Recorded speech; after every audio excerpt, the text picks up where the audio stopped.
Button Press presents Holly Bough Cottage, written and narrated by Cindy Gunderson. Chapter 1. Liv kicked her sandals off and picked them up, allowing her feet to sink into the powdery white sand. She hadn't been home long enough to take this view for granted like she used to. She knew she'd eventually settle back into a routine, but for now, the deep oranges and reds of the sunset bouncing off the waves was pure magic. Liv took a deep breath. The cool ocean air filled her lungs and momentarily eased the tightness in her chest. She walked toward the water and tossed her flip-flops on the beach, laying her handbag and sunglasses next to them. She pulled her cardigan closed across her chest, allowing it to insulate her body slightly from the breeze as she dipped her toes in the surf.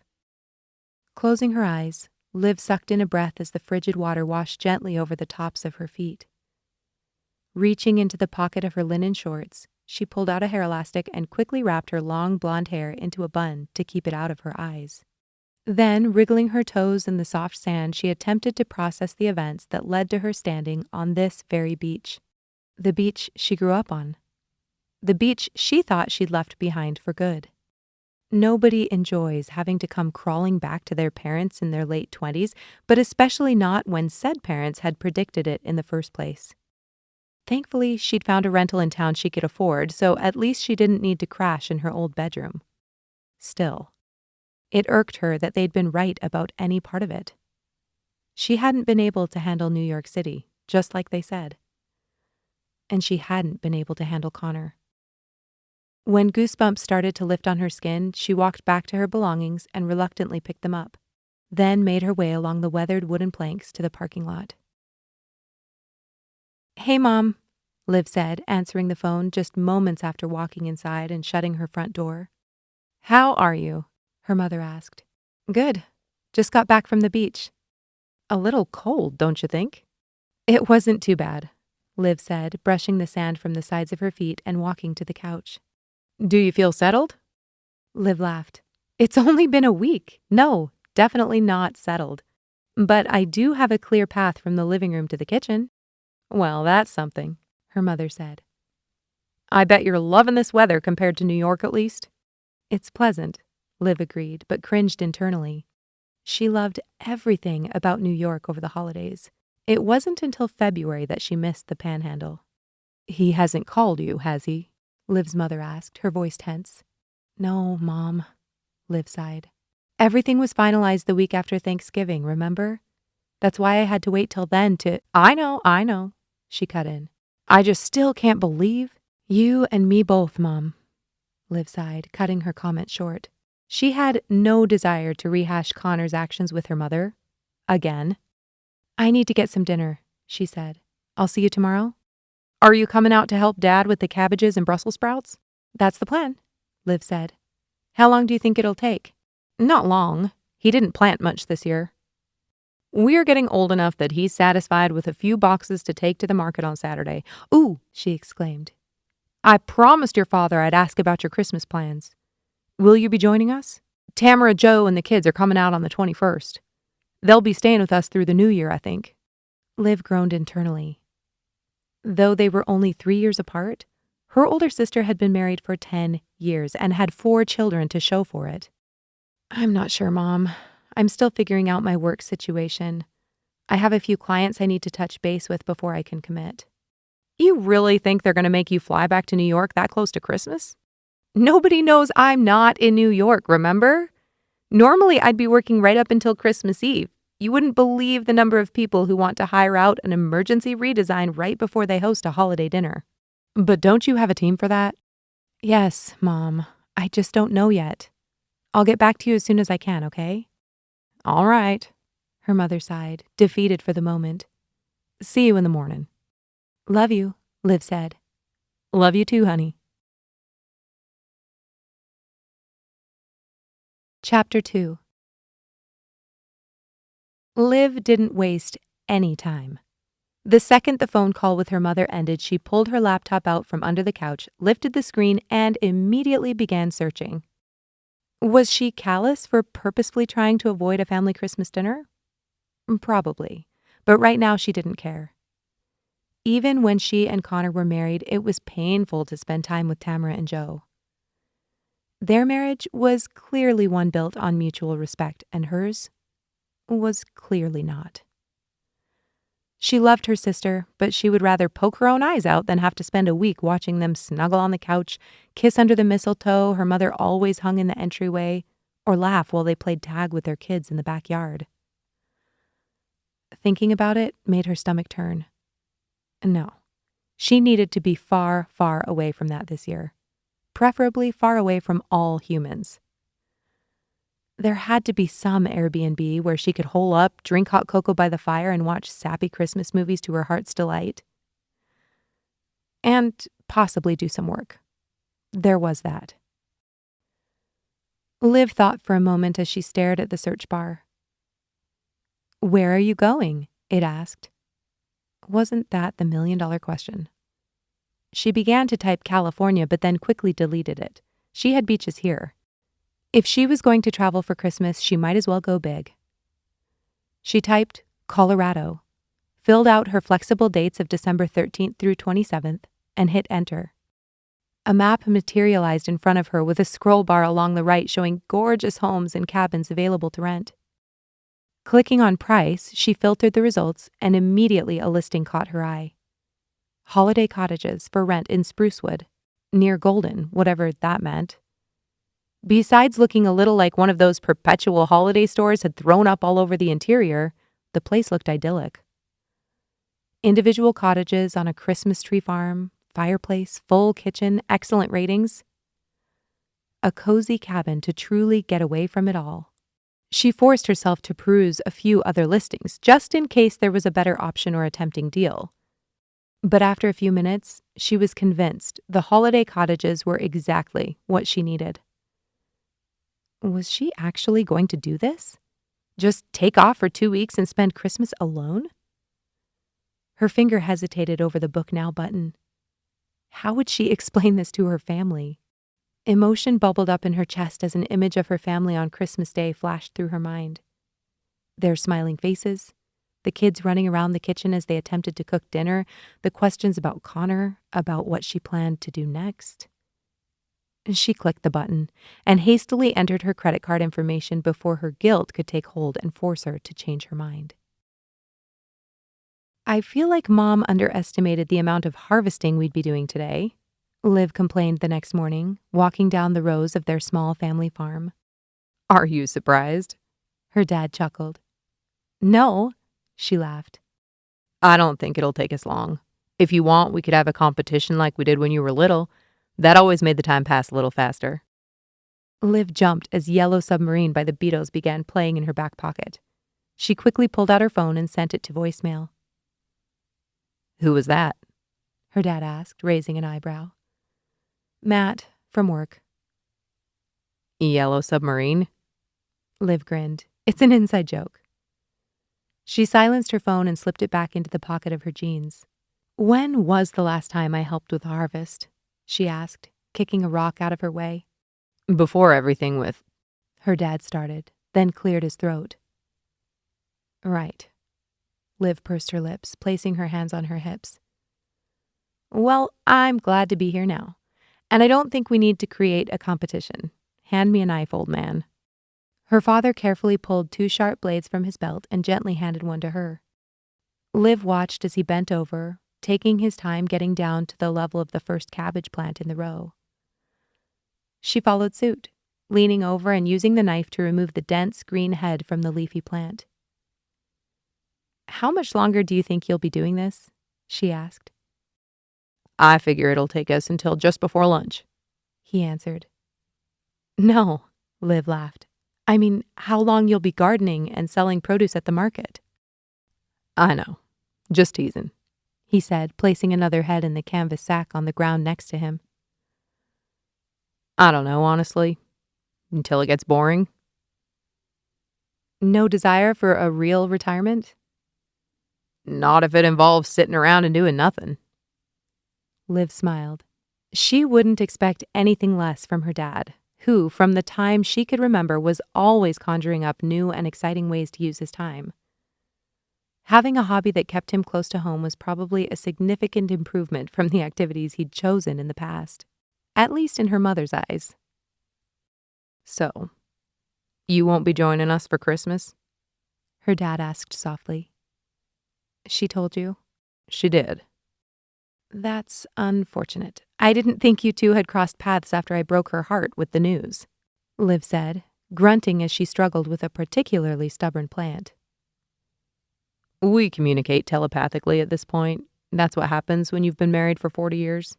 39, Liv quipped, turning just in time to see her father chuckle. "Close enough." "I don't know, Dad. I don't think you get to claim the big 4-0 without actually earning it." "You're avoiding my question." "Is it working?" "Not in the least." He laughed. Liv sighed. "I have a lot of work to do, and I know that once Tamara gets here, I'm going to get pressured into doing family stuff every day, which, don't get me wrong, is awesome, but I won't be able to get everything done. And I'll be getting back on the 27th, so I can still see everyone for a few days before they head home." Her dad was silent, slowly slicing and dropping cabbage into his bag behind her. "No comment?" she asked. "I didn't think you were finished," he said gently. Liv stood up and turned to face him. "You can give that excuse to your mom, but I'm not buying it," he said, stretching his back. Seeing that the bag was nearly full, she stepped over the row and hoisted the sack to her shoulders, waving him off when he protested. Liv walked quickly to the end of the garden and gingerly placed each head of cabbage in the box, waiting patiently in the back of her dad's old pickup. Grabbing the handles of the now empty bag, she returned it to her father. Taking a deep breath, she exhaled slowly. "I don't think I can handle being here for Christmas," she said, her voice a whisper. Her dad simply nodded, reaching out a hand and squeezing her shoulder before he returned to his task. Tears stung the corners of Liv's eyes, making it challenging to find the center of the tightly packed leaves. She squeezed her eyes shut and quickly brushed the moisture from her cheeks. Chapter 3. "I know, Matt, I'm so sorry to leave you dealing with this, but I'm literally leaving for the airport right now," Liv said into her Bluetooth, tossing a few more warm sweaters into her suitcase. "I don't know what to tell the client," Matt said, his voice tense. "It's like the entire company just fell off the face of the earth. We've emailed, called, messaged on social media. All of it. No response." "Well, I'll have to put together another floor plan with a different sofa option, but I won't be able to have that for them until tomorrow evening at the earliest, and that's if I find a suitable replacement with reasonable ship time." Liv deliberated out loud, biting her cheek. "Should I tell them we'll need to reschedule that in-home consultation?" "No, just smooth it over," Liv said, pulling her suitcase to the front door. "I'll get it done." "You're sure?" Matt asked skeptically. "Positive. Once I land, I'll get right on it. Sonya's good for the consult Friday, right?" "Yep, we're all set once we have that design finalized." "Thanks, Matt. I'll get it to you," Liv said, waving to her mother in the car waiting for her in the driveway. "Sorry, work stuff," Liv said, her face flushed as she threw her suitcase in the trunk and settled into the passenger seat, shutting the door quickly to keep raindrops from hitting the interior. "Hey, I get it. It's got to be hard running a business remotely," her mom said, pulling out to the street. "Thanks for driving me." "There are perks to living near family." Liv nodded, then stared at the windshield wipers swishing back and forth across the glass in front of her. The streetlights ahead seemed blurred and muted through the relentless droplets. "So, Tamara gets here next week?" she asked. Her mom nodded. "I'm excited to see them for New Year's," she said, attempting to muster real positivity and excitement in her voice. "It'll be good to at least get a little time together before they leave," her mother said, her tone rife with disappointment. "I'm sorry I can't be there for the whole visit," Liv lied. "It's all right, honey. I know you've got a lot to worry about and take care of. I get sentimental around the holidays, but we're going to see a lot of each other this year. It's not the end of the world. Thanks, Mom. Is it going to feel lonely all by yourself for Christmas? Do you at least have friends you're getting together with in the city? Liv blushed involuntarily, remembering she hadn't told her mother the truth about her trip. Not wanting to add to the deception, she attempted to be natural, yet vague. I'm sure I'll be able to arrange something, but I've got a lot of appointments scheduled. It might actually be nice to sleep it off on Christmas Day. Well, I hope you'll at least order a nice dinner if you don't have time to cook. I'll be fine, Mom, she said. Her mother hesitated, tapping her fingers on the steering wheel. Do you still see Connor's parents? I know you had such a good relationship. No. Liv shook her head, looking down at her hands. I haven't heard from them since he filed. They didn't even call you to hear your side of the story? She asked. No, Liv repeated softly. I guess whatever Connor told them was compelling enough to keep them away. Maybe we could send them a letter or something with copies of everything you gave the judge, show them how he was the one who cheated on you and— Mom, Liv cut in, exasperated. It's okay. I appreciate your concern, but I'm just trying to put it all behind me. It's not right. I know, Liv said gently, putting an arm around her mother's shoulders as she drove.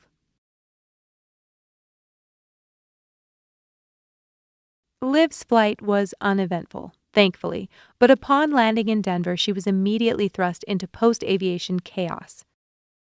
It seemed the entire airport was under construction, and after discovering a third reroute of her carousel in baggage claim, she threw her hands up in frustration.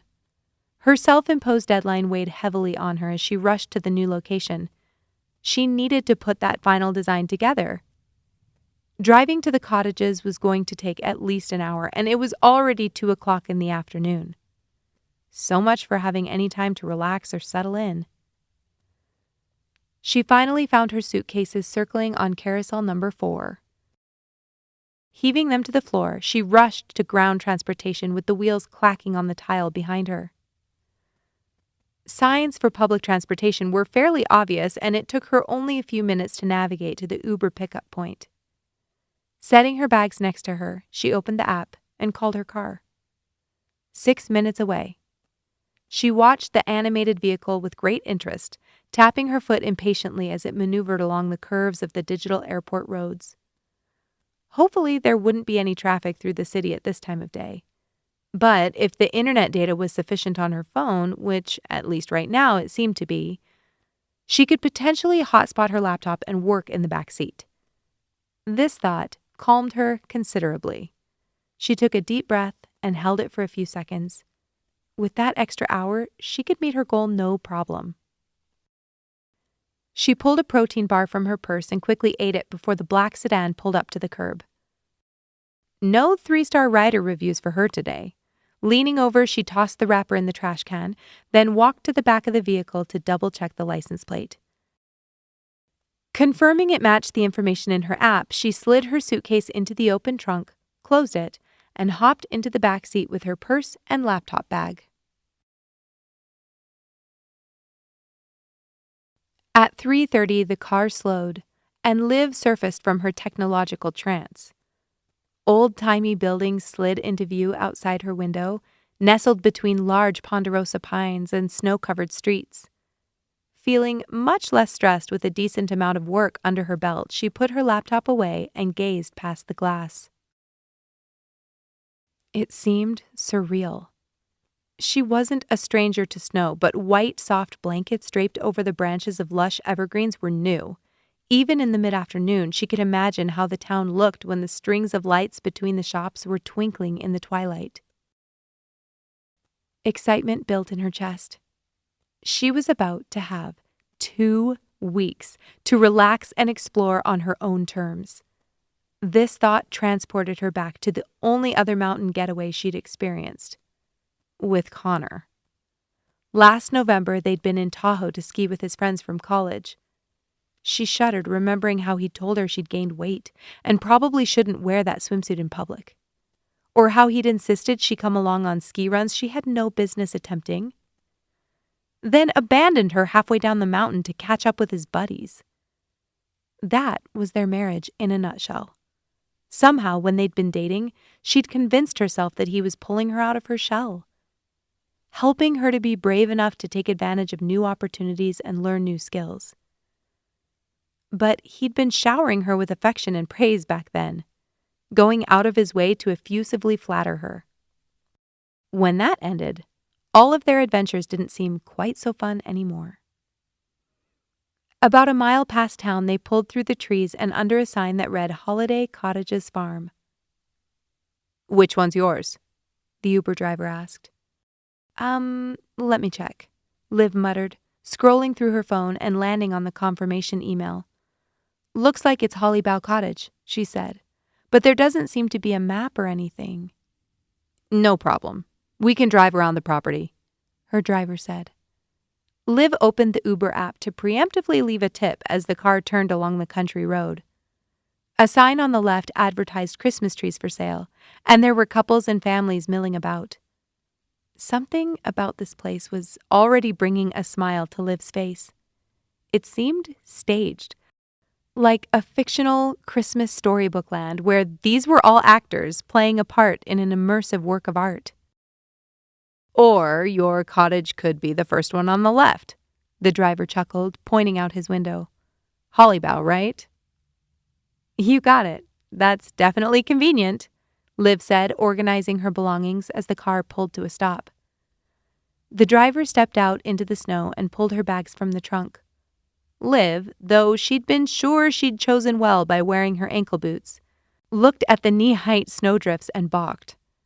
Thankfully, when she opened her car doors, she saw a path had been plowed along the street and up to the cottage. Still, she may need to purchase some proper snow boots at some point. And it's not like they'd go to waste. She'd have plenty of use for them when she inevitably made her way back to New York. "Thank you," she said, taking her luggage handles from her driver's outstretched hands. "Do you need help up to the door?" he asked. "No, I think I'm good." He nodded, and she gave a small wave as he sat back in the driver's seat and drove away. Chapter 4. The interior of the cottage looked exactly as expected. It was definitely not her style, but again, in this make-believe location, it fit exquisitely. Garlands stretched along the trim of the door and front window. Tiny Christmas villages adorned the mantel above the fireplace, and a cozy blanket was draped over the love seat. Glancing in the kitchen, she noticed a plate of fresh cookies on the table. Oh, she could definitely do this for 2 weeks. She sighed contentedly as she removed her boots and pulled her bags to the bedroom. A rustic wooden bed sat in the middle of the room, and she couldn't help herself. She jumped on it, disturbing the neatly tucked holiday quilt, and laid her head on the pillows.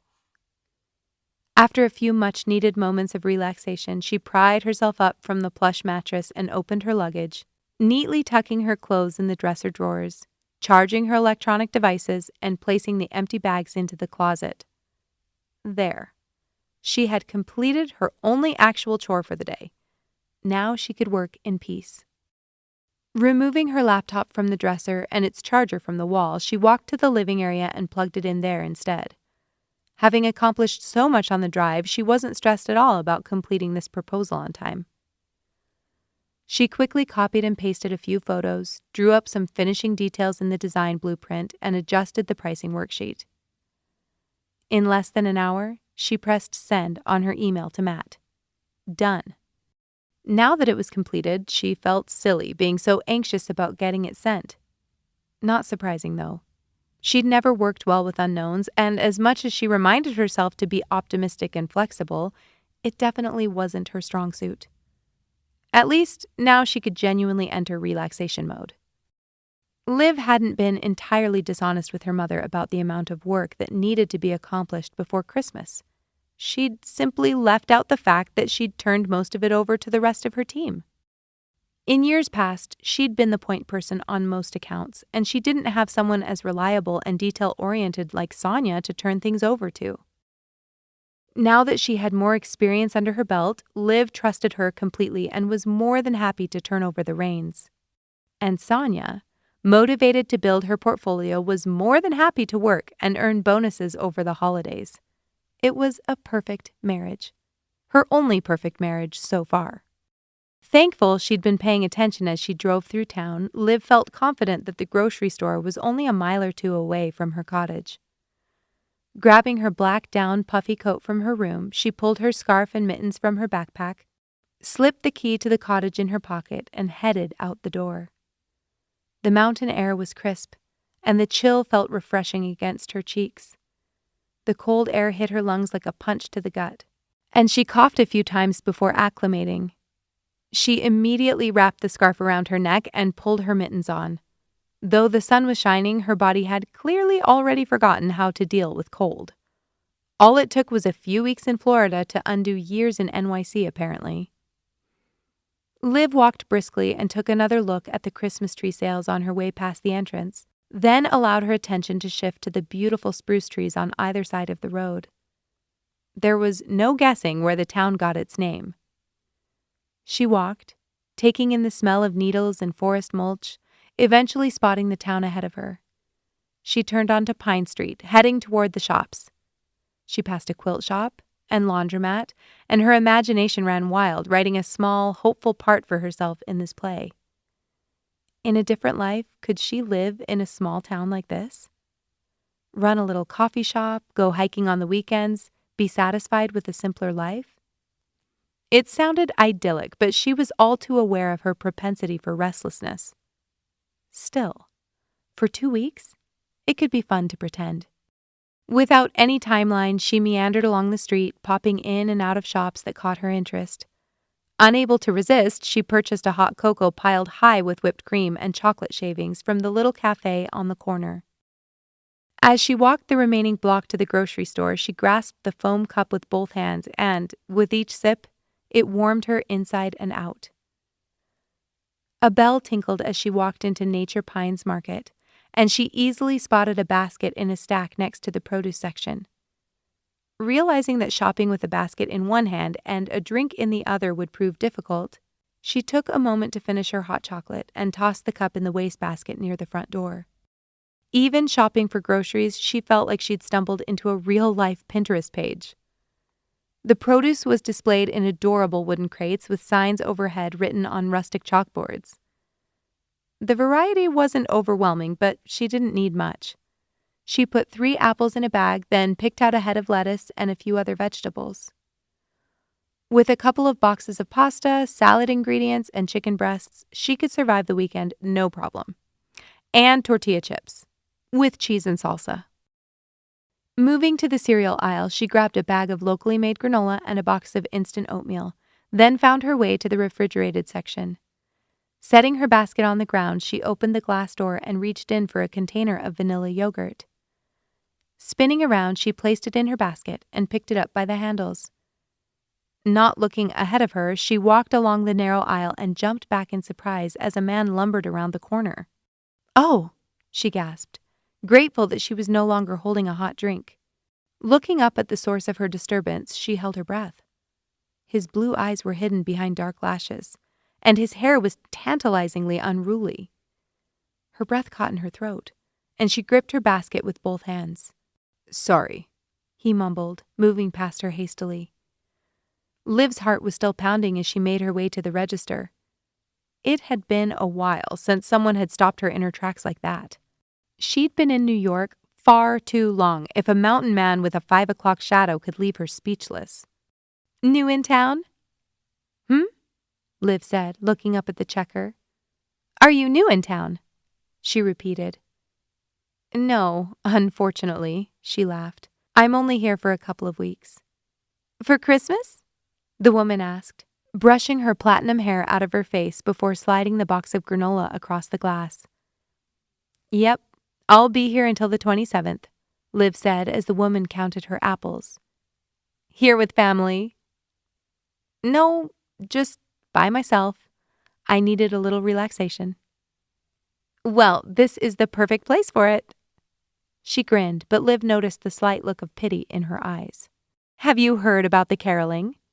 The woman continued. No. Liv shook her head. It's right out there. She pointed down the street. 6:30 to 7:30 in front of the entrance to the holiday bazaar. We have groups from all over the state that come and perform each night leading up to Christmas, she explained, scanning the last of Liv's groceries. I didn't see a bazaar when I pulled into town, Liv said, her eyes wide with excitement. Are there quite a few vendors? Oh, you wouldn't have seen it coming from the highway. It's another block south, right in front of City Hall. And yes, for a small town like this? She laughed, watching as Liv scanned her credit card. You'll find everything from pastries to handmade soap, and they take cards, she added, winking. Well, thanks for the tip, Liv said, grinning. I'll definitely check it out. You can come say hi to me if you do. I help most nights at the cider stand from 7 till close. Nice to meet you, Liv said, walking toward the door. I'll stop by. Welcome to Sprucewood, she called after her, and Liv waved as she stepped into the brisk winter air. Chapter 5. Back at the cottage, Liv unloaded her groceries. A mile didn't seem like a long walk until she was carrying grocery bags and her arms already ached from walking through the store with a full basket. She'd stripped off her coat, scarf, and mittens upon walking through the door, but now she wished she still had them on. Was she chilled from her walk, or was it abnormally cold in here?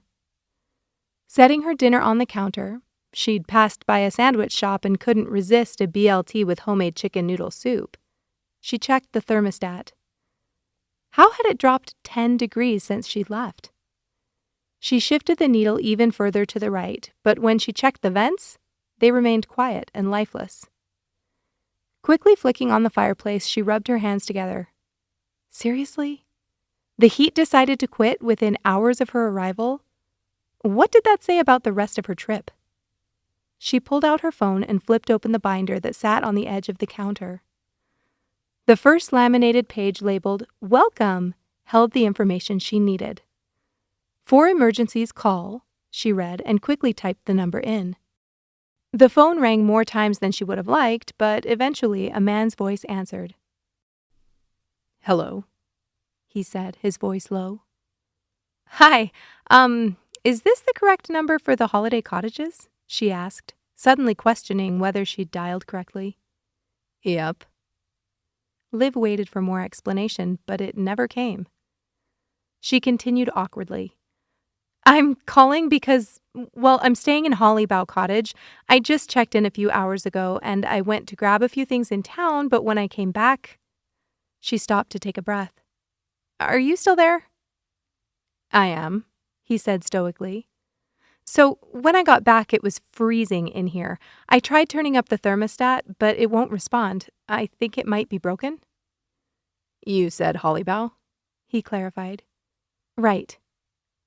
I'll be over in a minute, he said, hanging up before she could say thank you.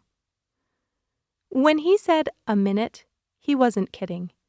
Before she could even pull her food from the paper bag, fill a glass with water, and settle in at the kitchen table to take her first bite, a knock sounded at the door, and she rushed to open it. Twisting the handle, she pulled it toward her and sucked in a breath. It was him, the rugged guy from the grocery store. Can I come in? He asked, and Liv noticed his hair was damp. It glistened in the porch light and was most likely beginning to freeze in the cold air. Yes, of course, sorry, Liv said, tripping over herself as she moved out of the way. He slipped off his snowy boots, revealing dark blue wool socks, and took the few steps down the hall to the narrow closet that held the heater. He opened the door and leaned in, holding a small flashlight. It's the pilot light, he said to himself, then reached into his pocket for a lighter. It should be good now, he continued matter-of-factly, but let me check the thermostat just in case. Liv nodded as if she'd suddenly taken great interest in HVAC, though her effort was utterly wasted. He wasn't even looking her direction. Pulling a few small tools from his pocket, he used a screwdriver to open up the casing and peered inside. Then, with a small brush, he dusted the mechanism and again used his flashlight to get a better look. "There's some corrosion here," he muttered. "I think it would be a good idea to replace it." He glanced toward the vent, still not hearing anything. "I'm guessing you don't want to spend the night sleeping in here by the fire?" he joked, turning toward her and setting the casing he'd removed on the counter, along with 2 tiny screws. "Not ideal," she admitted, and saw a slight grin appear on his lips. Her heart leapt. "I've got a couple of thermostats at my place," he said. "Did you have anywhere to go right now, or can I come back and get it fixed for you?" "No," Liv said, shaking her head. I was thinking about going to the bazaar to see the caroling in about an hour, but I think it happens every night, right? I can always go tomorrow." "You'll have plenty of time," he said, checking his watch. "Be right back." He slipped past her, pulled on his boots, and walked out the door. Liv's shoulders relaxed. She hadn't even realized she'd been tensing them, and she took a deep breath. Her hands felt jittery, and she mentally chastised herself for being so immature. This man was simply doing his job. A beautiful, beautiful man doing a beautiful... Ugh! She ran her hands through her hair. What was happening to her? He probably had a wife and kids, for goodness sake. This thought sobered her. Of course he did. Hardworking, handy, attractive. This guy was definitely taken. Grieving the endless possibilities that had sprung up in her mind upon seeing his face at the door, she settled quickly into acceptance. Still, it wouldn't hurt anything to look her best. She quickly ran into the bathroom to touch up her hair and put on a little makeup. After a day of traveling, she was more than slightly a mess. Not wanting to change her appearance, she washed her face and pulled her hair up into a loose bun. She rubbed moisturizing cream into her skin, balm on her lips, patted concealer under her eyes, and used an all-purpose highlighter on her cheeks. A knock sounded again on the door, startling her. She walked down the hall and opened it. "I thought you said you had to go get a thermostat," she asked with a hand on her hip, honestly confused at seeing that he'd returned so quickly. "I did," he said, another smile barely playing at the corner of his mouth. Taken, she reminded herself. 100% taken. He motioned to the cottage just down the road from hers. "I'm staying right there." She looked at him quizzically. Do you work here, or are you another renter?" This brought on a laugh, and Liv had to feign interest in the doorframe to keep herself from staring at the dimple that gloriously appeared in his left cheek. "I work here. That cabin isn't decked out like this one," he said, motioning to the Christmas paraphernalia. "But the thermostat works, so I can't complain." Liv grinned, moving to make room for him to step inside. "So you live here? Full time?" she asked, her heart skipping a beat. There's no way he could be hiding a whole family in a cottage this size. "For now," he answered simply, again slipping off his boots and walking to the thermostat. Though dissatisfied with his abbreviated answer, Liv couldn't think of a way to ask for more information without being socially awkward.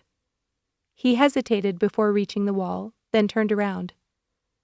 "I need to go into the bathroom to hit the breaker." Liv nodded, and he disappeared down the hall. She hoped it wasn't a mess in there. Her stomach grumbled, and not knowing how long this repair was going to take, she walked into the kitchen, finally taking a much-awaited bite of her sandwich. It was no longer hot, but it wasn't cold either. Good enough. Standing up, she searched for a spoon and found one in the drawer next to the stovetop. She returned triumphantly to the table and opened the styrofoam cup of soup. She ate self-consciously, fully aware that he wasn't paying any attention to her, but nervous nonetheless. As she took her last bite, she looked up to see Mr. Fix-It waiting patiently for her to acknowledge him. "All finished," he said, and she nearly choked as she attempted to swallow her food without chewing. "That was fast," she said after washing down her bite with a gulp of water. He shrugged. "Looks like it's working, but if you have any trouble, you've got my number." he said, pointing to the binder. Her heart flip-flopped, and she pursed her lips. Thank you. No prob, he said, already putting his boots back on. I'm Liv, by the way. Looks like we'll be neighbors for the next 2 weeks. 2 weeks? That's a longer stay than normal. Is it? She asked. I'd think plenty of people would come up here to escape for a while. In the summer, for sure, but not around Christmas, he said, standing up straight. Liv could feel her face darken. Of course, nobody came up here alone for the holiday.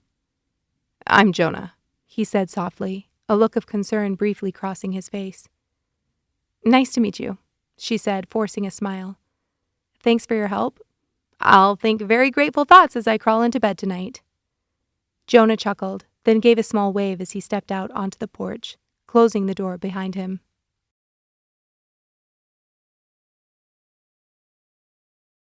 Chapter 6. Very grateful thoughts as I crawl into bed? Seriously? Liv's already wind-rubbed cheeks blushed under her scarf as she walked toward town.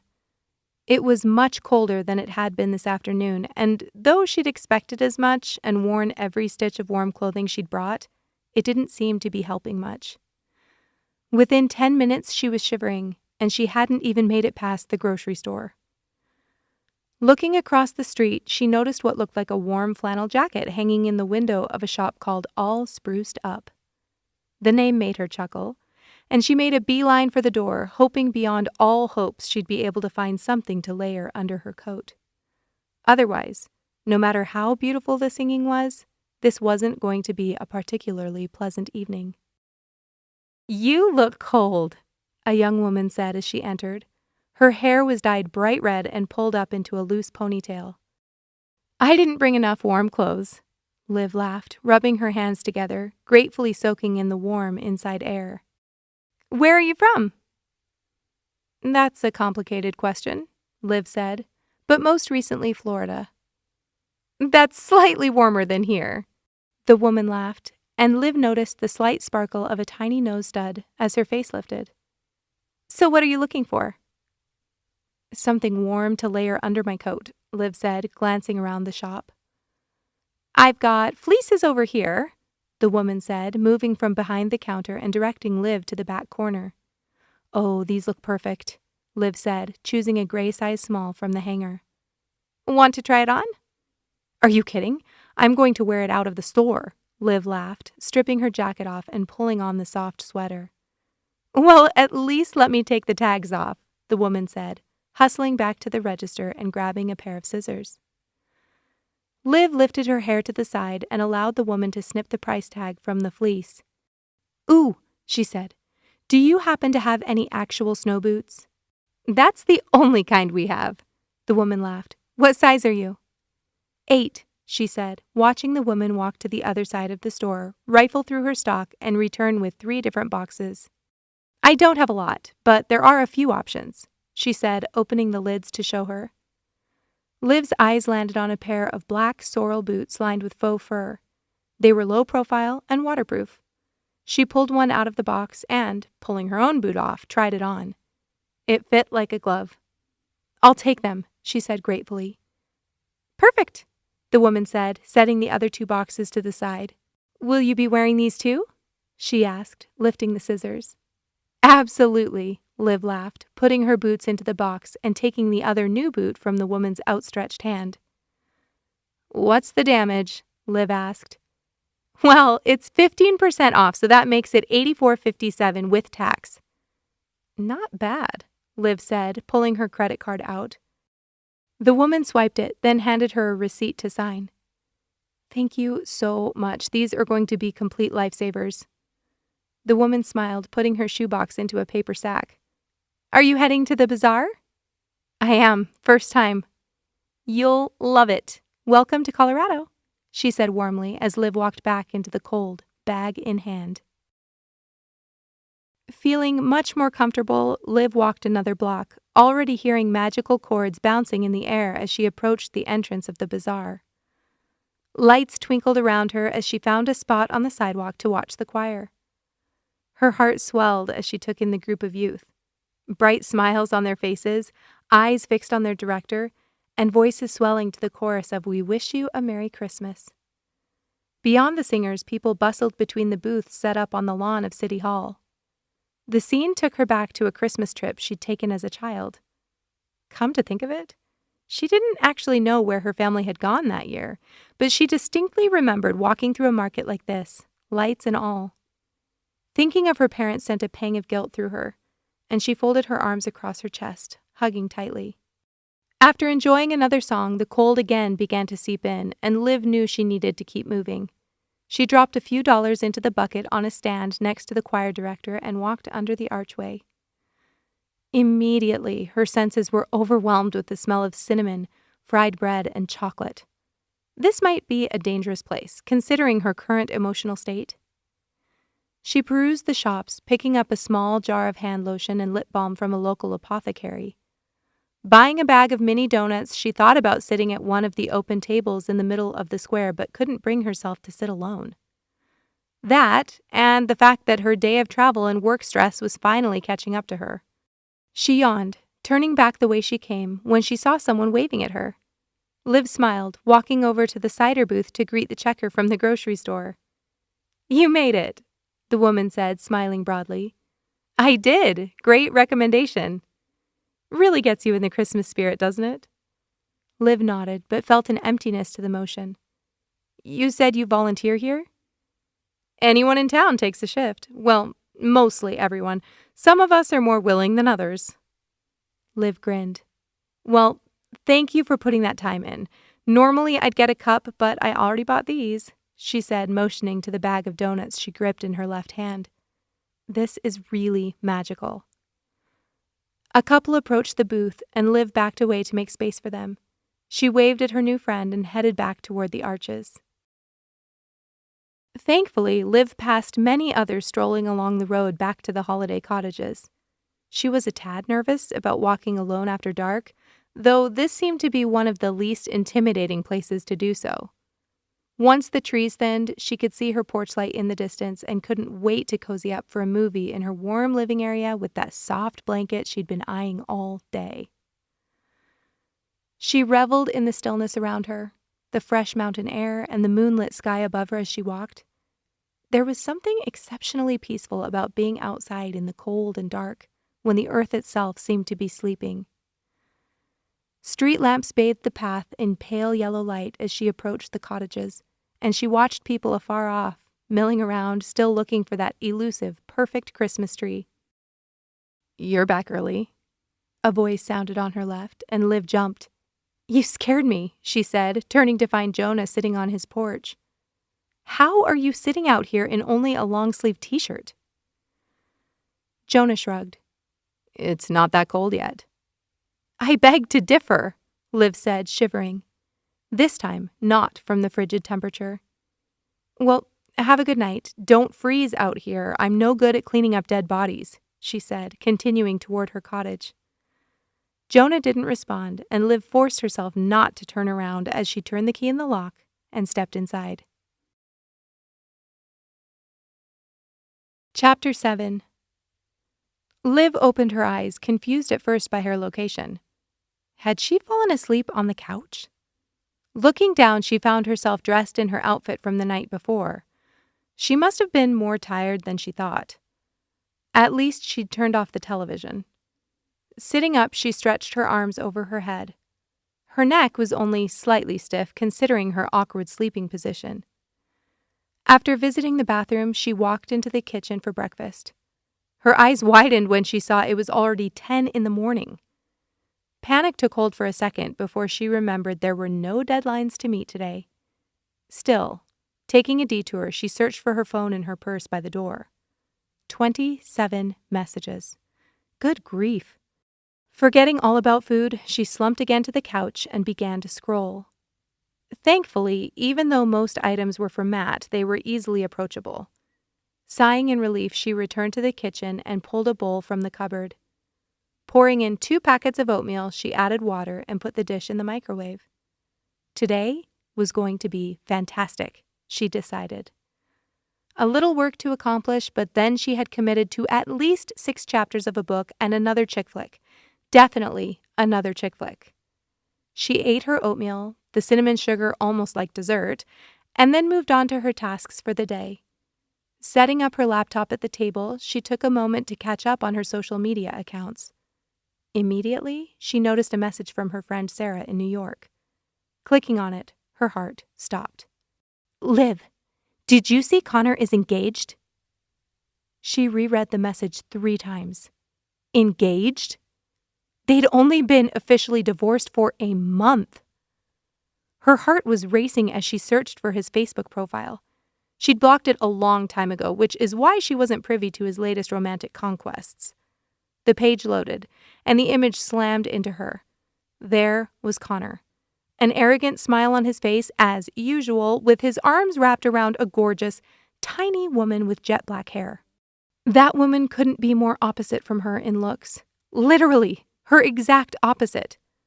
Liv's thoughts began to spiral, all of her insecurities bubbling freshly to the surface. Tears sprung in her eyes out of frustration, anger, or sadness she couldn't tell.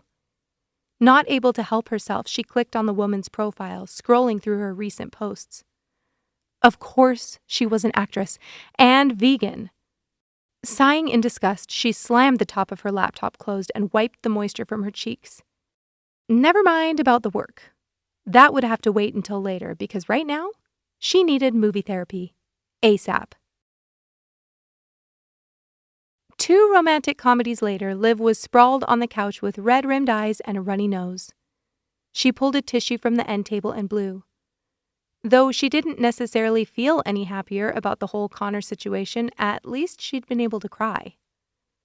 "I hate him," she whispered to herself, but even as the words left her lips, she knew it wasn't true. She hated who she'd become with him, and she hated that he somehow still had a hold on her. She forced herself to shower, dry her hair, and put on clean clothes, even if they were yoga pants and a t-shirt. It counted. Though she technically had food to eat, she had absolutely zero motivation. Pulling on her new boots and old coat, she walked out the door and headed into town. Lost in her own mind, she almost didn't see Jonah walking back toward his cottage from the Christmas tree display. He waved, and she wished she had a scarf to hide her puffy face. "Were you very grateful last night?" he asked, close enough now for his voice to carry without shouting. Liv stared at him in confusion before it clicked. "Oh," she said, her face blushing. "Yes, I was toasty warm, thank you." When Jonah didn't say anything else, she scrambled. "So, what exactly do you do around here? Are you an owner?" He laughed. "No, definitely not." This time, Liv waited patiently. She was not going to be the one to keep this conversation going every single time they talked. If he wanted to stand in awkward silence, so be it. After looking at the trees a moment, he finally spoke. "I used to be a middle school teacher." "Oh," she said, taken aback. He didn't seem like the teacher type. "Used to? You're not old enough to retire, and that doesn't explain why you have stockpiles of thermostats in this cottage." The dimple appeared again on his cheek, and Liv looked away. "I haven't taught for years. I've been between jobs. This is a temporary handyman position, and it pays better than teaching." "Just for the season?" "Their regular guy got hurt on the job. I was the next best option." He shrugged. Liv mustered her courage. "Are you married? Have a family? Live close by?" She added that last one in, hoping to seem casual in her questioning. Jonah ticked the questions off his fingers. "No, complicated, and yes." Liv's interest was piqued. "Complicated?" "Complicated," he repeated. Liv nodded. "I understand complicated." "My house is just over the hill," he said, pointing south of town. "It's empty right now?" He nodded. "They insisted I live on property, and I don't mind saving on the water and electric bills." "I certainly benefited from the convenience of having you close," Liv said without thinking. "For the pilot light and the thermostat," she added hastily. Jonah shoved his hands in his pockets, an amused twinkle in his eye. Well, I'm heading to get some lunch, Liv said, turning to go. Stop at Phil's, he called after her. Best sandwiches in town. She turned and nodded, then continued on her way, feeling better than she had all morning. Chapter 8. Liv pulled a fresh cookie from the plate on the table, her reward for finally staying on task that afternoon. She had no idea how this chocolate chip perfection kept appearing out of nowhere, but tonight she couldn't have been more grateful. She had just taken a chewy bite when a knock sounded on the door. Her heart leapt, knowing she had only 1 or 2 real acquaintances in town and they had no idea where she was staying, did they? But why would he be here this time of night? She swung the door open and her face instantly fell. Good evening, ma'am, a man said, overly enthusiastically, his face unfamiliar. I'm walking around letting every guest know about our horse-drawn sleigh rides around the farm. We didn't want you to miss it. He handed her a flyer and gave a chipper wave as he hopped down the steps. Was he wearing elf shoes? Closing the door, Liv looked at the small slip of paper in her hands. Magical sleigh rides under a starry sky, it read. Liv crumpled it up and threw it decidedly in the trash. Going solo on a romantic sleigh ride was exactly what she didn't need after a day like today. Just one more potent reminder of her failed relationship. Another knock sounded at the door, and she whipped around, opening it with mild annoyance. Hey, Jonah greeted her, flustered by her abrupt appearance and the cloudy expression on her face. Oh, I'm sorry, I thought you were... Flyer guy, Jonah cut in, pointing over his shoulder. Yeah, flyer guy, she sighed. Jonah looked at a small package in his hands. He's excited about his job. Liv laughed. You looked a little upset earlier this afternoon, he continued slowly. I was roasting chilies over at the main pavilion, and I thought you might like some. Oh, wow, Liv said, taking the foil-wrapped offering. That was really thoughtful. Thank you. He nodded, pausing slightly before retreating down the steps. Liv began to close the door when Jonah's voice caught her attention. I have to go to that sleigh ride thing tonight, he said, scuffing his feet in the snow. I know I don't know you that well, but I figured we're both here alone, and doing stuff like that is... He sighed, taking a breath. It's kind of terrible, alone. Liv paused, processing his words. Are you asking me to come with you? She asked tentatively. If you don't want... No, that sounds like fun, she said. When? Now, he said, looking somewhat sheepish. With shaking hands, she answered, Oh, okay, let me go grab some warmer clothes. She closed the door and leaned against it for a moment, catching her breath to calm her racing heart. What was this? Worry immediately cropped up within her. She was vulnerable, especially after seeing Connor's post this morning, and he was cute. More than cute, and single if she understood his answers correctly earlier, and complicated. Did she really need more of that in her life? But this was just a sleigh ride, not a marriage proposal. It's an hour of my life. Nervous and a little excited to do something she knew was likely risky and wonderfully irresponsible, she ran to her room, put on her fleece and a pair of socks, then ran back to the door to finish bundling up. Okay, she said, finally opening the door. Ready. With hands still in his coat pockets, he nodded toward the tree farm, and Liv followed, her heart still pounding. She took a deep breath. You have to go tonight? Liv asked. Jonah nodded. Those sleighs are about 100 years old. It's always a 50-50 whether something's going to break or come loose. How often do they do this? Twice a day. I only go a couple times a week. So you sit on the sleigh and ride along every Saturday? Jonah nodded. That's my night of choice, usually. I don't have much going on the weekends. Again, terrible, I know. Well, glad to help out. They walked a few moments in silence, and Liv noticed the plumes of steam billowing up from their noses with each breath. How cold was it tonight? Either her new gear was doing its job beautifully, or she was beginning to acclimate. She didn't feel nearly as uncomfortable as she had the night before. So, where are you from, Liv? Jonah asked, still looking straight ahead. Originally from Pensacola, but then I moved to New York about 7 years ago. She sighed. Now I'm back in Florida. Same place? Yep, about 15 minutes from the house I grew up in. You don't sound too happy about that, he teased. That's because I'm not, she said, wondering why she was being so candid with a perfect stranger. I'm 27 and moving back home. Jonah nodded. I'm sorry. Liv looked up at him, then quickly refocused on the path ahead. Nobody had responded like that before when she'd expressed disappointment in her current life trajectory. They always had some tidbit of wisdom to bestow, like, I'm sure you'll figure it out soon, or life doesn't always go the way we planned. She'd gotten so used to it that Jonah's simple expression of empathy felt shockingly new and refreshing. I'm 29, by the way, he said. Wow, you're an old man, Liv joked. Sometimes I feel like it. Liv could sense a heaviness to that statement, like he'd lived 2 lifetimes before this moment. She mentally laughed at her internal dialogue. Always so dramatic. He probably just had a bad back. Not knowing how to respond, she was quiet as they approached the meeting area for the sleigh rides.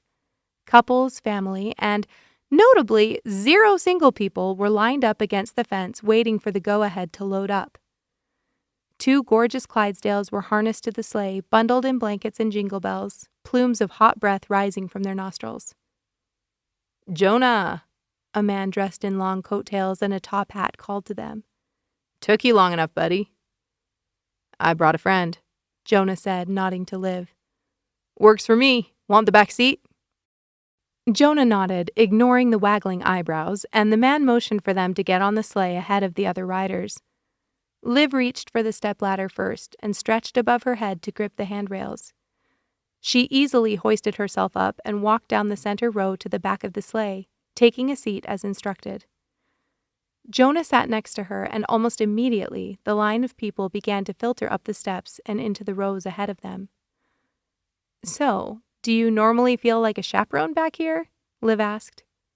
More like a creepy voyeur. Liv grinned. Where are your tools to fix this thing when it falls apart? You know, to make it look legit. There's a compartment on the side of the sleigh that holds spare parts and tools. Smart. They politely listened as the man they'd met earlier gave an announcement about sleigh safety. 2 staff members dressed in red velvet coats walked down the rows, handing out large flannel blankets to anyone who wanted one. Liv signaled for her own, and Jonah chuckled beside her. What? Liv scoffed. I'm getting it for you. You don't even have gloves on.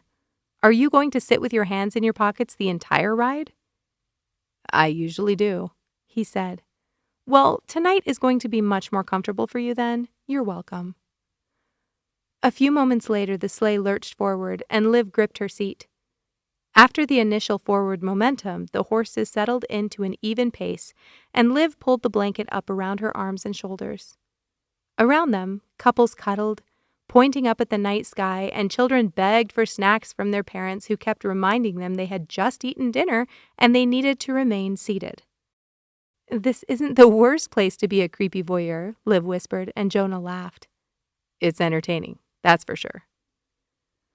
Why don't you just bring your phone along or something? If you have to do it every week, you may as well get some work or socializing done while you ride, Liv asked. He turned to her with a quizzical look. What? She asked. What kind of work do you do on your phone? He asked skeptically. Right. His work wasn't something he could complete over Google Docs. I'm an interior designer. I own my own business. It's called Live in Designs. Original, I know, but I liked the play on words. Do you get it? Live instead of live? Jonah stared at her blankly. Anyway, she continued. I communicate a lot with my team every day, and I often make design tweaks or order pieces online. My phone is kind of a big deal. Jonah nodded. Hence New York? I mean, you can be a designer anywhere. I did want to try and make it there, but I was more... She began to explain, then trailed off when she realized where that sentence was heading. Jonah waited patiently. I was more moving there to support my husband's dream, she finished, and Jonah shifted uncomfortably in his seat. Ex-husband, she clarified. We separated last year and the divorce was finalized last month. Jonah seemed to relax, but he didn't respond immediately. Liv clutched the blanket and listened to the muted clomping of the horse's hooves in the snow. Had she said too much too soon? I was married before, he said, pulling her attention away from potential conversational missteps. We were divorced 6 years ago. I'm sorry, Liv said, copying his response from earlier. It was my fault, he admitted, and Liv turned to him. When she saw the hurt written on his face, she wanted to say all the cliches, like it takes two to tango or love is a two-way street. But she couldn't bring herself to do it. Those words had become hollow to her, and considering how often he didn't speak, Jonah didn't seem like a guy who'd appreciate superficiality. Well, she sighed, my divorce was his fault, so I guess we don't have much in common where that's concerned. Jonah laughed out loud, and the couple in front of them turned around in annoyance. Sorry, she said quietly. That was insensitive. Jonah coughed, attempting to gather himself. No, he said finally. That was perfect. Liv blushed. It's honestly nice to know I'm not the only damaged single person out there. Definitely not, Jonah said. The sleigh reached the end of its route and turned to head back to the farm on a parallel trail. This path took them past snowdrifts nearly as tall as the horses, and Liv was entranced by the evergreens, barely poking their heads out of their deep winter blankets. I've only got 2 weeks here, Liv said. So I think if we're going to be friends, we should probably just get everything out in the open sooner rather than later. Jonah raised an eyebrow, giving her a sidelong glance. I'll go first, she offered. My ex's name is Connor. We met through a mutual friend in college. He was tall, charismatic, and charming, always the life of the party. He wore these round, almost antique glasses that I thought were intriguing at the time. Liv paused. I'm not sure what that has to do with anything. I'm glad I don't wear glasses. Other glasses are fine, just not those glasses. Noted. Anyway, we dated for 6 months before he proposed, and then we were married a year later. Part of that time we lived apart, him in New York and me still in Florida finishing up my degree. Not once did I doubt that he was anything other than the perfect guy I'd envisioned him to be. She paused, taking a deep breath. Spoiler alert, he was cheating on me the entire time. During our engagement, the entirety of our 5.5-year marriage. I'm just grateful we didn't have kids. Jonah's jaw clenched as he stared ahead. So there you have it, Liv concluded. As you can imagine, I'm horribly insecure because of all that, and to top it off, I lied to my own lovely parents about having a heavy workload over the holidays so that I could avoid Christmas dinner with my family. Jonah raised his eyebrows. Whether out of amusement or disgust, Liv couldn't tell. She decided to pretend it was appreciation for her honesty. Okay, your turn, Liv sighed. I didn't necessarily agree to this, he hedged. True. You don't have to participate if you don't want to. Thanks for letting me get that off my chest, though. If I admit it to you, I don't have to admit it to them, right? Is that how it works? Jonah teased. He leaned back on the bench and pulled on his side of the blanket, tucking his hands under the edge. Liv grinned. I was married for 3 years to my high school sweetheart. We both stayed local for school, and we didn't get back together until I was doing my student teaching. What did you teach? Liv asked. I didn't interrupt you. Jonah shot back good-humoredly. You're right. Sorry. Proceed. I taught middle school science, he said pointedly. But 2 years after I started at the school here in town, He paused, clearing his throat. The light she'd seen in his eyes a moment ago seemed to fade. It wasn't a good fit, he said finally. Liv's brow furrowed. Was it the low teacher salary? The fact that it was a middle school? She wanted more details, but the expression on his face led her to shift direction. So you work here now? You said it's seasonal. Do you move around to another location? No, he shook his head. This is the first time I've done work like this. I'm a woodworker, so I make furniture in the shop attached to my house. Liv's eyes widened. That's incredible. I didn't say it was good, he chuckled, but it pays the bills. Then it's probably good, she teased, elbowing him lightly. The sleigh pulled back into the glow of the street lamps surrounding the tree farm, and Liv sighed reluctantly. This had been an unexpectedly good night, and she didn't want the ride to end just yet. Hey, no repairs, she said, sitting upright. Free ride tonight, he nodded. Thanks for coming with me. It was good to talk to someone. It was good to talk, Liv agreed, blushing as he caught her eye. And now that I got out and did something, I won't feel the least bit guilty about watching another movie before bed. Another movie? How many have you watched? Sharing time is over, she teased, pulling the blanket dramatically off their laps and folding it into a precise square. Waiting their turn, they slowly followed the line of people off the sleigh, and Liv handed the blanket to one of the staff members waiting near the horses. Are you walking back? Liv asked. No, I need to help put the sleigh and horses away for the night. Do you feel comfortable heading back on your own? Sure, Liv lied. No problem. As Jonah turned to the man in the top hat, Liv pulled her coat around her and walked quickly in the direction of her cottage. That was fun. And weird. She didn't know this guy at all, yet she'd basically word vomited all of her darkest life moments of late. Maybe that had freaked him out? Is that why he didn't say much about himself? Liv recounted the conversation, analyzing her comments and questions. What was she thinking, being so open with someone she'd just met? With self-doubt spinning uncontrollably inside her, she turned up the path to her door. A good old movie would fix this. It always did.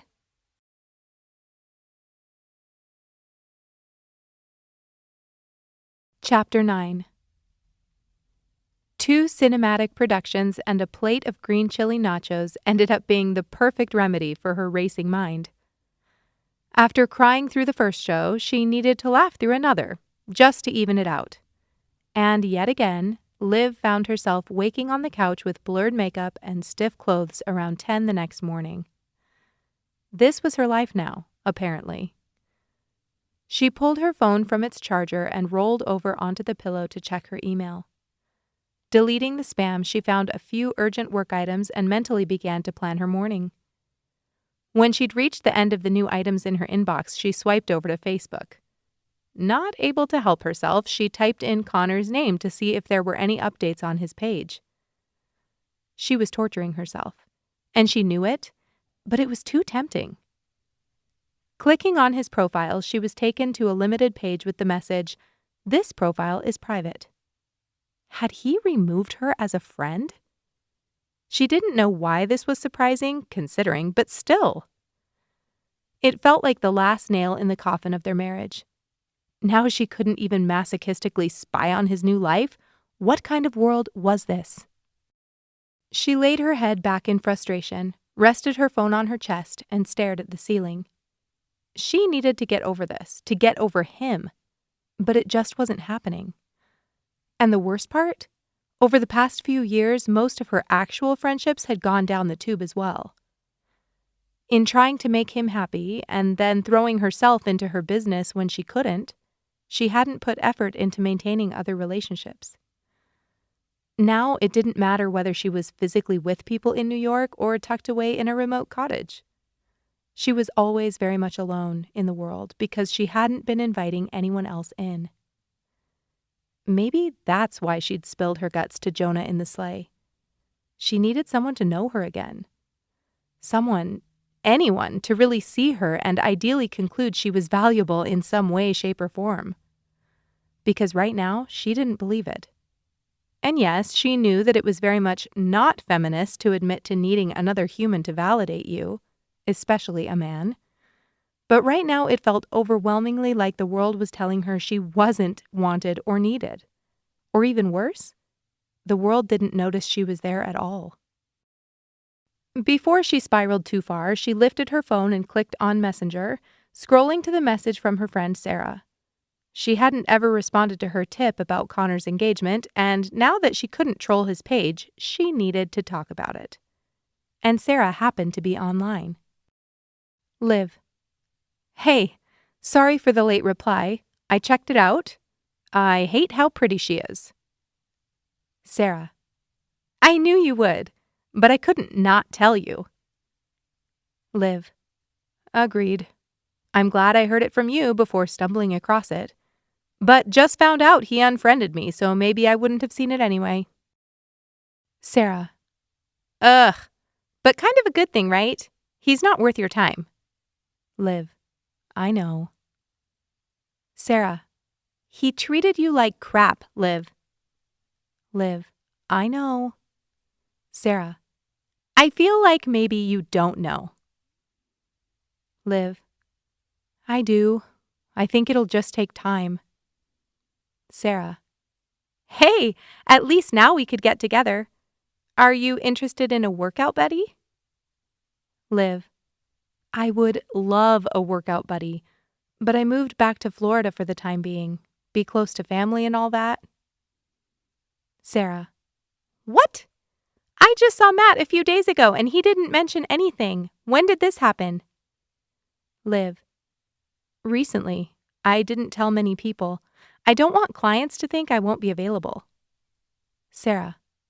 Will you be available? Liv. After the holidays, I'm going to schedule a few days a month to be in the city. I'm hoping that will work. Cheaper than living there full time. I needed a change. Sarah. I hear that. Nice that you can work from anywhere. Liv felt a pang of guilt, knowing Sarah didn't have that kind of flexibility. She'd been attempting to work up the ladder of her advertising firm for years without much progress. She was still putting in long hours and making plenty of sacrifices of her own without much to show for it. Liv. Random cue. How would one theoretically attempt to get over a failed marriage? Sarah. Lots of chocolate. Liv. Another cue.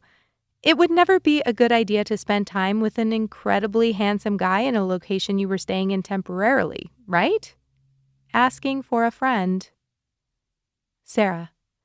Okay, scratch the chocolate. Your friend should definitely spend as much time as possible with said handsome stranger and enjoy every second of it.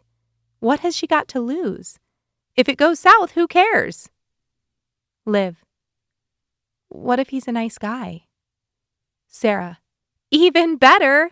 If you're upfront about being there short term, he'll understand it's not like you're looking for something serious, and you 100% need to get out there again. Meet new people. See something different. Liv. Thanks, Sarah. I'm sorry I haven't been a good friend the past few years. Sarah. I get it. Let me know when you're back in the city, Kay? Liv. Will do. There. She still had friends, right? At least one friend? That was something. And who cared if she made a fool out of herself last night? Jonah was the one who'd invited her along in the first place. She swung her feet to the floor and walked to the kitchen. Dumping some yogurt in a bowl and smothering it in granola, she made her way to the door. Pulling on her boots, hat, and scarf, she grabbed the blanket from the couch and stepped onto the porch. It was colder than she would have liked, but the sun was shining and she had a perfect view of Jonah's cottage. It was ridiculous to think he'd be home at this hour, but if he were, maybe she'd get lucky and catch his eye. She sucked in a breath as she sat on the chilled bench, then quickly tucked the blanket underneath her to buffer the cold. Once she was comfortable, she took in the scenery around her. It really was beautiful here. Snow slowly melted from the branches of the evergreens, dripping until being shaken loose and adding to the drifts on the ground beneath the trees. Birds sang and chittered to one another, swooping between the trees, seeming to glory in the warm rays of sunshine. Hearing the sound of a door opening, she looked to the right and spotted Jonah kicking his boots on the edge of the porch before opening his door and stepping inside. That was anticlimactic. Sitting in the cold just for that?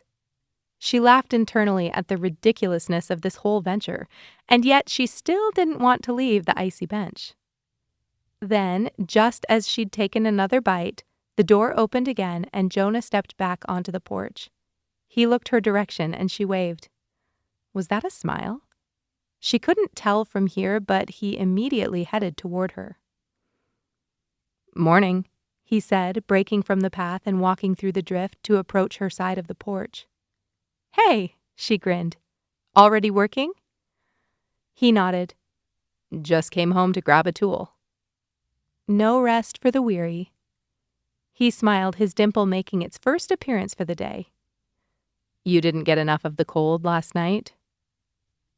"I wanted to take in the scenery this morning," she said. "What do you have planned for the day?" She held up her hand, creating a 0 with her fingers.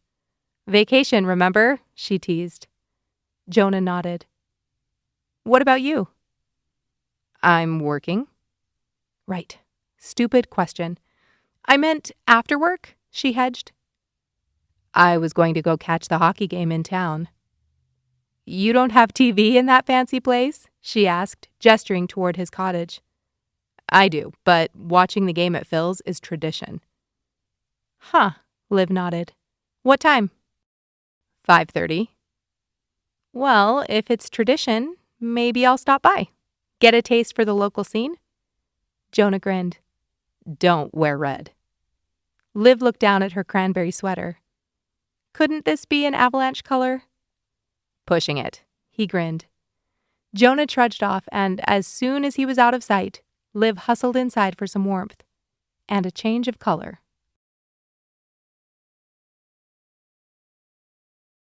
Chapter 10. Liv walked through the door of the sports bar to a rush of warm air. The sounds of jovial conversation and dishes clattering enveloped her as she searched the room. It wasn't busy enough for Jonah to be lost in the crowd, and she definitely didn't see him. Just as she was wondering whether she should take a seat at the bar and wait or head back out the door, a voice caught her attention. "Hey!" a female voice called, loud enough that Liv sensed it was directed at her. She turned toward the dining room in surprise, then smiled as she recognized the woman walking toward her. Her red hair landed just above her shoulders in loose, wavy curls, not pulled back like it had been the other night, but the small nose ring gave Liv confidence she had the right person. "You work at that shop. You sold me these boots," Liv laughed, pointing to her feet. "Good memory. Glad they're working out." The woman smiled. "Did we exchange names? I can't remember. I'm Paige." "Liv," she said with a smile. "From Florida, right?" Liv nodded. "Are you here to watch the game?" "Kind of," Liv laughed. A friend, invited me to meet him here to watch the game, but I don't think he's here." "Someone you're traveling with?" Paige cut in. "No, she hesitated. "This guy I met up with at the cottages." Paige raised an eyebrow. "Oh, yeah?" "Nothing like that," Liv assured her. "He basically had pity on me and gave me an opportunity to get away from work and sappy Christmas movies." Paige laughed out loud. "Well, who is this mysterious benefactor?" "His name's Jonah," Liv started, but quickly stopped when she noticed the look on Paige's face. "Is that—" she began again, but was interrupted by a blast of cold air from the door opening behind her. "Speak of the devil," Paige muttered, looking past Liv's shoulder. "Good evening," Jonah said, and Liv turned to greet him. "Didn't realize you were bringing extras tonight," Paige said, a hint of annoyance in her tone. "Didn't think you'd mind," he said evenly. "Me?" Paige said, her eyes flashing. "Nope, the more the merrier." I don't have to, Liv said, but Paige cut her off. No, come on over. We've got a table and we haven't even ordered apps yet, she said apologetically, putting an arm around Liv's shoulder and pulling her toward the group. He just never tells us if or when he's coming, so it threw me for a loop. Sitting down at the table, she watched Paige for any more clues that would explain the odd interaction she'd just witnessed, but was disappointed. Jonah chatted with the bartender for a few moments, then joined the group, pulling up a chair at the end of the booth, already staring at the TV on his right. Liv was preemptively doing a Google search on her phone for details about the game. She'd watched hockey last season in New York, but hadn't paid any attention during the months since. Mainly because she didn't have anyone around to suggest watching sports anymore. At least she knew who the Flames were. Liv, anything for you? Paige asked after yelling an appetizer order across the restaurant. Just a Coke, she said. But I can go put that in myself. Another Coke, Bobby! Paige shouted to the bartender. Taking a seat, she pointed at the other 4 people in the circular booth. This is Neil, Ryan, Zach, and Krista. Hey, I'm Liv. Did I hear Paige say you're from Florida? Zach asked. He looked exactly like a few of her skateboarder friends back home. He had jet black hair and gray textured gauges the size of Skittles in his ears. Yep, I'm taking a break for a couple of weeks. Needed some R&R. Maybe that's what I should tell Monarch. I need a break, Neil said, feigning exhaustion, and Krista elbowed him. Neil was cute, and by the way he carried himself, he was well aware of that fact. What's Monarch? Liv asked. Ski resort, Jonah said, rolling his eyes at his friend's antics. How many days before you start the holiday rush? Oh, it's already there, Neil said, brushing his sandy blonde hair out of his eyes. Mountains packed. And when Monarch's packed, you know people are desperate, Zach laughed. Whatever, Neil said. Just because it's not commercialized by Vail, it's charming. What skiing should be. I don't think you can call it skiing when you sit on those rickety lifts for half the day, Zach shot back, throwing a wadded-up piece of his napkin in Neil's direction. Boys, you're both pretty, Krista laughed, pretending to break up the confrontation. As she stretched her arms out, Liv could see she was athletic. Her long-sleeved t-shirt did nothing to hide the definition in her arms, and she looked as if she was ready to spring into action at any moment. Before any new arguments could break out, the bartender arrived with their drinks and 2 plates of loaded nachos. Now the game can start, Ryan said, reaching a hand toward a particularly cheesy pile of chips.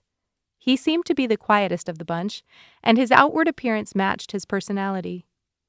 Liv found her Coke on the table and pulled it toward her, then took a sip. Hey, Jonah said quietly on her right. She grinned. Hey. Glad you came. A little early to answer that, don't you think? Jonah laughed, following her gaze to the boisterous group around them. Come on, he said. I want you to meet Bobby. Scooting out of the booth, Liv followed him across the restaurant to the bar. An older man, mid-50s, was cleaning glasses with a white cloth. Bobby, Jonah said, and the man looked toward them. This is Liv. She's visiting Sprucewood for a few weeks. Welcome, Bobby said, extending a hand, and Liv shook it. Just seeing the sights? Just needing a change of pace, Liv said. This is a good place for that. So it seems, she grinned. You're up at the cottages? He asked. I assume that's where you ran into this guy. She was being really picky and wanted her heater to work, Jonah teased, then turned to Liv. Bobby's been like an older brother to me the last 10 years. Thank you for not saying father, Bobby grinned. You definitely look too young to be his father, Liv said. I think I like her, Bobby laughed. You ever need anything while you're here, let me know. Unless it's heater related, then you're stuck with him. Thanks, Liv laughed. Everyone is so welcoming here. There are pros and cons to living in a small town, Bobby said, wiping the counter with a wet cloth. But welcoming is kind of our specialty. It would be hard to survive through mud season without our winter and summer visitors. Liv gave him a questioning look. Spring and fall, Jonah explained. Everything turns to mud with runoff or new snowfall that melts with warmer weather. Ah, Liv said. Well, I'm happy to help. Looks like the rest of your food is here, Bobby said, nodding behind them. So nice to meet you, Liv said, following Jonah back to their group. The game ended at nearly 11 o'clock. Colorado won, which meant the locals were thrilled, especially because the Avalanche had won with a last-minute goal deep in the third period. Liv had been easily swept up in the excitement and conviviality around her. For the most part, she'd felt comfortable throughout the evening, despite the fact that she'd only known these people for a few hours. It felt oddly exhilarating to reinvent herself for an evening. Nobody here, well, besides Jonah, knew anything about her past. They didn't ask questions, just laughed with her and made her feel included. She needed more of that in her life. As everyone settled up their bill, Neil leaned over to her. We're going to the hot springs after the mountain closes tomorrow. Want to come? Dude, Jonah muttered. Seriously? What? Neil asked innocently. Liv said she wanted to experience all that Sprucewood has to offer. She's not going to read about those on Google, so she needs someone to take her. And you're offering to be her guide? Out of the kindness of your heart? Jonah said, raising an eyebrow. Of course, Neil said, holding up 2 fingers. Scout's honor. Uh-huh, Jonah scoffed. Hot springs do sound amazing, Liv said. Which cottages are you at? We could swing by and pick you up, Neil offered. Who's we? Jonah asked skeptically. All of us here, dude, Neil said, gesturing to their friends. Except I'm not sure. Hey, he yelled across the table. Krista, are you in for tomorrow? I think so. I may have to come a bit later. I'm not positive I'll be off in time. I can grab you, Zach offered, stacking plates and picking up napkins. Just text me when you're ready. Thanks, man, Krista said, giving him a fist bump. There you have it, Neil said, turning back to Jonah. But you're not planning to come, right? I know you don't. I'll come, Jonah said, cutting him off. I can bring Liv up. That way you don't have to drive all the way back to town. We'll meet you there. Neil's jaw clenched. Well, that's helpful. Thanks, he said, nodding. Glad that worked out. Jonah grunted, and Liv thanked him for the invite, then pulled her coat on and wrapped the scarf around her neck. I'll walk with you, Jonah said to her under his breath. See you tomorrow, Bobby, he shouted to the bar. Later, Bobby said, not looking up as he worked to fill drink orders for a few late-night customers. Jonah walked past the hostess stand and held the door open for Liv. She gasped as the chilly air hit her face. I thought I was doing better with the cold here until right this second, she laughed, wrapping her arms around herself. If you think this feels cold, just wait till you're in a bathing suit. Whatever, it can't be that bad. I can run from the springs to the changing room, right? Jonah laughed. There isn't a changing room at these hot springs. What do you mean? Liv asked with growing concern. Haven't you been to a natural spring before? Like, how natural? She laughed. Like hiking for half a mile, strip down, climb over rocks in the pitch black, then hike back to your car, kind of natural? Jonah said, shoving his hands in his pockets. Liv looked to his face for any hint of a joke. You're serious. 100%. It's pretty amazing, and you won't find any tourists there. It's kind of a town rule that nobody takes out-of-towners. But I'm an out-of-towner, so why'd he invite me? Liv asked as they walked up the drive to the farm. Jonah gave her a sidelong glance. What? She asked, her boots crunching on the hardened snow. You honestly have no idea, Jonah said, grinning. Liv shook her head. He's trying to be nice? He thinks it's pathetic that I'm alone here over Christmas? Jonah chuckled. Oh, he's trying to be real nice, but it's not because he thinks you're pathetic. When Liv didn't respond, he continued. He was flirting with you all night, and the fact that you knew players' names, that only made it worse. He was not. He's just friendly. Jonah shrugged. It's true. You've known him for a few hours, and I've known him my entire adult life. You're probably right. Liv laughed. I'm not buying it. I'm not that kind of girl, Jonah. What do you mean? You know, the girl who shows up somewhere and magically attracts a guy she's never met? That isn't me. I'm the girl someone goes to high school with and then doesn't remember I was in any of their classes. That's pretty specific. Has that happened to you? Jonah asked, grinning. More than once. But you were married, he said, nudging her arm. That means you caught someone's attention. She gave a sarcastic laugh. Okay, yeah, you're right. Let me give a caveat to my prior statement. Unless you are a narcissistic sociopath looking to prey on someone who isn't smart enough to see the red flags, I won't make an impression on you. Jonah stopped and put his hand on her shoulder, turning her toward him on the path. He looked at her intently. I've known my share of selfish people, and the people they hurt aren't stupid, he said thoughtfully. The people they hurt are usually so kind, they can't imagine someone wouldn't be. Liv held her breath, then let it out slowly. It's a nice thought, but even my parents thought I was stupid. They called everything before I married the guy, and they thought they were wrong, Jonah said, letting his arm drop to his side, leaving a breath of heat on her shoulder where it had been resting. Thanks, she said, her voice a whisper. Turning, they walked a few moments in silence, and Liv lifted her eyes to take in the clear, starry sky.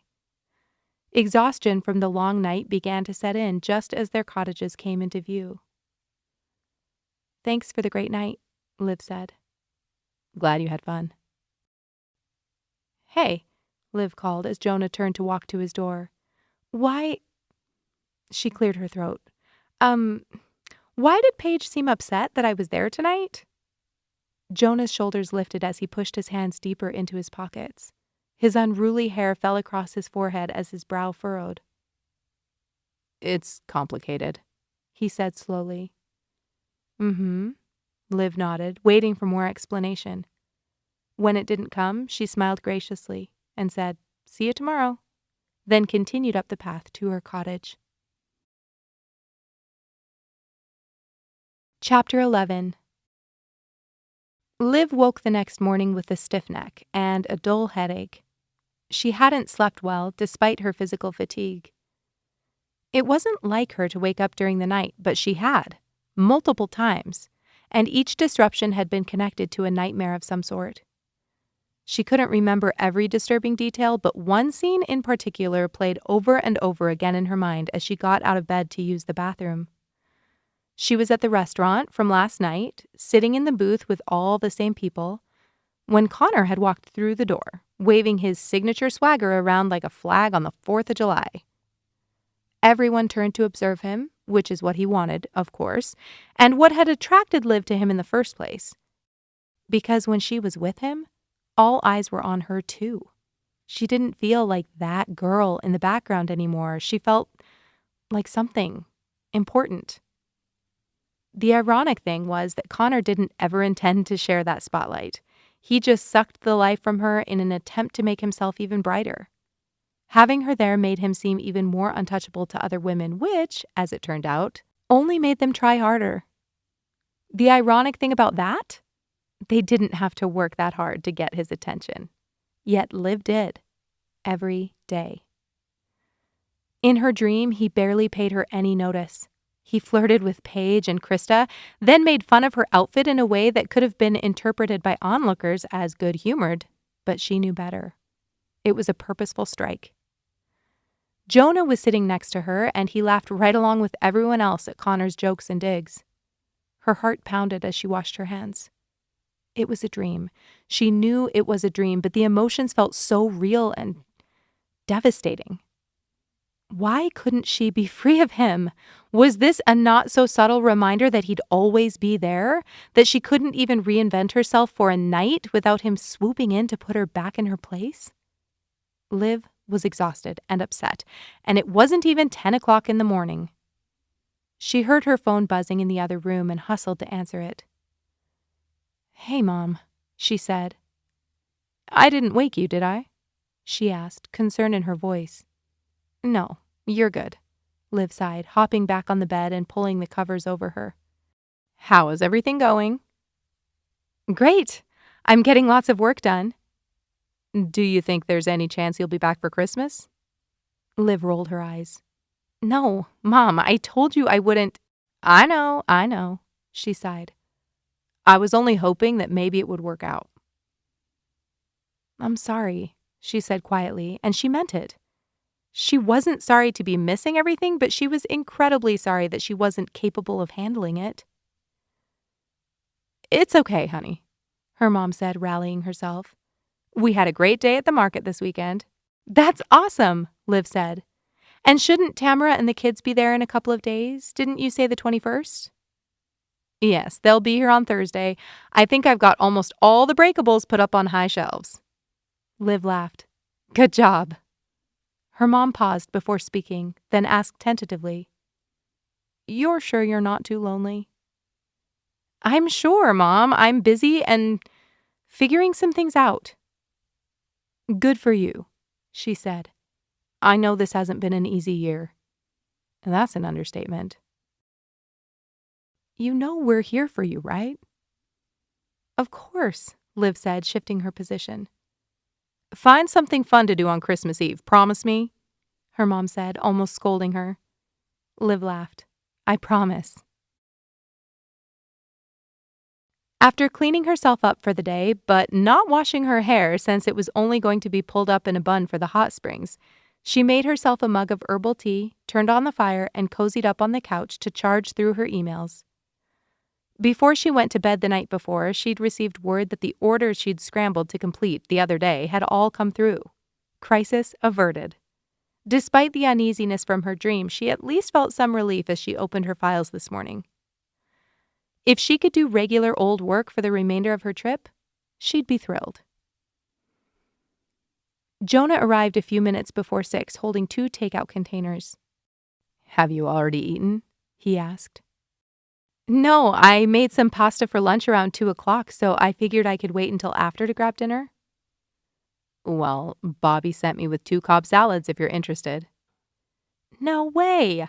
That was incredibly nice of him," Liv said, moving to the side and waving Jonah in. "We won't be late if we eat first, will we?" "No, we've got plenty of time," Jonah said, setting the containers on the table and reaching into the silverware drawer for a couple of forks.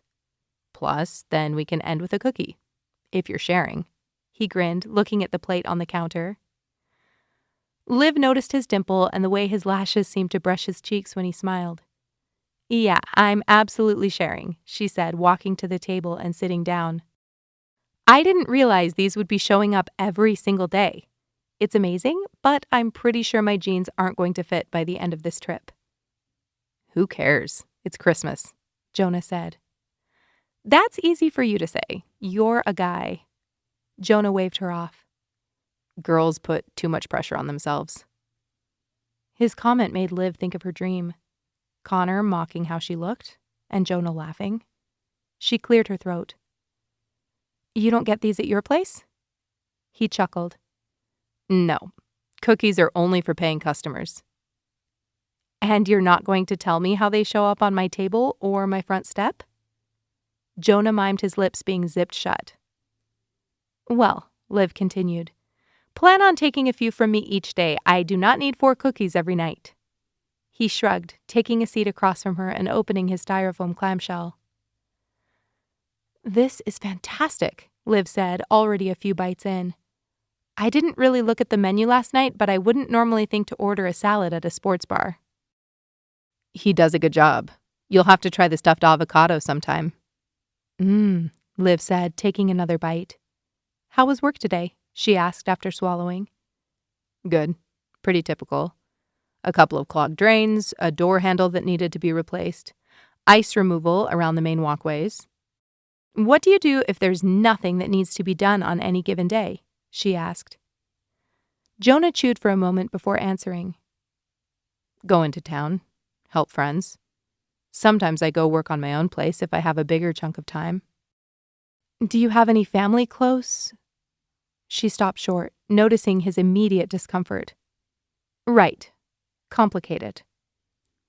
They ate for a few moments in silence, giving Liv plenty of time to ruminate on the reasons for Jonah's silence. It didn't necessarily bother her that he kept avoiding specific topics, but now that they were spending more time together, it would be nice to have a little bit of info. She trusted that he was a good person, but it did feel a bit odd that he knew more about her life than she knew about his. What was he so afraid of? Are you ready to swim? Jonah asked, scooping the last of the lettuce from his container and standing to throw it in the trash. I've got my suit on under this and a towel in that bag, she said, pointing to the door. Do I need anything else? You might want a water bottle. Good idea, she said, walking to the bedroom and grabbing her travel bottle from the dresser. Coming back into the kitchen, she quickly filled it and added it to her backpack. Ready. After you, Jonah said, reaching out and pulling the door open, a cookie in his right hand. The drive was uneventful but pleasant. Jonah asked about her growing up, and she regaled him with stories of beach bonfires, swim meets, and work on the family farm. She told him about the time her dad took up gar fishing, and she spent nearly half the year's Saturdays with him in the swamp. Jonah told her about his ski racing days. He insisted he wasn't ever good enough to advance past local competitions, but judging by his build and how hard he was trying to downplay it, she assumed he was probably pretty impressive. He talked about how much he loved teaching, and again, she wondered why he wasn't going back to that when he so clearly loved it. Something didn't add up. First, he was single, and that seemed wrong on so many levels. Second, he had a degree, experience, and plenty of practical skills. As much as he insisted that he liked the slow life in the mountains, she couldn't understand why he would settle for a life of loneliness. Well, that wasn't exactly true. She could understand it, which only made her more positive that he was hiding something. They parked along the side of the road in what seemed like the middle of nowhere. Liv tucked her pants into her boots, grabbed her backpack, and zipped her coat closed before stepping out into the night.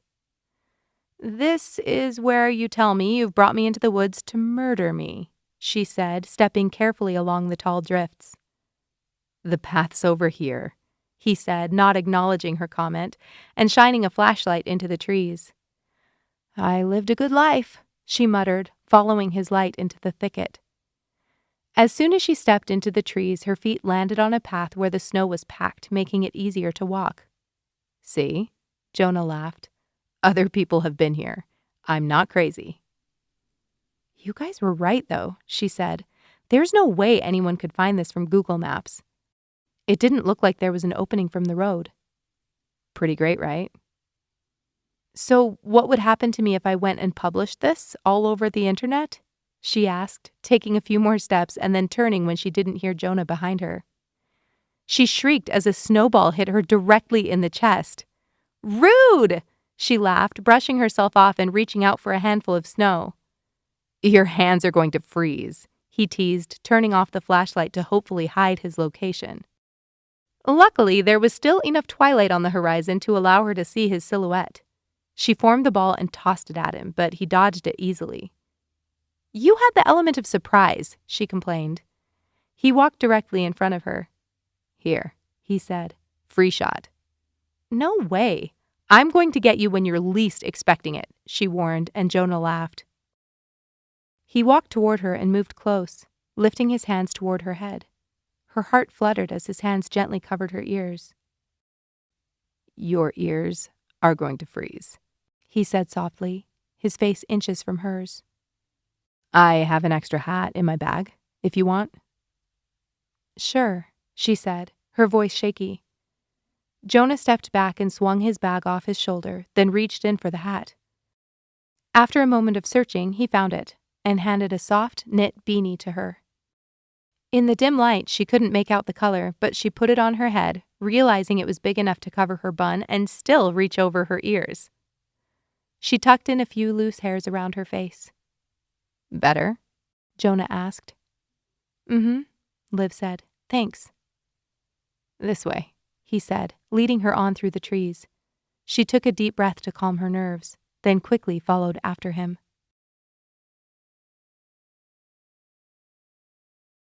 Chapter 12. You made it! Paige greeted them as they walked through the trees into a small clearing. There was a lantern sitting in the snow, and she could easily see the path at this point. How long have you been here? Jonah asked as they walked forward. I thought we might beat you, but then I saw your car on the road. Only about 15 minutes, Neil said. Perfect timing. This is incredible, Liv said, taking it all in. In front of her, steam billowed from a series of pools, making it nearly impossible to view the surface of the water. Are Krista and Zach here yet? I can't see the other end of the pool, Jonah asked. No, you beat them. I'm assuming they'll be here in half an hour or so, Neil said, still not visible to Liv through the clouds. Drifts of snow swept gracefully atop the rocks, the ledges, and faces of some boulders bare from the geothermal heat. Tree branches sparkled around the clearing, and Liv walked to examine the pine needles closest to her. They were completely covered in a thin layer of ice, glistening as she moved them in the lantern light. The effect was pure magic. I love watching people discover this place for the first time, Paige said, and Liv grinned as she walked back to the edge of the pool. The steam was so thick.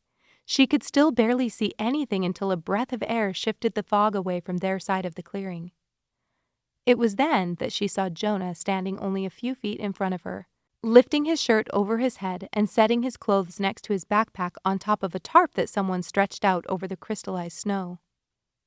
Not wanting to stare, she hastily walked to the tarp and set her bag next to his, pretending to search for something so she didn't have to change right there beside him. She stood and watched as he carefully navigated the rocks and lowered himself into the hot water. I'm not going to slip, right? She said, pretending she'd been carefully inspecting his mode of entry and not the muscles on his upper back and shoulders. I'll help you, Neil assured her. As he came into view through the steam, she couldn't help but notice his athletic build. The fact that everyone in this group seemed to be stepping out of a fitness magazine made her instantly self-conscious. It made sense. They were all into the outdoors and active, but still, it was going to be quickly apparent when she stripped down to her bathing suit that she was not. Her figure was curvier, and that was one thing she typically liked about her body. But next to all of this, she felt soft and weak, physically inferior. Shaking these thoughts off as best she could, she slipped her feet from her boots and stepped onto the tarp, sucking in a breath as the cold plastic hit her skin. Moving fast, she unzipped her coat and slipped off the rest of her clothing, hoping the fog would add some sort of cover. Okay, follow where Jonah went, Neil instructed, still close to the edge, and then reach for my hand. She followed his instructions, walking quickly across the snow and lowering herself down the rock. She found his outstretched hand and allowed him to hold some of her weight as she stepped into the water. Oh, wow, she said. Feels amazing, right? Neil laughed. What temperature is this? She asked. Her teeth clenched and her breathing quickened to manage the discomfort of stabbing pins and needles in her feet. It's about 104, Paige said on her left.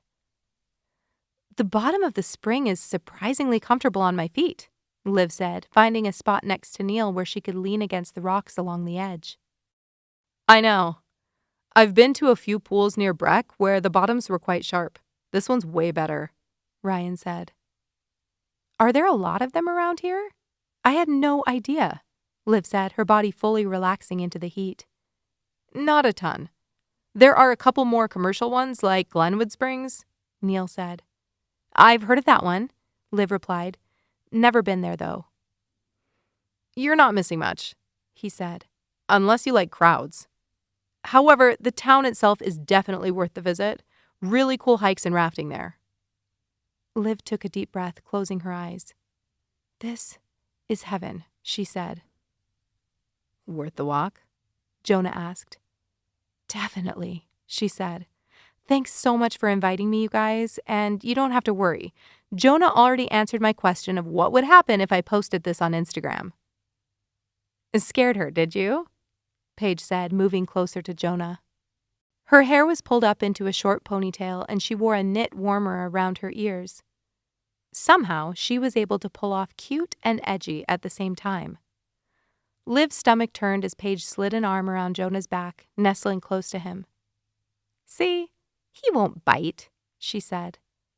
Liv forced a smile but quickly looked away before she could see Jonah's reaction.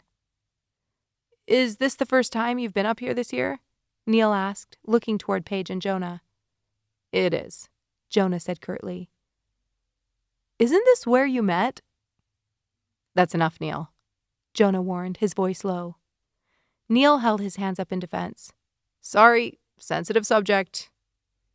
Liv watched the interaction with concern. Neil was purposefully goading him, but why?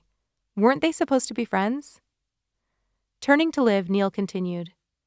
Well, I'm not worried about you outing us on Facebook, he teased, splashing water on the rock behind him to melt the snow, then hoisting himself up to take a seat. But you do have to pass an initiation test. Liv turned toward him, raising an eyebrow. What does this initiation test entail? Observe, Neil said flirtatiously. Grateful for an excuse not to watch Paige and Jonah, she leaned on the rock with her eyes on Neil as he carefully walked across the snow, holding onto a tree branch for stability. Okay, so once you're up here, you have to fall backward, he said, and she gasped as he completely disappeared in a drift of pristine white snow. He immediately popped back out, covered in white sparkling crystals from head to toe, and moved as fast as he could back to the pool. He jumped in with gusto and purposefully landed next to Liv, pressing his freezing cold back against her arm and shoulder. She screamed in shock and desperately pushed him away from her. He laughed and sunk past his shoulders to warm up. Your turn, he teased, and Liv shook her head. I'd kill myself attempting that. Do you know how uncoordinated I am? Nope, Neil shook his head. And that will not get you out of this. You'll just have to be careful and go slow. She stared at him, grinning. You're seriously going to make me do this? 100%, he laughed. Liv braved a glance in Jonah's direction to find him sitting alone. He wasn't looking at them, and it seemed purposeful. It's not that bad, Liv, I promise, Ryan chimed in. You've got to do it, at least once. Has to do what, at least once? A voice called from the trees. Krista! Paige shouted with excitement. Just in time! Liv is about to do a snow dip. Wait for us to get in so we can see, Zach said, and Liv could barely observe their outlines moving in the direction of the tarp. Great. All she needed was a bigger audience. Despite the heat, her body began to shiver. She didn't want to be the loser who wasn't gutsy enough to freeze in the snowbank, but she was also terrified of freezing in the snowbank. No part of her found that desirable. Though she also knew from past experience that doing something out of her comfort zone did bring a certain sense of pride and accomplishment. And who really cared if she looked like an idiot? Jonah obviously had something going on with Paige that he wasn't telling her about, and it wasn't likely that she'd ever see them again after she went home. What did she have to lose? If there was ever a time to let loose and look like an idiot, it was now. Fine, she said firmly. I'm game. But if I slip and fall, it's on your head, she teased, flicking water toward Neil's face. He lit up at her announcement, yelling to Krista and Zach to hurry up. A few moments later, they stepped into the pool and Liv turned to lift herself onto the rock Neil had been on a few moments ago. With shaking arms, she pressed her hands against the cold, rough stone and sucked in a breath as her knees hit the icy surface. She followed Neil's steps up the slope and, without allowing herself to hesitate, fell backward into the snow. She heard whoops and hollers as she frantically jumped out of the drift. She shivered from head to toe, her skin burning from the cold, and jumped back into the pool, careful to land directly in Neil's lap. She laughed giddily at the intensity of the hot water against her freezing skin. Neil pulled her to him, pretending to love the sudden cold, and she squirmed to escape his grasp. There. You happy? Liv said, moving back to her spot. I'm officially initiated. That you are, Neil laughed. Impressive work. Liv breathed a sigh of relief as the warmth permeated her being, but then glanced over and caught Jonah's face. He wasn't smiling, and his somber expression made Liv's stomach drop. He was upset. She could see that, but why? Shouldn't he be happy that she was having a good time? He'd been all over Paige a moment ago, so he couldn't possibly be upset that she'd returned Neil's flirting.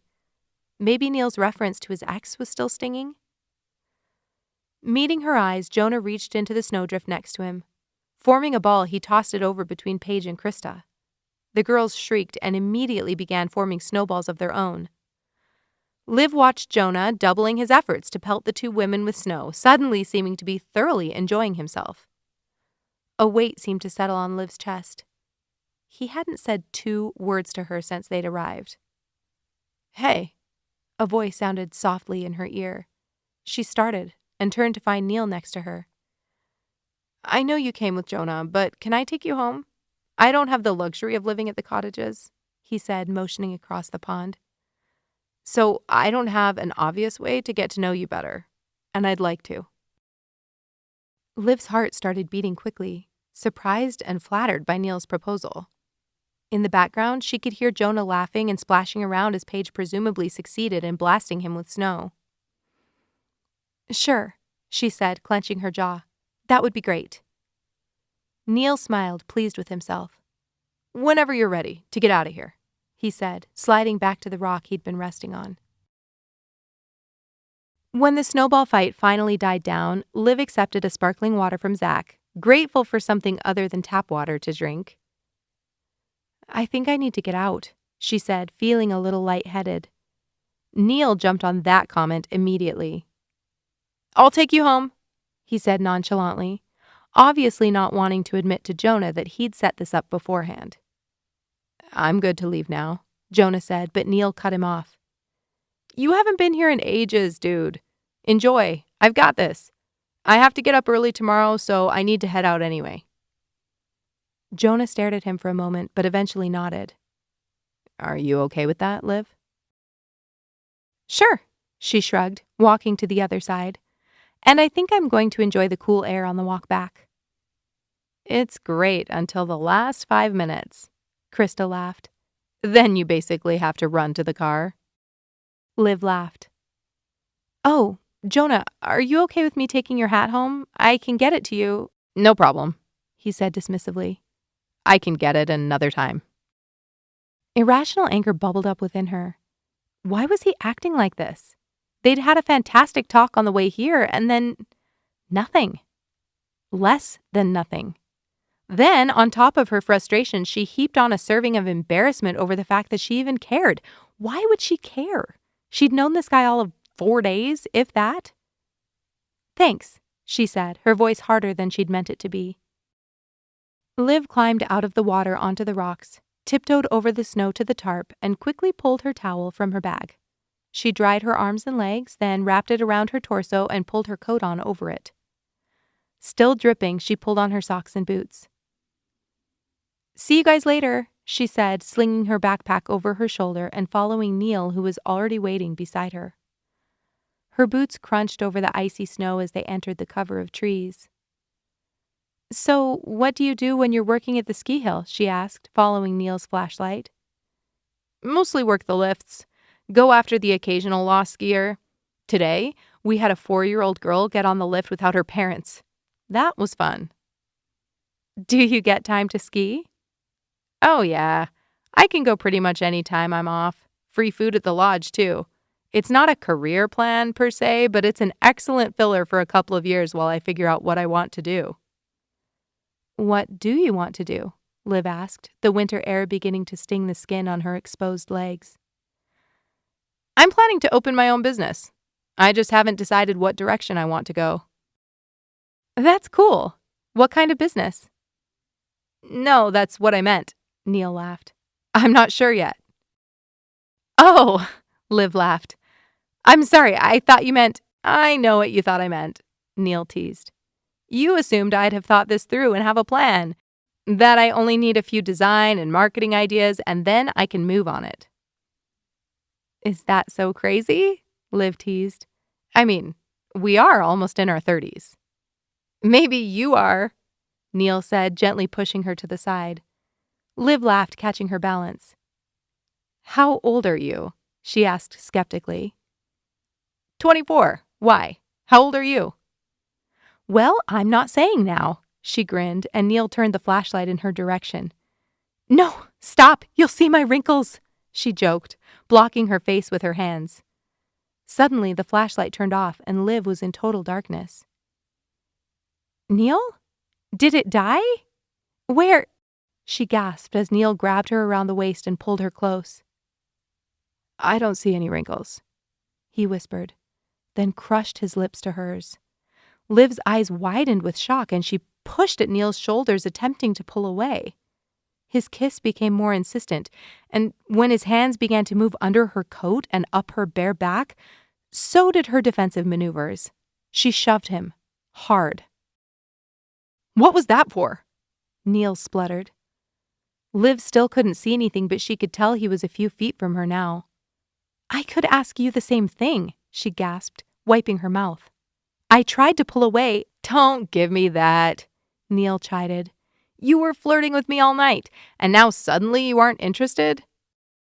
Neil, just because I'm friendly doesn't mean I'm hoping for you to kiss me the second we've ever spent any time together. Seriously? Okay, well, most girls on vacation are looking to hook up with some local guy, so you do this often? Liv said, disgust in her voice. No, I didn't mean. I think I've heard enough. Thanks, Liv said harshly, finally able to see a few feet in front of her face in the moonlight. Liv, just get away from me, Neil, she shouted, backing up against a tree. You're going to freeze out here, he said, his voice low. At least let me take you home. Liv shook her head. I'll figure something out. Neil threw his hands up in the air. Fine.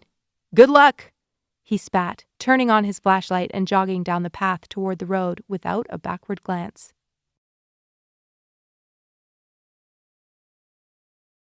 Chapter 13. Liv? Jonah called through the trees. Liv, are you there? I'm here, she answered, walking along the path back to the hot springs.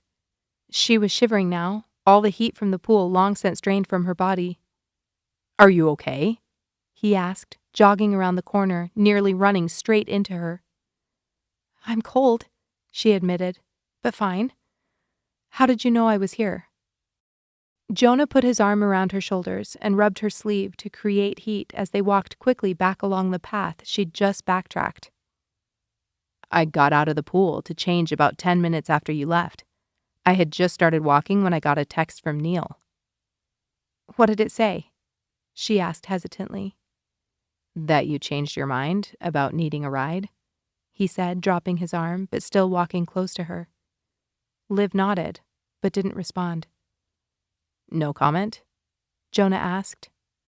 It's complicated, she said, and tried to keep a straight face but couldn't help herself.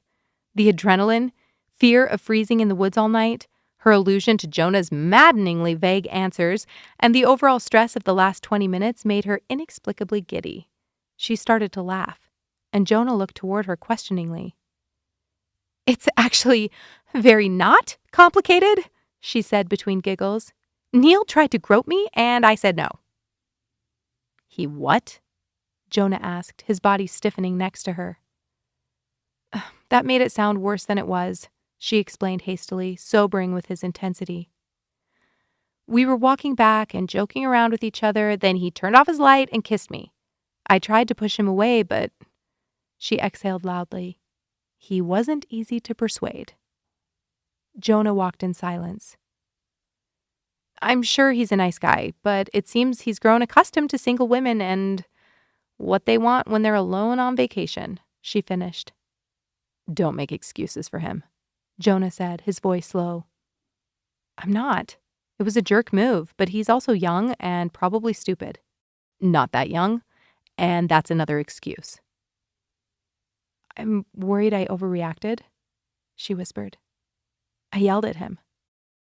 A dude you barely met jumps you when you're half naked in the woods and you're worried you hurt his feelings? No, you should have kicked him extremely hard in the... Jonah, I'm fine. Really, she said, pushing her arms tighter around herself. They finally stepped out of the woods and quickly found Jonah's truck parked next to the road. He opened her door for her and she hopped in, placing her backpack on her lap and clutching it to her chest for warmth. That had been her first kiss since Connor. She'd hoped her first romantic experience after him would have been different and actually wanted. Was she somehow giving off a please take advantage of me vibe? Was there something about her that screamed, I'm desperate and vulnerable? Her teeth chattered as she stewed in the passenger seat. Jonah turned the key in the ignition. I'll get the heat going as soon as the engine's warm, he promised, pulling away from the shoulder and flipping a U-turn to head back into town. They drove in silence, and Liv replayed the whole night in her head, attempting to figure out where she went wrong. She didn't find her answer, but as the reel of Paige in a bikini pulling herself close to Jonah started again in her brain for the fourth time, she did recognize something. What is the deal with you and Paige? She blurted out, her jaw clenched from the cold. Jonah sighed. There's no deal. She was mad when I showed up with you the other night and she was flirting nonstop with you at the hot spring, and you seemed to be flirting right back, Liv argued. You were flirting right back with Neil. Did that mean anything? Jonah needled. Liv's nostrils flared. No, she lied. It didn't mean anything where Neil was concerned, but it was a direct reaction to Paige and Jonah. Right, he said. So all of that meant nothing? Liv asked. Paige was interested in me a while ago. I didn't return the sentiment. I don't think she stopped being interested, Liv said under her breath. Jonah turned on the heater and Liv desperately held her hands next to the vents. Why does it matter? He asked, staring straight ahead at the road. What do you mean? Liv asked, stalling. Why do you care, if Paige is interested? I don't know, she stammered. It just seemed weird, that's all, like maybe you would have mentioned it to me, or at least made it clear that... She stopped short. She didn't know where she was going with this. I don't typically discuss relationships with people I barely know, Jonah said, and Liv pursed her lips. She looked out the window as they approached town, her eyes filling with tears. This was not at all how she envisioned tonight going. But what had she expected? The first guy she meets in town was nice to her, and all of a sudden she'd anticipated what exactly? Whatever it was, he clearly was not envisioning the same thing. As they pulled into the lane to the cottages, Liv hastily wiped hot tears from her cheek. The feeling had returned to her legs and feet, and she pushed her door open before Jonah had the chance to fully stop. She pulled his hat from her head, accidentally taking her hair elastic with it. Her long blonde hair cascaded around her shoulders as she searched for the band, finding it pressed between her neck and coat collar. Sweeping her hair to one side, she set the hat on the seat in front of her. Thanks for the ride, she said brusquely, turning and walking up the path to Holly Bough Cottage. Chapter 14. Liv woke to notifications on her phone. Dread immediately settled in her stomach, knowing that there was likely only one reason for the constant dinging. It was December 19th, and the last few days before Christmas meant crisis calls. Taking a deep breath, she rolled over in bed and plucked her phone from the nightstand, removing it from the power cord. To her surprise, there was only one message from Matt. The rest were from Sarah. Hey, how is Operation Handsome Guy and remote location going? For your friend, I mean. I wanted to let you know, I ran into Connor and his new fiancée last night. She's really, really ditzy. Just thought you'd enjoy that bit of information. He's exactly the same as always. Liv wanted to not feel the selfish pleasure that filled her heart at reading this. She really, really wanted to be the bigger person, but she just wasn't. It made her disturbingly happy to hear that, though she was beautiful, Connor's new girlfriend didn't have a step on her in the brains department. And it was incredibly validating to hear that Sarah saw his dominating arrogance for what it was. She was better off without him. She was. Liv, Where did you see them? That does make me happy. I know, I'm slightly pathetic for caring. Operation Handsome Guy is a bust. He's still handsome. I blew it. She swiped over to Matt's message after pressing send. Matt. Christmas crisis calls are here. But don't worry, we've got it handled. Liv.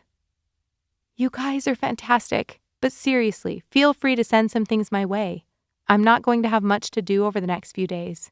You'll be saving me from too many chick flicks. Matt. You sure? Liv. Yep, do it. Matt. I love you. Check your email. Liv laughed and swiped back to her conversation with Sarah. Sarah. Just at a random Christmas party. I talked with them for a bit. He asked about you. Liv's heart jumped, and then disgust quickly followed. Liv. What did you tell him? Sarah. That I hadn't talked with you in a while, but it seemed like you were doing great. Liv. Perfect answer. Thanks. Sarah. Liv, he is such a tool. I know he talks a big game, but he doesn't have everyone fooled. Liv. Thanks. I think it's just going to take time. Sarah. We miss you. Liv took a deep breath. Maybe it was naive to expect a quick fix for all this. It was true. Her life hadn't gone as planned. She'd made mistakes. But she'd learned so much about herself, and it wasn't the worst thing to have to start fresh. Better now than 10 years from now. She still had plenty of time left to make something of herself and to find the right person. Hardly any of her friends had settled down at this point, so why was she being so hard on herself? She reached over to the plate of cookies she'd conveniently stashed on the nightstand, grabbed one, and took a large bite. Suddenly, a thought snapped into being in her brain, and she sat up straight. She was resisting. Propping herself up on precarious half-truths to avoid the grief she knew was coming. All of the yoga she'd practiced in the city came back to her. Gratitude. Being present. She wasn't feeling any of that. Right now, she was somehow stuck in the past and the future at the same time, bouncing back and forth between dashed hopes and earlier trauma. Completely unwilling to accept that her present was different than she'd imagined it. She finished the cookie and brushed the crumbs off her hands over the floor. Well, that was going to change today. She stood up and walked to the bathroom, then leaned over the sink and splashed water on her face. Today, she was going to start her practice. Life practice. She was completely capable, not only of running a business, but of adulting in general. She couldn't say that for many people she knew, even those in so-called stable relationships. That was something she could build on. Walking to the couch, she sat down and opened Evernote on her phone. Gratitude, she wrote as the heading, then began to list everything she could think of. Family, friends, growing business, design skills, positive supplier relationships, loyal clients, good fashion sense, healthy body. The list went on, and when she had nearly 50 entries, she looked at it in awe. She'd been missing all of this for nearly a year, and why? Because some guy said she wasn't good enough? Because he decided that he'd never be satisfied? She laid down on the floor and stretched her arms out above her. This moment was a much-needed revelation, but she wasn't naive enough to believe she'd never feel lonely or frustrated again. Tackling this all at once was unrealistic, but she knew how to tackle big projects, didn't she? She'd never attempted to treat her personal life like she did an account at work, but maybe that was long past due. First step, identify the goal and make a plan. Next, tackle the first step in that plan. Then number 2, then number 3, and so on. In her experience, projects simply couldn't become overwhelming when approached this way. But she paused. The second requirement at work was that she never took big projects on alone. That was going to be a problem in this instance. Is that why she'd been avoiding it so hard? Because it all seemed to land on her shoulders and hers alone? But who could she reasonably ask to assist her with this? And what would she even request that they do? Even as she thought that, she knew the answer. Reaching her hand up to the sofa, she scooped up her phone and dialed the person she'd been avoiding the most. Hey, Liv. We were just talking about you, Tamara said cheerily. You were? The kids were asking if they'd get to see you this trip. Liv could hear her nieces and nephews running around, chattering and laughing in the background.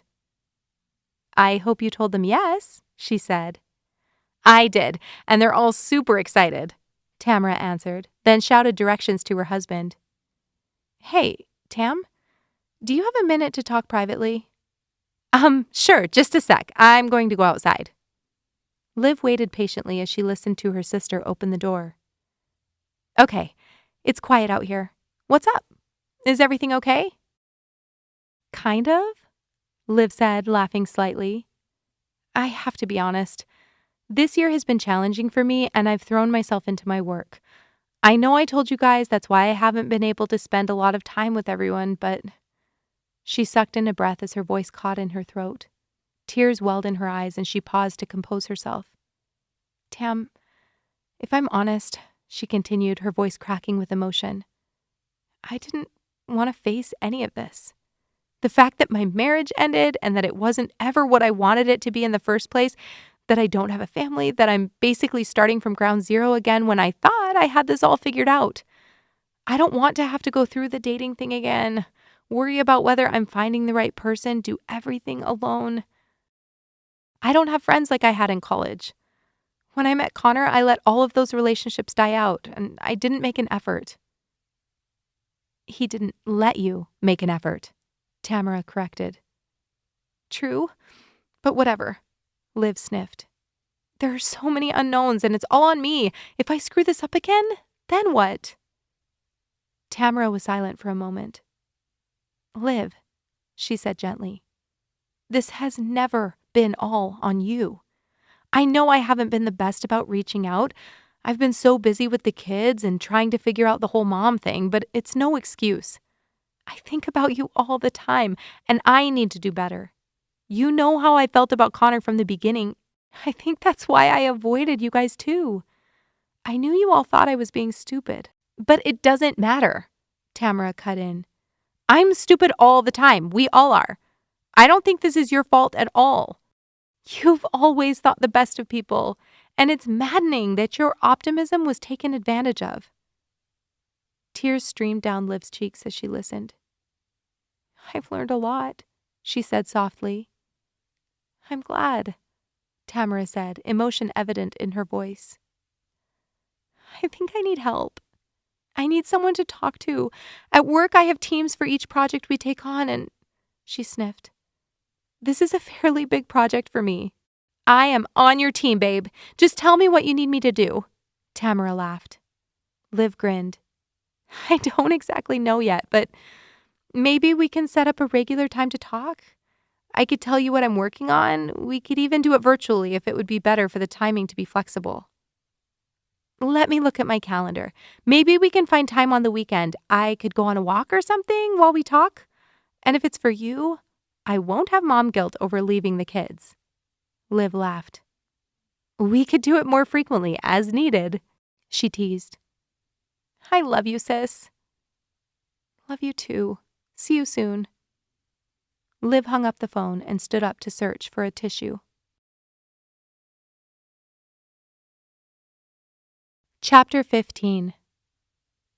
Finished with work for the day, Liv walked into town toward City Hall. In the binder in the cottage, she'd seen an ad for the Sprucewood Museum. It was free and open till 4, the perfect little stop for late on a Tuesday afternoon. She approached the front of the house, pulled open the screen door, and stepped into a small entry. A guide walked toward her, smiling and beckoning her to come further down the hall. Welcome, the woman said, motioning at the room in front of her. Have you been to the Sprucewood Museum before? Nope, first time, Liv grinned. Well, you're in for a treat, the woman said, winking conspiratorially. My name is Molly, and I'll be your guide today. We have 4 rooms, each one dedicated to one of the founding families of our beloved town. Liv listened as Molly dove into the history of Sprucewood, gazing at the pictures and artifacts displayed along the wall. Eugene Jones had moved here searching for gold, but ended up opening a trading post and staying put. He had 8 children with 2 different women, His first wife died of a fever when she was only 28. 4 kids by the age of 28. That even put Tamara to shame. Eugene Jones founded our school as well. Though it's much expanded now, the original one-room schoolhouse is still in use. Liv turned, her interest piqued. Is that the only school in Sprucewood? It is, Molly nodded. Huh. That's incredible that they still use it. Have you been over to see it? Molly asked hopefully. Liv shook her head. No, but I have a friend who used to teach there. Oh! Molly clapped her hands, delighted. Who is it? Maybe I know them. My own kids all went there, and I've lived here for over 30 years. His name's Jonah. I don't know his last name, but he taught middle school. Molly sighed, her face drawn into an expression of pity. Oh, that poor man. He's a friend? Liv nodded. Then you know it wasn't his fault, Molly asserted passionately, pointing a finger at her. Again, Liv nodded, not wanting to admit her complete lack of understanding. When they fired him, it wasn't right. He needed help, that's all, she said, muttering under her breath as she began walking, leading Liv into the next room. You tell him Molly said hi. I hardly ever see him around town anymore. Though I'm kind of a homebody, to be honest, she said, turning and flashing an amused grin. Now, this is the Cranston family, she began, pointing to a black and white portrait hanging next to the door. Liv didn't hear much else from that moment on. Her mind was spinning over what Molly'd said about Jonah. He'd been fired? It wasn't his fault? What was she talking about? She searched her memory of her conversations with him, attempting to find something that could give her a clue. At least now she felt validated that something hadn't been adding up when he'd talked about his life. Her intuition was right on. It wasn't any of her business. But when the tour ended, she casually decided that groceries for tonight could probably wait, and a meal at 4:30 in the afternoon wouldn't be the worst idea. When she walked into Phil's, she immediately searched the bar area and found Bobby just where she'd hoped he'd be. She waved, and he motioned for her to join him. Hey there, he greeted her warmly. Liv, right? Good memory, she smiled, sitting on a stool in front of him. How have the last couple of days been? He asked, hanging glasses above his head as he talked, the dishwasher still steaming next to him. Interesting, Liv said honestly, and Bobby laughed. That's how it should be, I guess. Boring isn't any fun. He grinned. Can I get you anything? Actually, yes. Can I order that BLT I was eyeing the other night? Absolutely, he said, shifting to his left and typing on the monitor in front of him. Fries, soup, or salad? Fries, she said without hesitation. You got it. What to drink? Water is great. Bobby reached for a glass, filled it halfway with ice, then pressed the button for water. He slid it to her, laughing at her alarm. The glass slid to a halt right in front of her. I've gotten really good at glasses arriving in the right place, he said. Liv laughed and took a sip. So where's Jonah this afternoon? Working? Probably, she said. I had work today and then I went to the museum just now. I haven't seen him. Bobby said, his eyes narrowing. You went up to the springs with that group the other night? Liv nodded, taking a sip of water to avoid having to expound. It's beautiful up there, he said, eyeing her suspiciously. It is, she agreed. Looking down at the bar, she took a deep breath. Bobby, can I ask, why isn't Jonah teaching anymore? Bobby placed both his hands on the counter. That, he sighed, is a loaded question. Have you asked Jonah about it?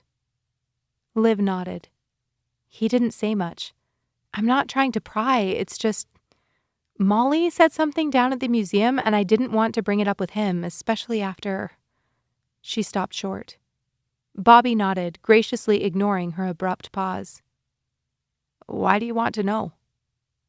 Liv searched for an answer. I... She stopped, her eyebrows furrowing. I don't know, she admitted softly. Well, if it's just curiosity, then... No, it's not, she quickly cut in. At least, I don't think it is. I think Jonah's a good guy, Bobby. I know that sounds silly because I've only been here a few days, but I can tell he's kind, and I'm coming from a really tough situation. It seems like he might be too. Maybe that's why I care. I feel connected to him in some way. She looked at Bobby, searching his face for a response. Is that weird? She asked, doubting herself when he remained quiet. Bobby shook his head. No, not weird. Jonah was an excellent teacher. He lost his job because he had a drinking problem. Liv looked puzzled. Drinking? I haven't seen Jonah drink anything but water, even at the springs. He's been clean. For 4 years, Bobby clarified. Then why can't he go back to teaching? It seems like that's more than enough time. No, Bobby said, moving closer. Liv, it was awful. He made a lot of enemies in this town, and even though they're willing to interact with him themselves, it's another thing entirely for them to allow him back into the classroom with their children. Liv's heart was pounding. She couldn't imagine Jonah doing anything that would alienate people like that. He's a good person, Liv, and he's been through a lot. I think you'll have to ask him about the rest, though. It's not my story to tell. She nodded. Thanks, Bobby. I'll go check on that BLT, he said, turning and walking back to the kitchen. Liv wanted to wait and ask Jonah for his side of the story. She really did. But there was too much intrigue, and her curiosity got the better of her. Pulling out her phone, she typed Jonah's name into the Google search bar. She didn't know his last name, but she added the tags alcohol and fired, along with sprucewood and teacher. Within seconds, her finger hovered over the top hit. Teacher fired for alcohol-induced destructive rage, Sprucewood, Colorado. The article was from 2014. She hesitated, not sure she wanted to read whatever disturbing information was in this text, but it was too tempting. She clicked the link and began to read. A male teacher at Sprucewood Middle School was fired this week after months-long investigations into accusations that he engaged in inappropriate behavior on school property. A Golden County public spokeswoman confirmed that Jonah Wilson had been discharged but wouldn't comment further. Wilson hasn't responded to our inquiries despite multiple messages seeking comment. Wilson, who was Golden County's 2013 Teacher of the Year, was suspended without pay in September after arriving at the school inebriated and throwing a desk and attached chair through a closed window on the south side of the school. Witnesses say Wilson, after an altercation with another female staff member, flew into a rage and began to throw school supplies around the room. According to another staff member at Sprucewood Middle School, who preferred to remain anonymous, this was the third on-campus incident of Wilson's erratic behavior. At this point, he's a safety issue for the staff, but more importantly for the children he teaches. He needs help, and until he gets his drinking under control, he won't be allowed back onto school property. Here you go, Bobby said, and Liv frantically closed the screen even though she knew he couldn't see what she was looking at. Thanks. Looks delicious. Bobby smiled and walked to the other end of the bar to help a man who had taken a seat while he'd been retrieving her meal. Liv picked up half of her sandwich and took a bite. The crisp lettuce and bacon a perfect complement to the fluffy bread and sweet tomato. The deliciousness of the food did nothing to assuage her guilt at becoming an internet stalker. What was she supposed to do now? Just pretend she didn't know? And how could he have done that? Drinking or no drinking, who would throw a desk out of a school window? Liv swallowed, but the lump in her throat didn't go away. Was it possible to feel betrayed by someone you barely knew? She knew she was probably being overly dramatic, yet she couldn't shake the hurt and frustration. He's a good person, Bobby had said, But in her experience, the road to being devalued and gaslighted was paved with good people who only needed to get over something or other. Mayonnaise squeezed out between the bread onto her lips as she took another bite, and she wiped it with her napkin. Maybe it was time she started looking at things realistically. Maybe it was time she stopped taking risks with her emotions at all. Chapter 16. Liv spent 2 days holed up in Holly Bough Cottage. She told herself it was because of the snowstorm that blew through Sprucewood, but her heart was difficult to convince. She'd gotten into a sort of routine. Wake up around 8, field emails from Matt, eat lunch, work on a few mock-ups, then Christmas movies. So many Christmas movies. After watching both The Holiday and White Christmas, after finishing Love Actually and A Christmas Proposal the day before, Liv forced herself to get off the couch and take a shower. She was out of groceries and wasn't going to go into town looking like she'd sat on the couch and watched movies for 2 days straight. Though she'd been stuck inside, she'd seen Jonah through the window going in and out of his cabin. What was it about him? Even after hearing that he wasn't exactly who she thought he was, she still couldn't stop thinking about him, or staring after him as he walked across the property. She wanted to know his whole story. But after that night at the hot springs... Turning off the hot water, she stepped onto the bath mat and pulled a towel from the bar hanging on the wall next to the tub. She dried off, moisturized, and pulled on her warmest clothes, jeans, a sweater, wool socks, and dried her hair. It felt like a lot of effort to go through for a trip to the grocery store. Though it probably would have been slightly warmer had she walked into town earlier, this way she'd be able to hear the carolers and see the lights. She needed a little real Christmas magic in her life instead of just watching it on television. She shivered as she carefully navigated down the front steps and down the walkway when her feet suddenly shot out from under her. A shriek escaped her lips as she fell hard, landing on her tailbone. Tears collected in her eyes involuntarily as she lay on the cold cement in total shock. "Liv?" A voice called in the distance, but she couldn't take a breath to speak. "Liv," the voice repeated, this time closer. Jonah's concerned face appeared above her, and she struggled to get up. "Here," he said gently, sliding his hand underneath her head. "Lie still. Can you move your legs?" She nodded, lifting her knees. "Did you hit your head?" "I don't think so," she said, her voice shaky. "Just hit my tailbone. Hard." "Okay, I think it's probably safe to move you inside. Take my hand." Jonah pulled her up, throwing her arm around his neck and holding her around the waist to support her weight. "Let me get my key," she whispered as they stepped onto the porch. She fished in her pocket, wincing as she shifted her feet. Opening the door, Jonah helped her into the cottage and walked her to the couch. "I'm going to get the carpet dirty," she said, looking down at her boots. Jonah scoffed. "Lie down," he said, and she gingerly lowered herself to the cushions. Jonah quickly walked into the kitchen and pulled 2 grocery bags from under the sink, doubled them up, and filled them with a handful of ice. "Here," he said, returning to the sofa and handing her the homemade ice pack. "Thank you," she said, sliding it underneath her as he walked past the coffee table and pulled off her boots. "Do you want to take your coat off?" he asked.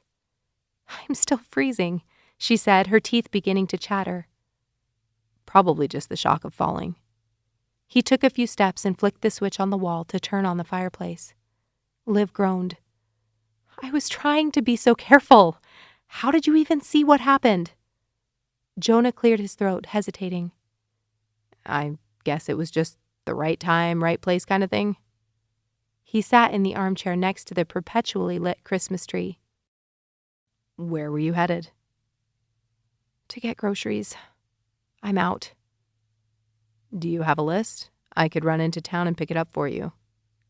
Liv smiled. "You don't have to do that." "If you were desperate enough to walk into town in this weather, then it's likely you're probably on the brink of starvation." Liv laughed and then winced in pain. "No jokes," she said, sucking in a breath. "It hurts too much." "Sorry." Jonah grinned, and despite the pain, Heat rose to Liv's cheeks as the lights from the tree glinted in his blue eyes. "List?"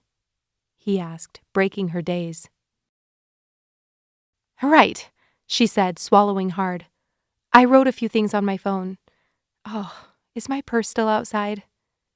"No, I grabbed it. It's on the table," he said, standing to retrieve it. He brought it to her, and she reached inside. "Okay," she sighed. "Here it is. Salad kit, if they have it. A dozen eggs, bread, lunch meat, cheese. I already have condiments. Apples, and a couple of freezer pizzas or some other quick freezer meals." She set her phone on the table.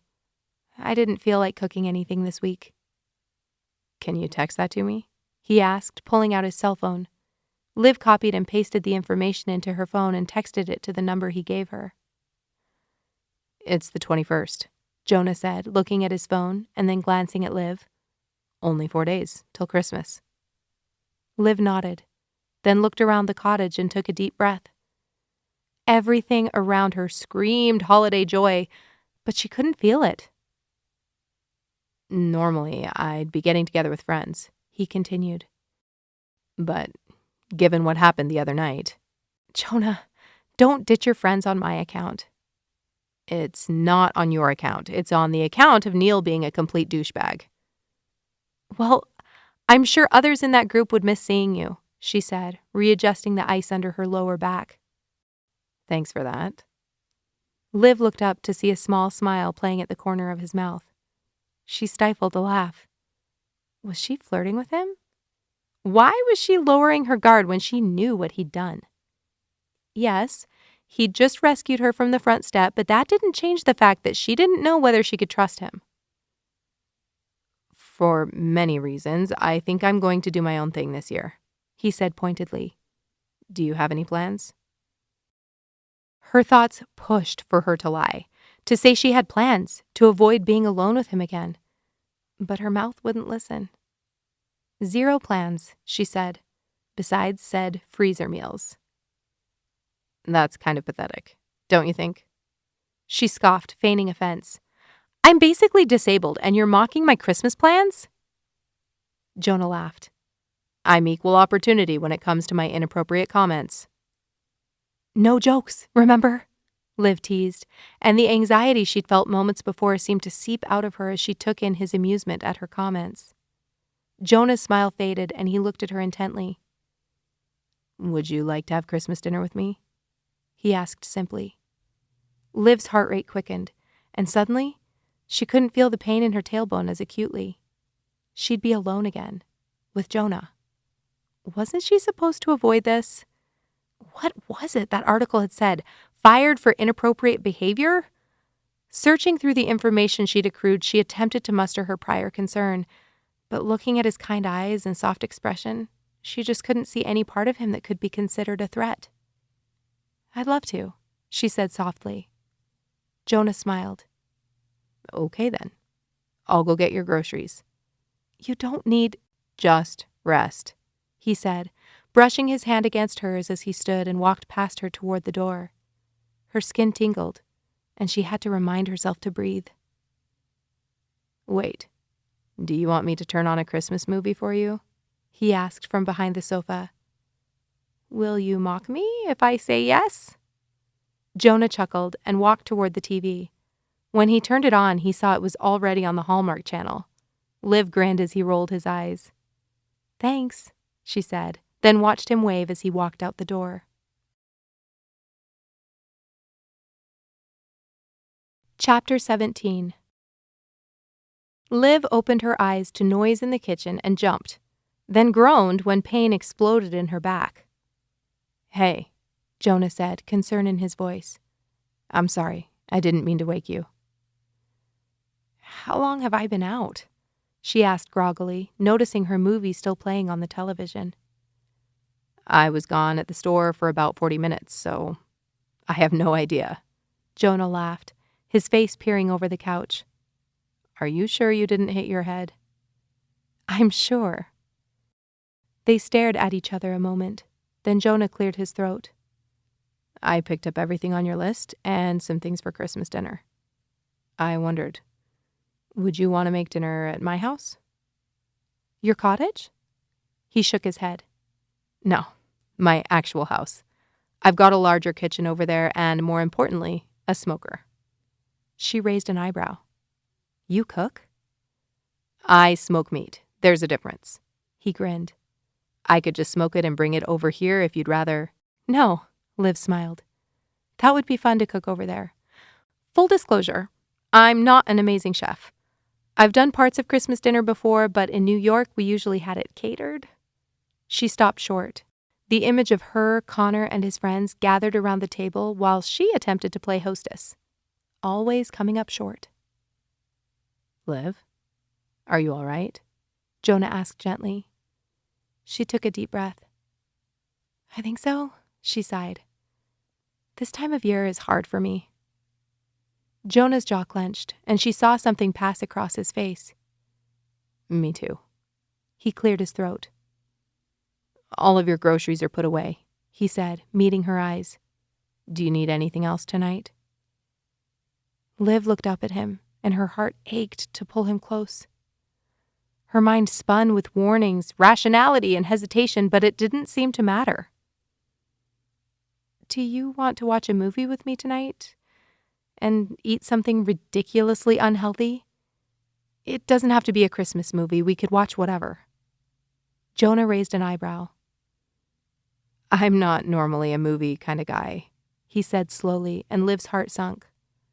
But, he continued, if it's not cheesy, I guess it's the least I could do for an invalid like yourself. Liv smiled, attempting to mask her excitement. And I might have gotten a pint of Ben & Jerry's at the store. You did? Jonah laughed at her wide-eyed expression. It was supposed to be a surprise. It is! The best surprise! She grinned. Jonah walked back into the kitchen, and Liv could hear him rifling around for what she assumed were bowls, spoons, and an ice cream scoop. She reached for the remote sitting on the coffee table and navigated to the TV guide, looking for movie options. Eventually, Jonah appeared beside her with 2 full bowls in his hands. I can sit up and use these pillows. No, just lift your legs. He set the bowls on the table and she lifted her legs obediently, supporting her lower back with her hands on either side of her bruised tailbone. Jonah sat on the couch and she lowered her legs on top of his lap. Is that weird? He asked, reaching for the bowls and handing her one. She shook her head, taking a bite of ice cream. Handing him the remote, she said, You choose. Liv forced herself to take a deep breath and regulate her nerves before she started shivering. She still had her coat on, and that helped, but she was losing her mind with him being so close. What had gotten into her? Yes, he was incredibly cute, and yes, he had been extremely kind to her, but what about the other night? He said he didn't want to talk about things with someone he barely knew. She was that person. He barely knew her, and she barely knew him. And the things she did know should be enough of a red flag to make her take precautions, like not being alone with him in her cottage late at night. But was that all she knew about him? That was third-party information. Everything she'd seen personally had been sweet, kind, considerate. But she also knew she had a propensity for falling for people who knew how to be captivating, sweet, and kind, until they weren't. How do you feel about $1 Million Baby? Jonah asked. Sounds perfect. Maybe she was falling into another trap. But right now, she couldn't force herself to care. Liv woke the next morning and persuaded herself to get up and out of bed. Walking felt like torture. She turned around to take a look at her bruise in the mirror. She grimaced at the dark blue and purple splaying out across the skin of her lower back. Popping 2 extra-strength ibuprofen pills into her mouth, she took a drink of water from the tap. She grinned, thinking about last night. The movie wasn't a holiday romance by a long shot, but the ending had been surprisingly heart-wrenching. Though she'd tried to hide her emotions as the credits rolled, she hadn't been completely successful. But she could have sworn Jonah's eyes had been shimmering when he caught her wiping away a tear, so at least she hadn't been the only one. Walking into the kitchen, she pulled out a frying pan and turned on the medium burner on the stove. She pulled 2 eggs from the fridge and cracked them into a bowl, then scrambled them with a fork. Greasing the pan with a stick of butter, she poured the eggs into the pan and dusted them with salt and pepper. She toasted a slice of bread while they cooked, then gingerly sat down at the kitchen table with her plate. Taking a bite, she opened her laptop and clicked on Messenger. Hey, I think Operation Handsome Guy might be back on. Sarah's icon showed as active, so Liv watched for her to respond while she ate. Sarah. I need details. Liv. There aren't really details per se, but he may have helped me last night when I slipped. And invited me to Christmas dinner. Sarah. Did you kiss? Liv. No, Sarah, I barely met the guy. Sarah. And? Liv. Focus. I need your help on this. I found out randomly through some people in town and possibly a Google search that he got fired because of a drinking problem. Sarah. How recent? Liv. As far as I know, the drinking stopped a few years ago. Sarah. Have you asked him about it? Liv. No. He doesn't even know that I know, so how would I even bring that up? Like, hey, I was stalking you in town and heard you used to be an alcoholic, and you threw a desk out of a school window. Tell me about that. Sarah. He threw a desk out of a school window? Yikes. Liv. I know. Sarah. But I mean, you wouldn't have to say it like that. Liv. I don't know what to do, Sarah.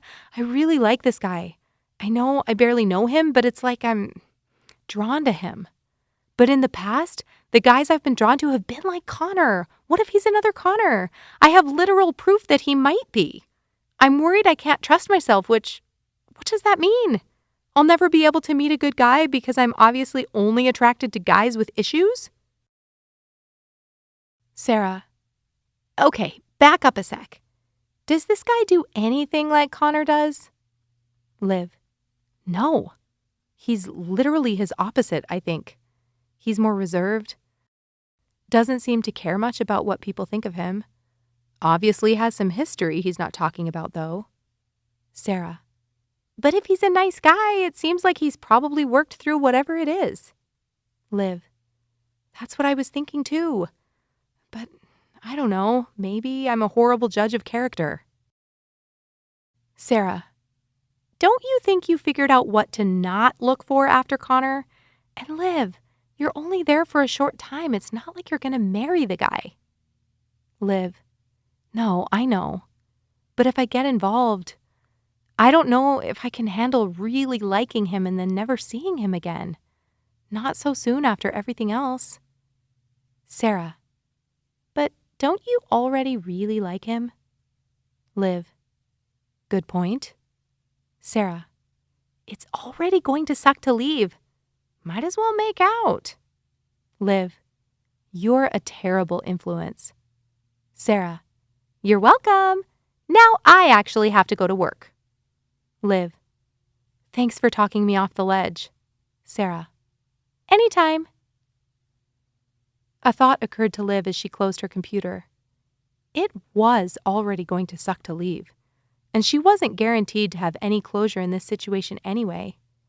He was clearly feeling just as alone as she was, so maybe he only wanted someone to be around and wasn't actually attracted to her.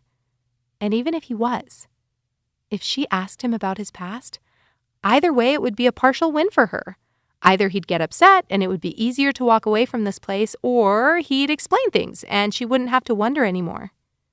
She finished her breakfast, and as she placed her dishes in the sink, reached up for her phone on the counter. She realized she had Jonah's number. She'd texted him her grocery list last night. Scrolling to find the message, she clicked on it and began to type. Hey, are you home right now? Her finger hit the send button and she instantly regretted it. What was she going to do now? Go over and say what exactly? Jonah. I am. What's up? What was up? Liv had no clue where to go from here, But she knew she needed answers. She'd spent too much time trying to please people and ignoring her own emotional needs in a relationship. What was a relationship worth if she wasn't comfortable in it? Without texting back, she found her outdoor gear and got dressed. The medicine had kicked in and she felt almost normal for the time being, though her back was definitely still stiff. She knew she'd feel it later, but enjoyed the relief for the moment. Stepping into the cold, she realized she hadn't done anything to make herself look presentable. She hesitated, her hand holding the cold metal of the doorknob, but then closed the door and held onto the railing as she descended the steps. The ice was cleared at this point, but she could see where she'd likely slipped.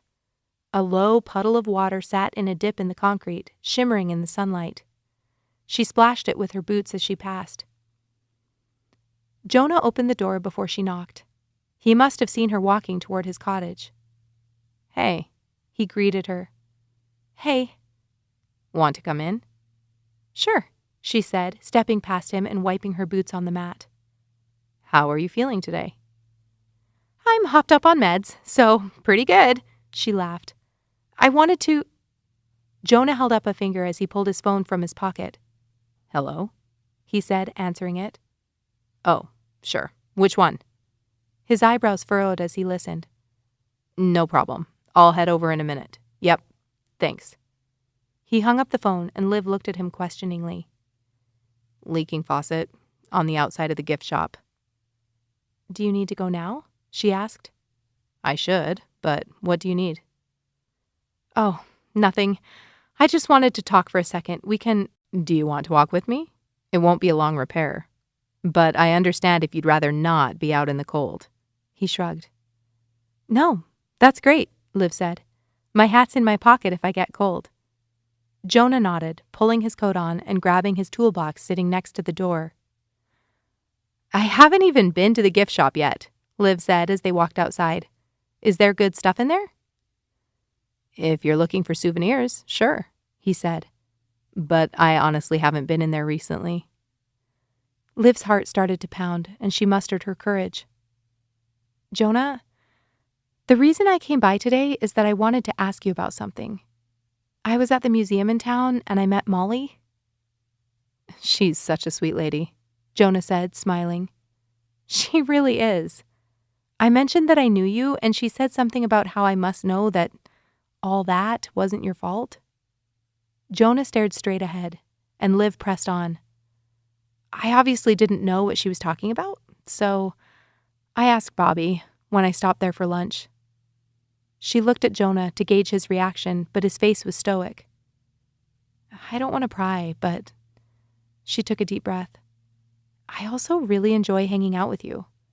Given my history, I'm just nervous. It's hard for me to make friends in general because it's hard for me to trust people, but especially guys." "Guys I'm attracted to," she thought, but didn't say it. They reached the side of the building, and Jonah led her around the north side. They found the faucet and saw drips of water dropping onto the ground below it. Jonah squatted down next to it and opened his toolbox.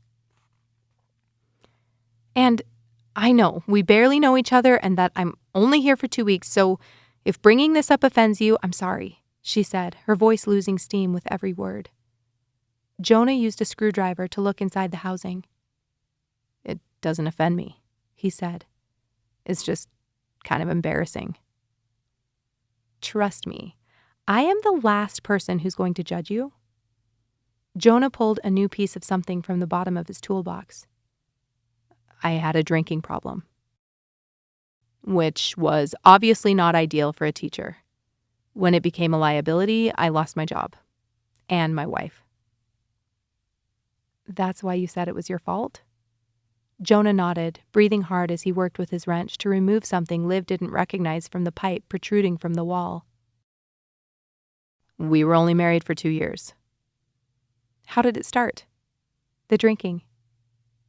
Jonah shrugged, but didn't answer. "Do you still struggle with it?" Liv asked. "I struggle with plenty of things in life, but drinking isn't one of them. That was a wake-up call for me, and I haven't had a drop in 4 years. But I'm not naive enough to think that it couldn't be a problem again in the future. I have pretty strict rules I follow." "That's impressive."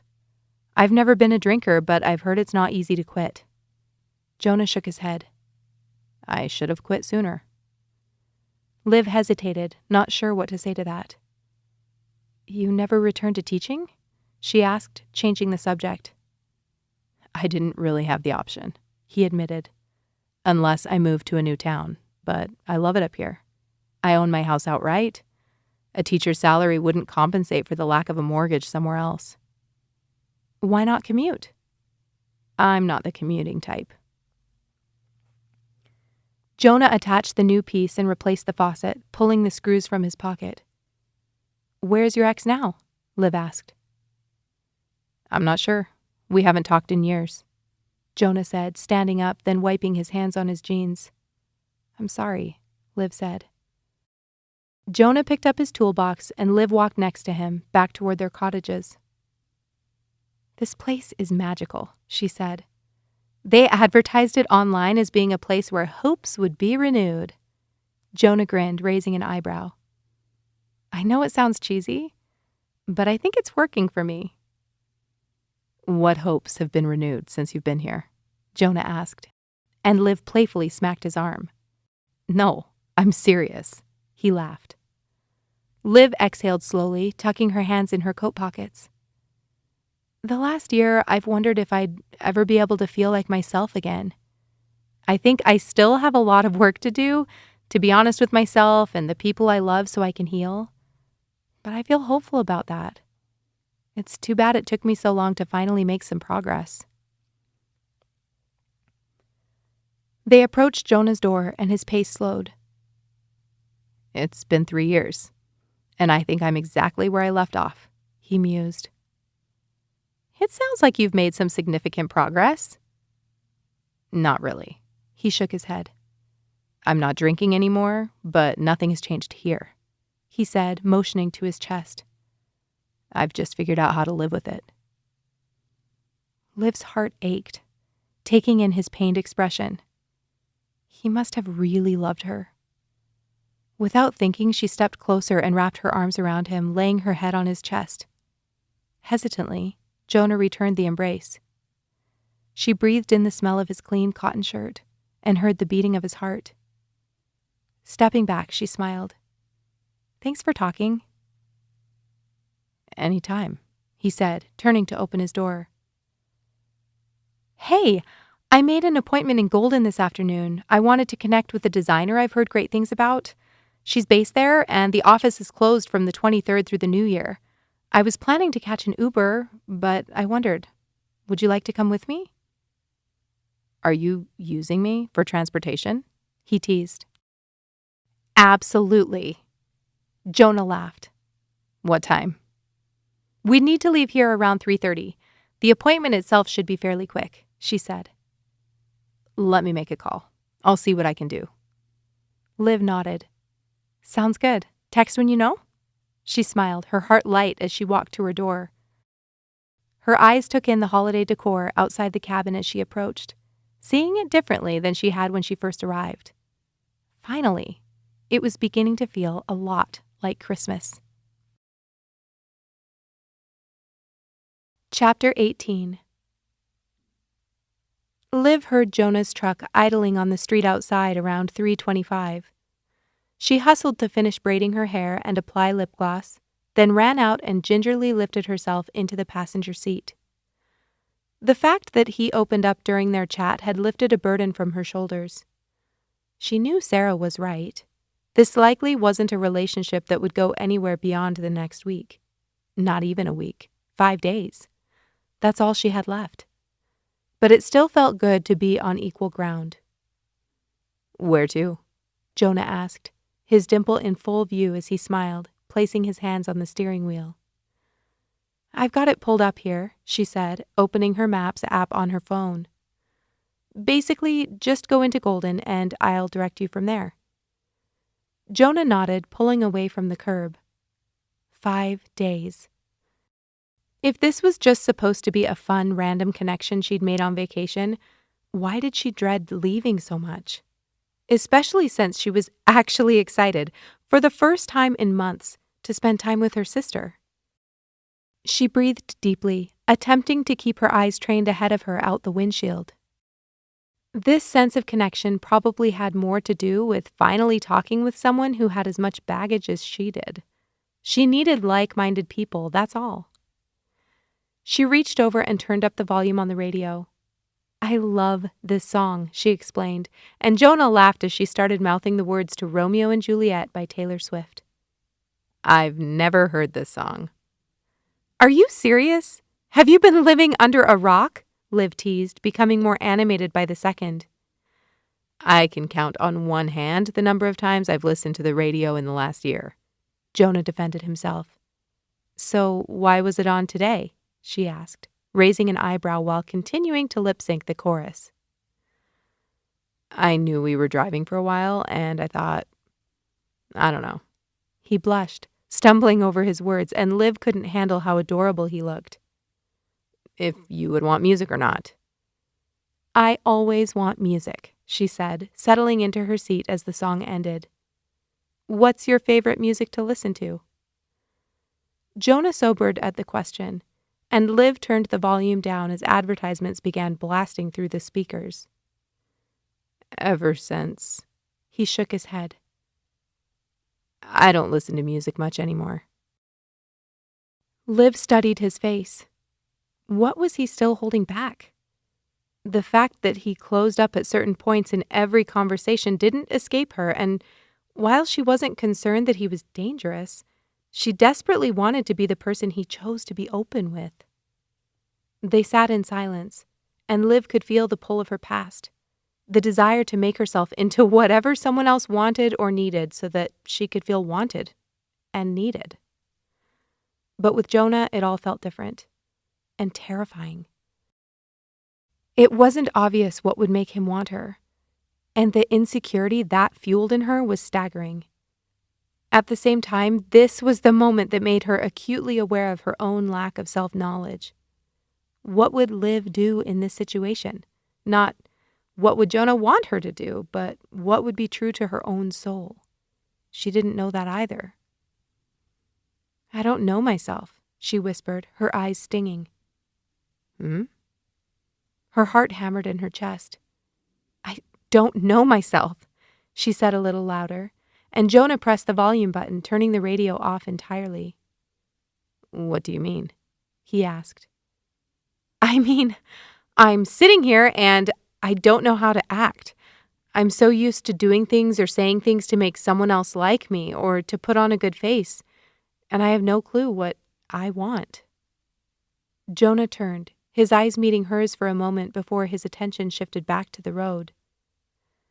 "It's like I'm just a shell, moving through space, you know? Waiting to be filled by someone else's expectations, and when I don't have those, I'm just empty." Jonah nodded. "Emptiness is a feeling I've grown accustomed to." "Not me," she laughed mirthlessly. "I don't know what to do with this. I've always had something else, someone else, to tell me how to feel or what to do. Where do I even go from here?" "I think," he started, then paused. "It doesn't matter what I think," he scoffed.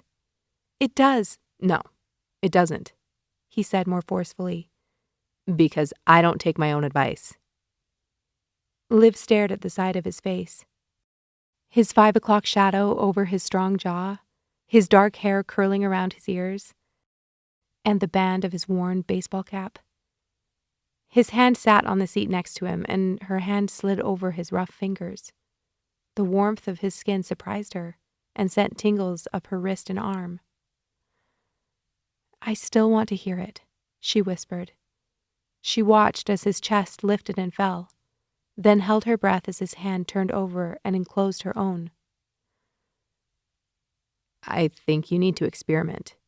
Try a bunch of new things, even if they sound crazy or like too much effort, just so you can start to understand what makes you happy." Liv nodded. "And just accept that it's going to take a while," she added. "Just like getting to know someone new?" She laughed. "What?" Jonah asked, a smile playing at the corner of his mouth. "It's like she started, but then began laughing so hard that she couldn't get the words out. Her stomach muscles began to ache, and she gasped for breath. "I'm sorry," she squeaked. It's like I'm dating myself." "And why is that so funny?" Jonah asked, amused. "I don't know," she said, finally taking a breath and wiping the tears from her eyes with her free hand. "It just hit me. It's hilarious and pathetic." Jonah chuckled. "You're weird. I can tell you that already," he teased. "And I need directions." He lifted his hand from hers and pointed at their exit. "Oh, right," she said, composing herself. "Take a left, and then we'll take the third right on Johnson Road." They exited, and Jonah followed her directions until they parked on the street in front of a round sign with swoopy letters spelling out Airy Design. "Want to come in with me?" Liv asked, and Jonah nodded. As she opened the door, his voice made her pause. "Liv," he said, and she turned toward him. "It's brave." She soaked in the intensity of his gaze and nodded, then stepped out onto the curb. When they returned to the truck 45 minutes later, Liv's mind was buzzing with ideas and inspiration. She frantically wrote on her tablet, attempting to note every new thought that had occurred to her during the appointment. "So, this is what you do for a living?"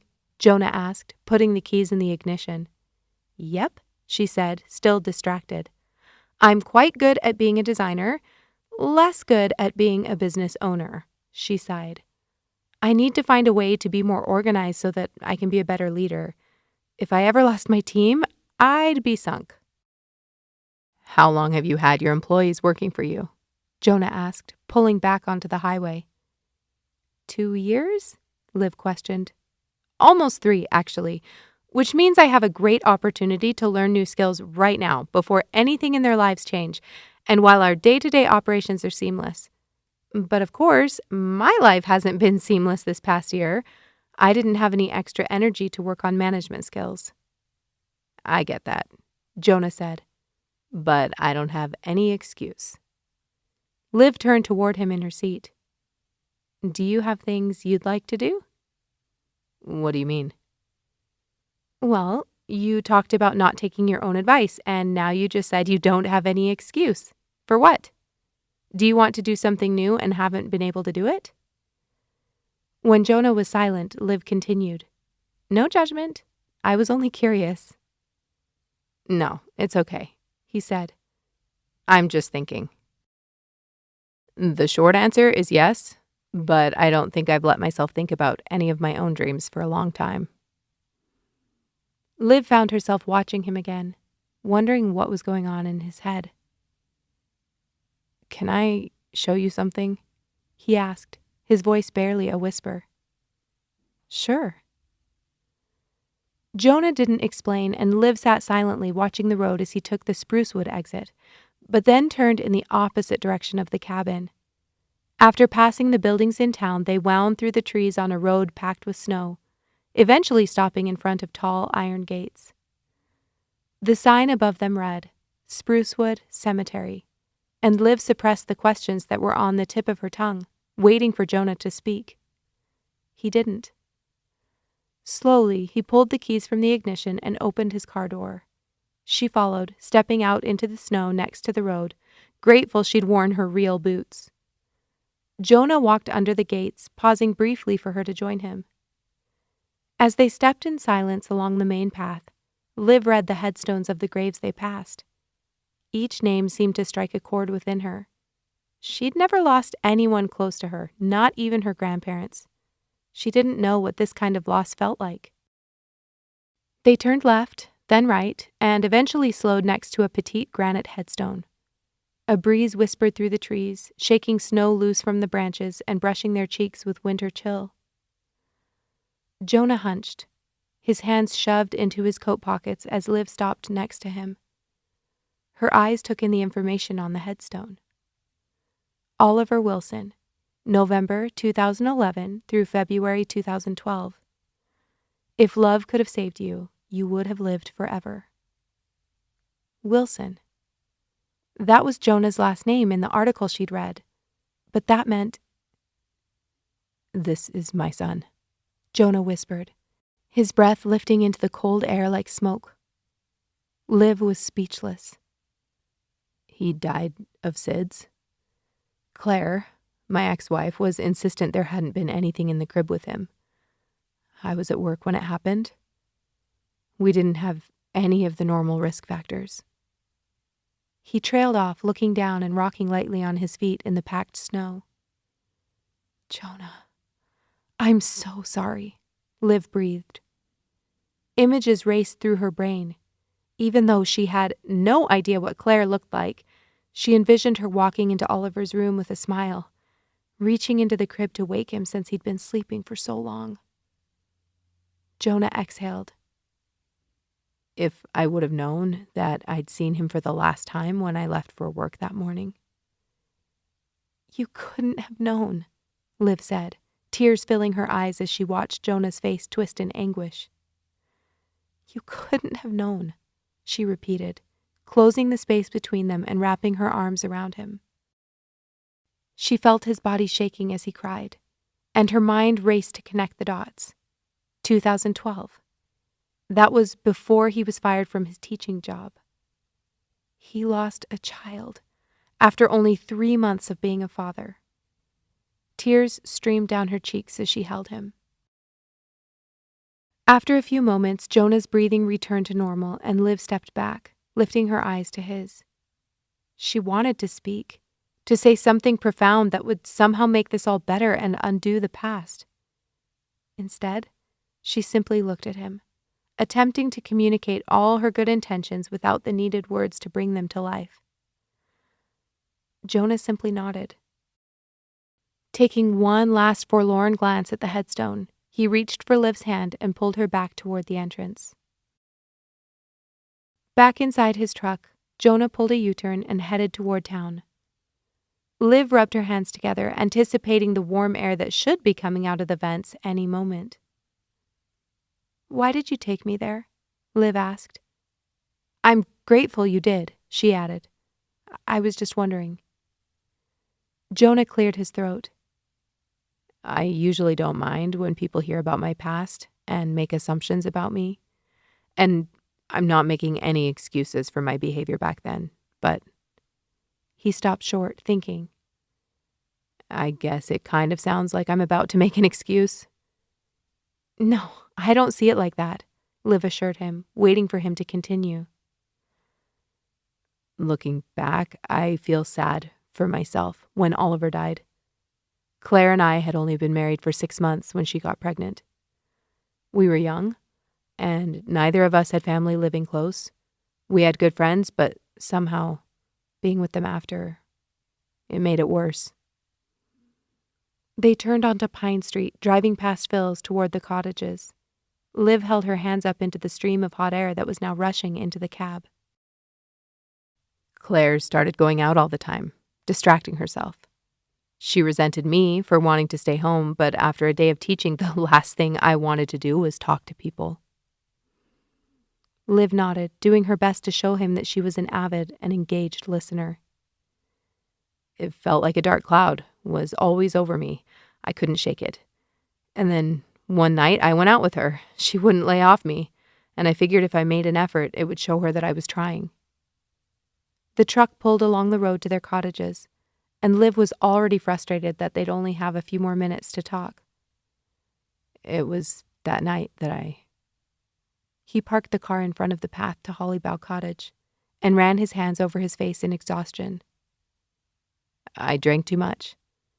And it felt like such a relief. I could escape. I think I had fun, but that part didn't matter. The only thing I cared about was not feeling that black hole inside of me every day," he explained, motioning to his chest. "It was an easier way out." Liv nodded, taking off her seatbelt and turning in her seat. "It makes complete sense," she said. "I can't imagine how hard that must have been." Jonah gave a sardonic laugh, fiddling with his keys. "That's the thing. Once I started drinking, nothing was hard. Everything felt easy and doable. I didn't listen when people started telling me I had a problem. I had finally found something that made me feel good, and everyone was trying to take it away from me. He placed his hands again on the steering wheel, then dropped them to the seat and met her eyes. Then Claire left me, and I got fired, all in the same week. That was when I got serious about quitting, but it took me a little time to be successful. Liv watched his face. The honesty and vulnerability, wonderful, but also slightly overwhelming. I guess that's a long way of saying, I showed you this because I care what you think. Liv felt heat rising up her neck and into her cheeks, and the air seemed to thicken with his words. Jonah took a deep breath and continued. I didn't like the idea of you thinking I was, someone dangerous. The stories I've seen from that time don't even seem like you, Liv said. I can't imagine you. She stopped short, realizing she'd come close to exposing her internet search history. I asked you about all of that because I cared about the answer. I needed to know you weren't another one of those guys. Jonah looked at her quizzically. You know, the guys who are charming and handsome at first, but then you find yourself listening to them talk about themselves for hours over dinner, never once taking advantage of a break in conversation to ask a personal question about you, and how they downplay their issues and baggage, insisting it's all in the past. But then you catch them with another woman inside a cafe as you're walking to work. Theoretically, Jonah said, his eyes trained on hers. Right. Theoretically. He sighed. I understand if all of this is a little much, and I'm not going to pretend like that baggage is over for me. It's not. I still feel sad a lot, and I have to try not to numb it every day. I get it if I'm not a guy you're interested in. Liv's heart skipped a beat. Do you want me to be interested in you? She asked, surprising even herself with her gumption. I don't want you to be anything you're not. I just thought, are you interested in me? Jonah paused, looking out his window, and Liv held her breath. When he turned back toward her, she could tell he was nervous. His gaze shifted between her, the dashboard, and the windshield, not able to lock on any one thing for more than a few seconds. His hands shook, and he cleared his throat one too many times. After a moment, he reached down and unclicked his buckle, then shifted into the middle bench seat and finally looked directly at her. It was as if he held her attention in some sort of magnetic field. Even if she'd wanted to, she wouldn't have been able to glance away. The rough fingers of his left hand grazed her cheek as he reached up to tuck an errant piece of hair behind her ear, leaving behind a trail of electric heat above her jawline. Can I? He started, his voice low, but before he could finish, Liv was already nodding her head. With agonizingly slow movement, he closed the gap between them. Just before it felt like Liv's heart was about to explode with anticipation, his hand slipped around her waist and pulled her close, his lips finally meeting hers. He kissed her gently, tenderly, and Liv was intent on enjoying every second. This was how a first kiss was supposed to be. Soft, questioning, ebullient, yet still tantalizingly guarded. Her fingers traced his jaw and neck, playing with the unruly curls around his left ear. In this moment, Liv had no problem recognizing what her heart wanted.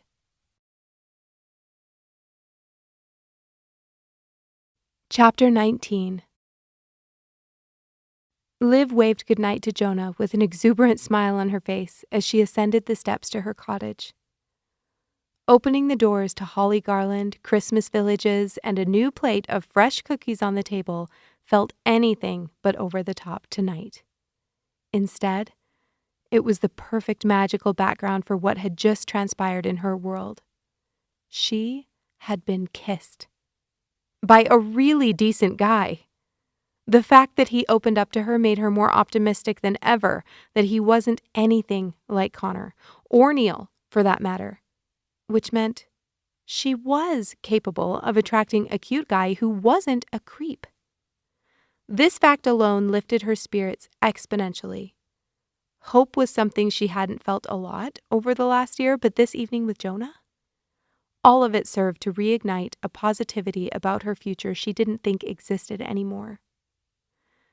As she brushed her teeth, the kiss played over and over in her mind. How he smelled faintly of sandalwood. How the collar on his jacket brushed her ear. How his hand pressed gently on the small of her back. She took a deep breath and looked in the mirror. Even with toothpaste in her mouth, she couldn't stop smiling. Spitting, she took a drink of water and splashed more on her face. Barely taking the time to dry her skin, she rushed into her bedroom to cozy up on her bed and triumphantly message Sarah. Liv woke on the 23rd of December to choirs of angels. From somewhere on the grounds, beautiful chords of Christmas classics rang out, making their way through her windows and joyously welcoming her to one of the best mornings of her life. Jonah had kissed her last night, and she'd slept like a baby to boot. Jumping out of bed, she raced first to the bathroom, then to the kitchen to make breakfast. Cracking 2 eggs in a liquid measuring cup, she pulled a frying pan from the cupboard and began heating it on the stove. She scrambled the eggs and toasted a piece of bread, then spread peanut butter and jam across the crisp surface before putting everything on a plate and walking to the table. She opened a window slightly to better hear the music, then ate her breakfast in absolute peace. Only when she finished did she pick up her phone, grinning as she saw 2 text messages from Jonah. Quickly placing her dishes in the sink, she walked into the living room and sat on the sofa to read them. Jonah. Good morning. Do you have plans today? I have the day off, barring an emergency of some sort. Liv. Hey, the only plans I have are with you. Too much? She questioned herself, but then sent the message anyway, reminding herself that he'd been the one to make the first move. Jonah. Sleigh ride at noon? They're going up around the other side of the farm, so you won't be bored by the same old scenery from last time. Liv. Sounds perfect. Do we need to go early? Jonah. Meet me outside around 11:30. Liv. I'll be there. She looked at the clock. It was already past 10, which meant she needed to shower and get ready ASAP. Taking her time, she enjoyed the process of preparing for an exciting event. Even though they'd gotten close last night, she knew how different it was to see each other in the light of day and not in a cozy truck on a cold, dark, emotionally charged evening. She meticulously dried her hair and didn't pull it up since she knew she'd likely be wearing a beanie. Grabbing a couple of snacks for the road, she slipped into her coat and boots, wrapped her scarf around her neck, and stepped outside. She immediately found Jonah standing in front of his door waiting, and her heart leapt. Hi, he said with a smile as she walked within earshot. Hey, she answered, walking straight up to him and giving him a hug. He held her tightly and she breathed him in. As she stepped back, he reached for her hand and began leading her toward the sleigh rides. Are you needed for maintenance this morning? She asked, and Jonah laughed. What? She prodded, looking at him quizzically. Can I admit something to you? Liv nodded. It sounds really pathetic, but I kind of made up that maintenance thing. Liv's brow furrowed. Not everything, he hastened to clarify. I do maintenance on those sleighs all the time, but I'm not required to ride along. She raised an eyebrow. Are you saying you lied to get me to go on that first sleigh ride with you? Jonah nodded sheepishly. I did. I wanted to have time to talk with you, but I couldn't think of a way to set it up without seeming desperate. He nudged her. I was going to say overly enthusiastic, but I'm sorry I coerced you into going with me. Liv took a deep breath. Can I tell you something? Do I want to know? Jonah asked, his eyes narrowing. I might have internet stalked you, she admitted. Jonah's smile faded and Liv continued. I know I shouldn't have, but I was so curious and I still asked you about everything. No, you don't need to apologize, he said, letting out a breath. It's public information, but I hate that that's what people see when they Google me. And of course, reporters never tell the full story. Liv nodded. I'm sorry. Are we even? Jonah teased good-humoredly. Even, she laughed, grateful to have it out in the open. So, Christmas dinner. What about it? Liv asked, tucking her free hand into her coat pocket to keep warm. We know I'm doing the turkey, but what else should we make? I love sweet potatoes and cornbread stuffing. Those are my must-haves, Liv answered, her mouth practically watering just thinking about her favorite dishes. What about you? Deviled eggs. And pumpkin pie. I could get on board with both of those. Jonah didn't answer, and Liv felt him stiffen next to her. She followed his gaze to the queue for the sleigh rides and saw the catalyst for his sudden disengagement from their conversation. Hey! Paige called, waving to them from the line. Neil, Krista, and Ryan stood next to her. She motioned for them to come join their group, and Jonah hesitantly acquiesced, dropping Liv's hand as they walked closer. Are you guys taking a ride? We can all sit together, Paige offered, eyeing Liv appraisingly. It seems like they're together, Neil smirked. Not sure they want more company. Paige reached out and punched his arm. They're not together, she scoffed, but then quieted when she caught a slight blush on Liv's cheeks. You guys are fine riding all together, right? Liv nodded, attempting to save Jonah any awkwardness with his friends. Sure. The more the merrier, she said, forcing a smile to her lips. Great. We've been trying to get in touch about Christmas dinner, she said, turning her attention to Jonah.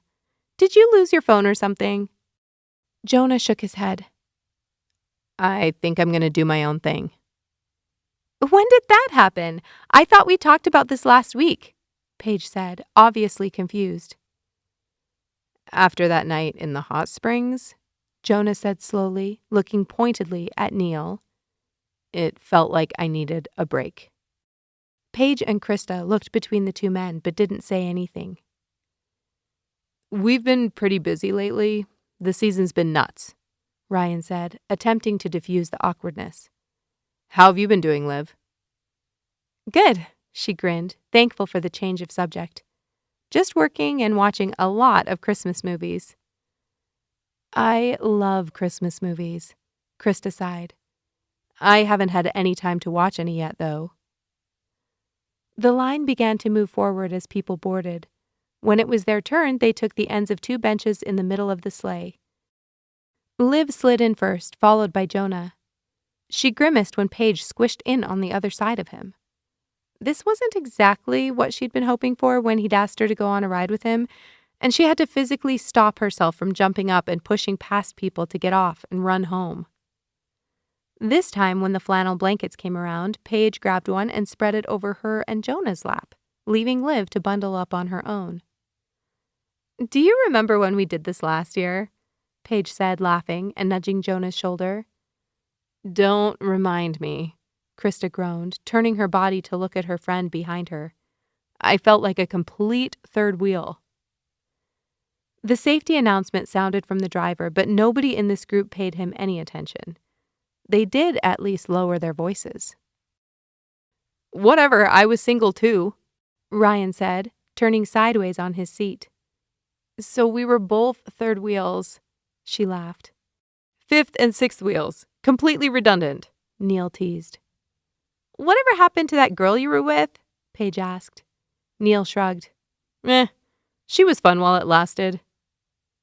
Liv shuddered, the memory of him throwing himself against her flashing through her mind. Wasn't she working on the Polar Express? Paige pressed. Only for a few months. She moved back to California, Neil said flatly. It was good timing. I don't think actresses are my thing. You're stupid picky, Krista said. Is he, though? Liv muttered under her breath, and Jonah chuckled softly. The sleigh pulled forward, and Liv braced herself against the seat. What about you two? Krista said, pointing to Paige and Jonah. Liv felt him tense next to her. Oh, stop, Paige said, waving her off, but it felt to Liv like she welcomed the discussion. No, seriously, Krista continued. We're all friends. Why can't we talk about it? Liv took a breath and looked the opposite direction, pretending to be admiring the scenery. There's nothing to talk about. Paige brushed her off, and without turning her head, Liv could sense the group turning their eyes on Jonah. I'm not sure what you want me to say, he said. Maybe tell us why you just stopped calling or texting her back? Krista asked, and Liv's eyes widened. There weren't many people around them, and the ones who were seemed to be engaged in their own intimate conversations, but the tension and discomfort continuing to build within her was clearly on public display. She shoved her hands deeper into her pockets and buried her chin and mouth beneath her coat collar. Jonah didn't answer, and Neil took the opportunity to take a dig at him. I know how it is, he said wryly. Too many women, too little time. At that, Liv couldn't help herself, and a reply burst out of her. He's not like that. Paige leaned forward. No offense, but you've known him what, for a week? Liv nodded self-consciously. Yeah, we've known each other since high school. Leave her be, Ryan said. Knowing each other a long time kind of makes us biased. Seriously? Paige said, annoyance flaring in her tone. People change, Ryan shrugged. Not that fast, Neil smirked. Liv mustered her courage. It's true. I haven't known you or Jonah for long, but this whole thing, she motioned to their group, seems toxic to me. I came today for a nice pre-Christmas sleigh ride, and instead, I'm sitting here listening to people who are supposed to be friends slam each other. This isn't how friends act. This is... Liv. Jonah cut in, his voice low. Stop. She looked at him, her eyes flashing. You don't know what you're talking about, he said gently. Liv began to shiver and was immediately transported back to Christmas Eve in New York. She and Connor had been dressed to the nines at a party thrown by one of his clients. Everything about that evening had seemed perfect. Liv was thrilled with the red dress she'd been wearing, her hair was pulled up into a sleek high bun, and the caterers were phenomenal.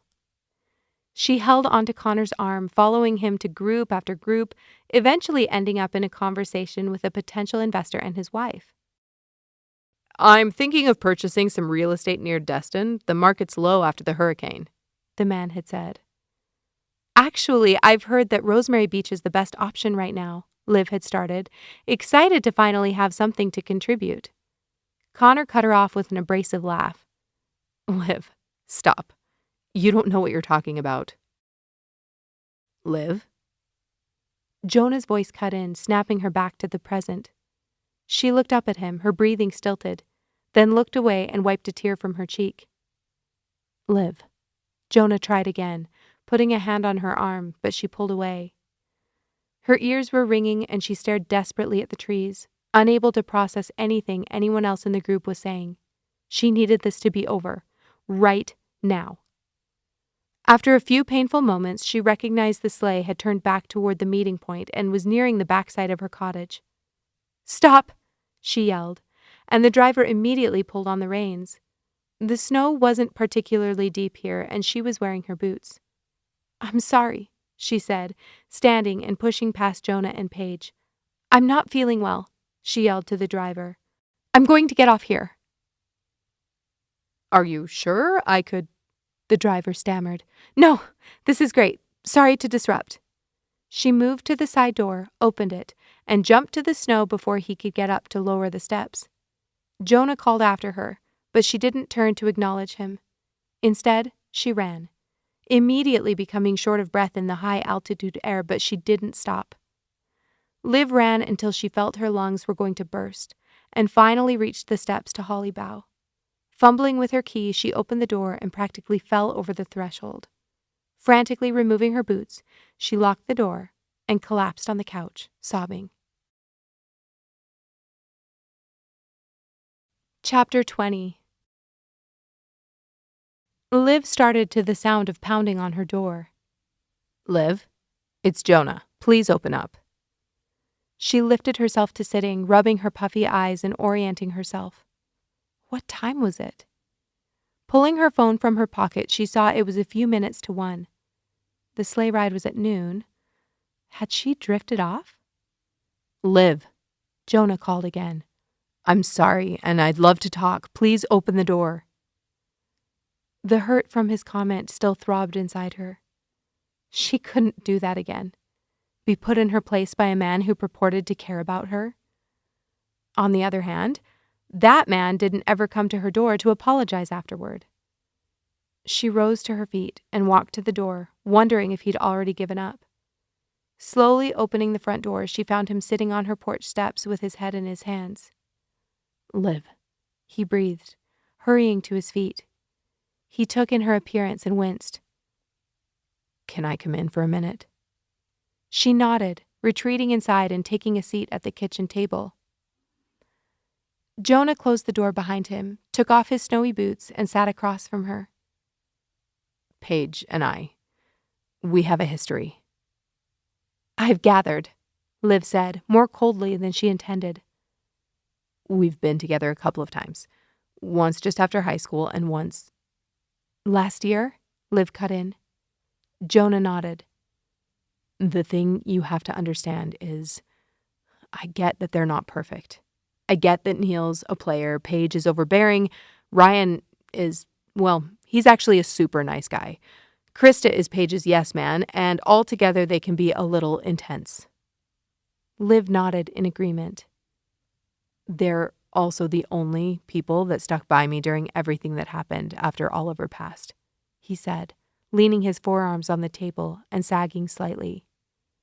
I know you read the articles. 1 article, she corrected. 1 article, then. There are others if you get bored later. He grinned, but quickly sobered when Liv didn't match his smile. You know it was bad. Everyone seemed to rally around me after the funeral, but as soon as I went downhill... He shook his head, slicing his hand through the air in front of him. I became a liability. Paige called me up, the first person to call and invite me out to do anything since I got fired. And I know she may have had ulterior motives, but honestly, who'd be interested in a guy who was blasted 60% of his waking hours and hung over the other 40? He leaned back in his chair, crossing his arms over his chest. Having people to spend time with was the first step in my recovery. I wasn't trying to attack them, Liv said softly. I know you care about your friends, but that conversation was so awkward for me, and they were attacking your character. They have every right to. They've seen me at my best and my worst. And honestly, I don't blame them for still being skeptical. I haven't even convinced myself that I'm a decent person. Liv took a deep breath, noticing the sadness in his eyes as he spoke. When you told me, I didn't know what I was talking about. That's what Connor used to say to me. Nothing I did was right. None of my opinions were ever warranted. Jonah reached across the table and took her hand in his. I'm really sorry, Liv. I didn't mean. I know. It just worries me that I'm not ready. Or maybe I'll always see things through that lens. The same story he drove into me over and over again. I don't want to be needy or sensitive. Having sensitivities isn't a bad thing. It just means you need to find a partner who understands how to protect them. Liv felt his hands on hers and heard the words coming out of his mouth, and her heart began to race. The relief of talking through what had happened was hitting her full force, and he was touching her, both body and mind. She scooted her chair back and walked toward him, when Yellow Submarine blasted from her cell phone still on the couch. Adjusting her trajectory, she quickly walked over to turn it off. "I'm sorry," she muttered. "I thought I had this on silent." She hastily sent Matt's call to voicemail. He could wait. Before she could slip it into her pocket, Matt called again, buzzing this time instead of singing to her. Jonah stood and turned toward her. "It's work," she smiled apologetically. "It must be urgent. Do you mind?" Jonah nodded and walked to the cupboard next to the sink, pulled out a glass, and filled it with water. "Hey, Matt, I'm kind of busy." "Liv, we have a situation," Matt said hurriedly. "What do you mean?" "You remember Bianca Harris?" "Of course I do. Is something wrong?" No, everything went perfectly. We completed her project 3 days ago, but the problem is she wants to meet with you on a new idea she has for her loft." "That doesn't sound like a situation that's amazing," Liv exclaimed. "That's a huge account, and the fact that she wants—" "Tomorrow, Liv. She wants to meet with you tomorrow." "Christmas Eve?" "She's Jewish." Liv was speechless for a moment while she processed this.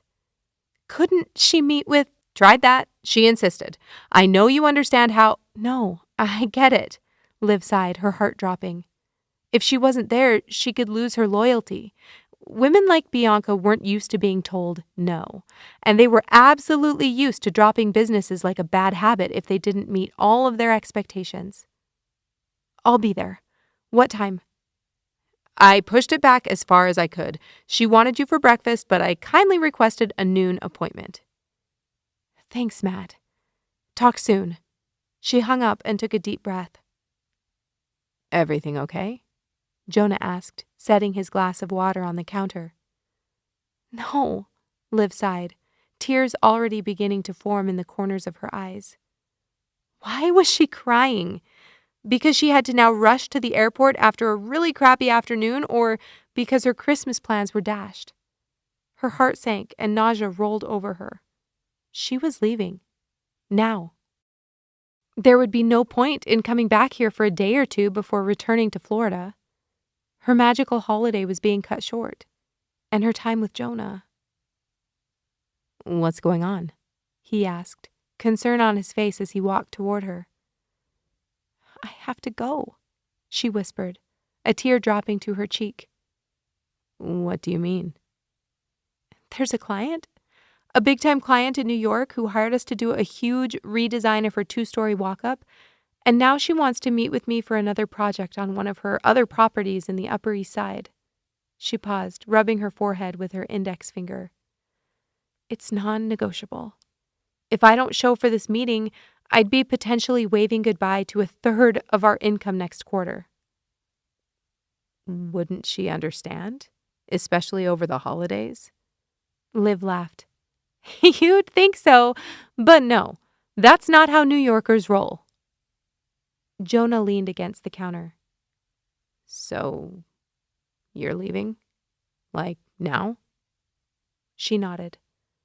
"I'm going to hop on and buy a flight quickly, then I'll need to pack." "Can I drive you to the airport?" "Really?" "Yeah, of course. I want to spend as much time as I can with you." A lump formed in Liv's throat. This was going to be goodbye. She knew it was coming eventually, but the abruptness of this shift left her reeling. It was likely she'd never see Jonah again. And even though she'd only known him for a short time, this realization filled her with dread. "I love that," she choked out. He nodded. "I can take care of cleaning out the kitchen for checkout. You go do what you need to do." "Thank you," she said, then rushed to her room for her laptop. Chapter 21.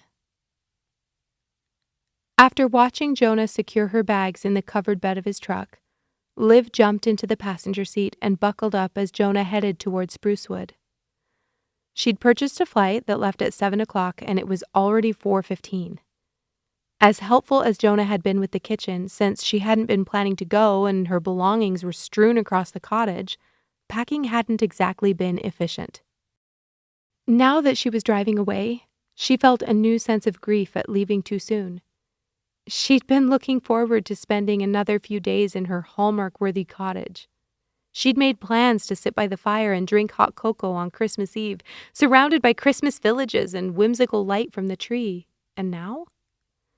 She'd be sleeping on the couch at Sarah's apartment by herself because there was no way she'd be up for going to a party with her friends after landing past midnight and arriving closer to 2 in the morning. And she couldn't even think about her next plans with Jonah on Christmas Day. She'd never tried a fried turkey and— "What are you thinking?" Jonah asked as he pulled onto the highway. Liv sighed. About a lot of things. "Like what?" Like how I was really excited to spend Christmas here. Like how I really don't want to go back to New York, she said in a rush. I think it's going to take more time before I'm not going to feel stressed about everything there. "Do you have good friends there, at least?" That's complicated, she said, raising an eyebrow, and Jonah grinned.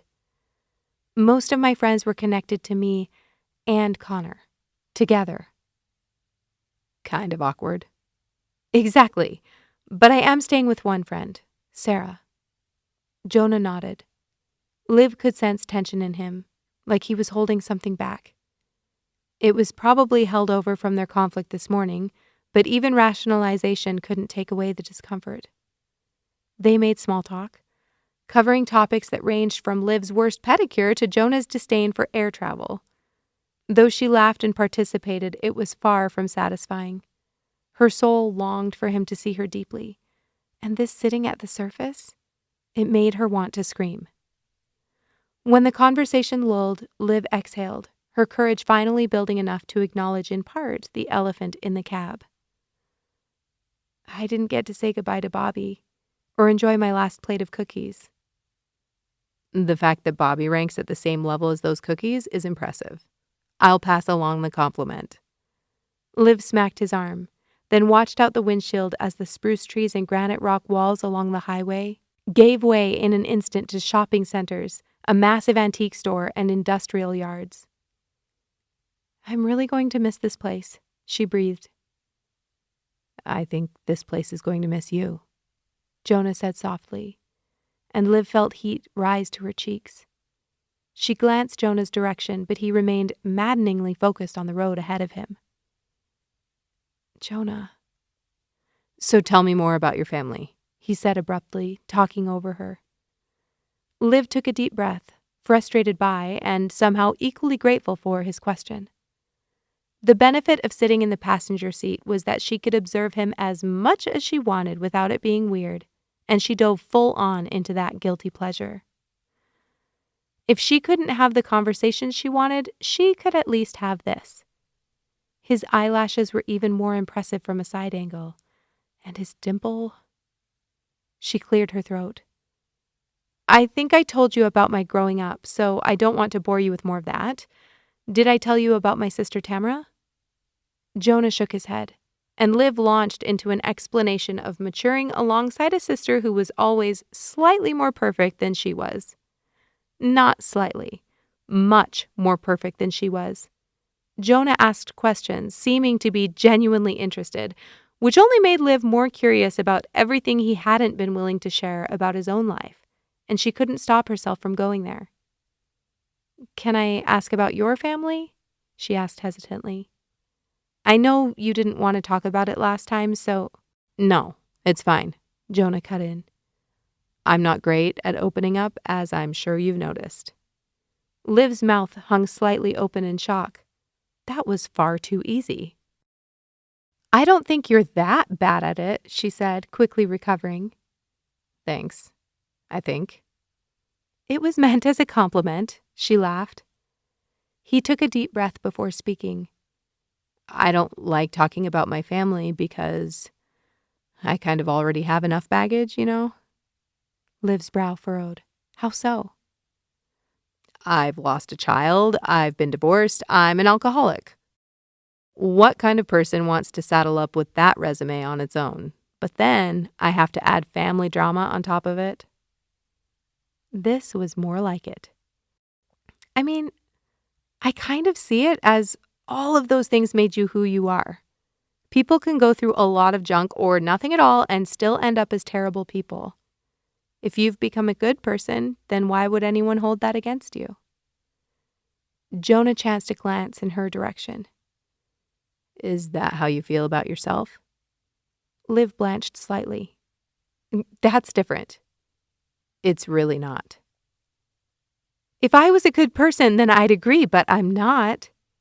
Says who? Jonah scoffed. Says me, Liv blustered. I know what goes on inside my head, and it's selfish and immature a lot of the time. Right. So you're saying if I'm the same way, I'm not a good person? No, you're not. You're not inside my head, Liv. Liv turned to look out her window. This is not how she'd envisioned their last conversation. Even though she knew her logic was left wanting, she couldn't bring herself to admit it. My parents got divorced when I was 7, Jonah said softly. My dad was an alcoholic. I didn't ever see him again after watching him walk out of the house with his suitcase and a sack lunch my mom made for him. She made him a lunch? Liv breathed, and Jonah nodded. My mom got her nursing degree and worked at the hospital in Golden for years. She ended up getting breast cancer when I was 17, then had it relapse when I was 22. And that time, it got the best of her. Liv turned to him as the last of the frustration and defensiveness seeped out of her. Jonah, I see what I mean about baggage? He laughed derisively. Now, I'm not only the guy with the dead kid, I'm the guy with the abusive dad and dead mom. Liv sat frozen in her seat. She didn't want to pity him. Well, she did, but she knew that's not what he wanted. No. She sat up straight, taking a deep breath. Something flared within her as she recognized thoughts steering her down the same road of insecurity and self-doubt. I know you don't want pity, but I'm allowed to feel sad for 7-year-old Jonah, she breathed. And 17-year-old Jonah and 22-year-old Jonah, she said, her voice building in intensity. Yeah, you have baggage. Yes, that's probably going to make some things in your life more difficult. But there are people out there who are going to accept you for who you are. If you keep hiding all of that, you'll never know which ones they are. Jonah's lips pursed, and Liv saw a sign for Denver International Airport in her peripheral vision. Are you one of those people? He asked, and Liv's breath quickened. I think that's the best part of going through things yourself. It's easier to see and accept people, she said, pivoting. What airline are you on? Jonah asked, scrutinizing the signs for the east and west terminals. United. He followed the road to the left, then took the exit for departures. You didn't answer my question. Liv's heart pounded. It was a simple question, but the way he asked it. Yes, she said, and she meant it more deeply than she was willing to admit. Somehow, in only a matter of weeks, she couldn't get him off her mind. Yes, he was incredibly handsome and introverted enough to be maddeningly mysterious, but it was more than that. His past grounded him somehow. It made him interact with the world differently, with her differently. She felt seen when she was with him, like something between them had connected below the surface of their own consciousness. She more than accepted him for who he was. Her heart was tied to him. This realization left her breathless as Jonah pulled up to the curb next to the United sign and put the truck in park. He hesitated momentarily before jumping out to retrieve her bags. Liv sat frozen in the passenger seat before forcing herself to open the door and step down to the sidewalk. Her hands were shaking as Jonah stopped in front of her, setting her bags to the side. He gazed at her intently, then lifted his arms and pulled her into an embrace. She exhaled, closing her eyes as her head nestled between his neck and shoulders. He held her, his chest rising and falling against hers, until her body melted into his, and she couldn't imagine being anywhere else. When he finally stepped back, She cringed at the thought of what came next. She had to take her bags and walk through the airport sliding glass doors. She had to walk away from him and likely never see him again. His hands remained looped around her waist, and he gazed at her intently before slowly moving his face closer to hers. Liv's throat grew thick, and she worked to pull air into her lungs. Her body remembered the feeling of his lips on hers.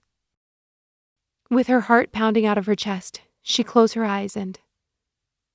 "Thank you for the ride," she said abruptly, stepping back from his warmth and gripping the handles of her bags tightly. "Merry Christmas," was all she could choke out before whipping her head toward the doors so he wouldn't see the tears beginning to stream down her cheeks.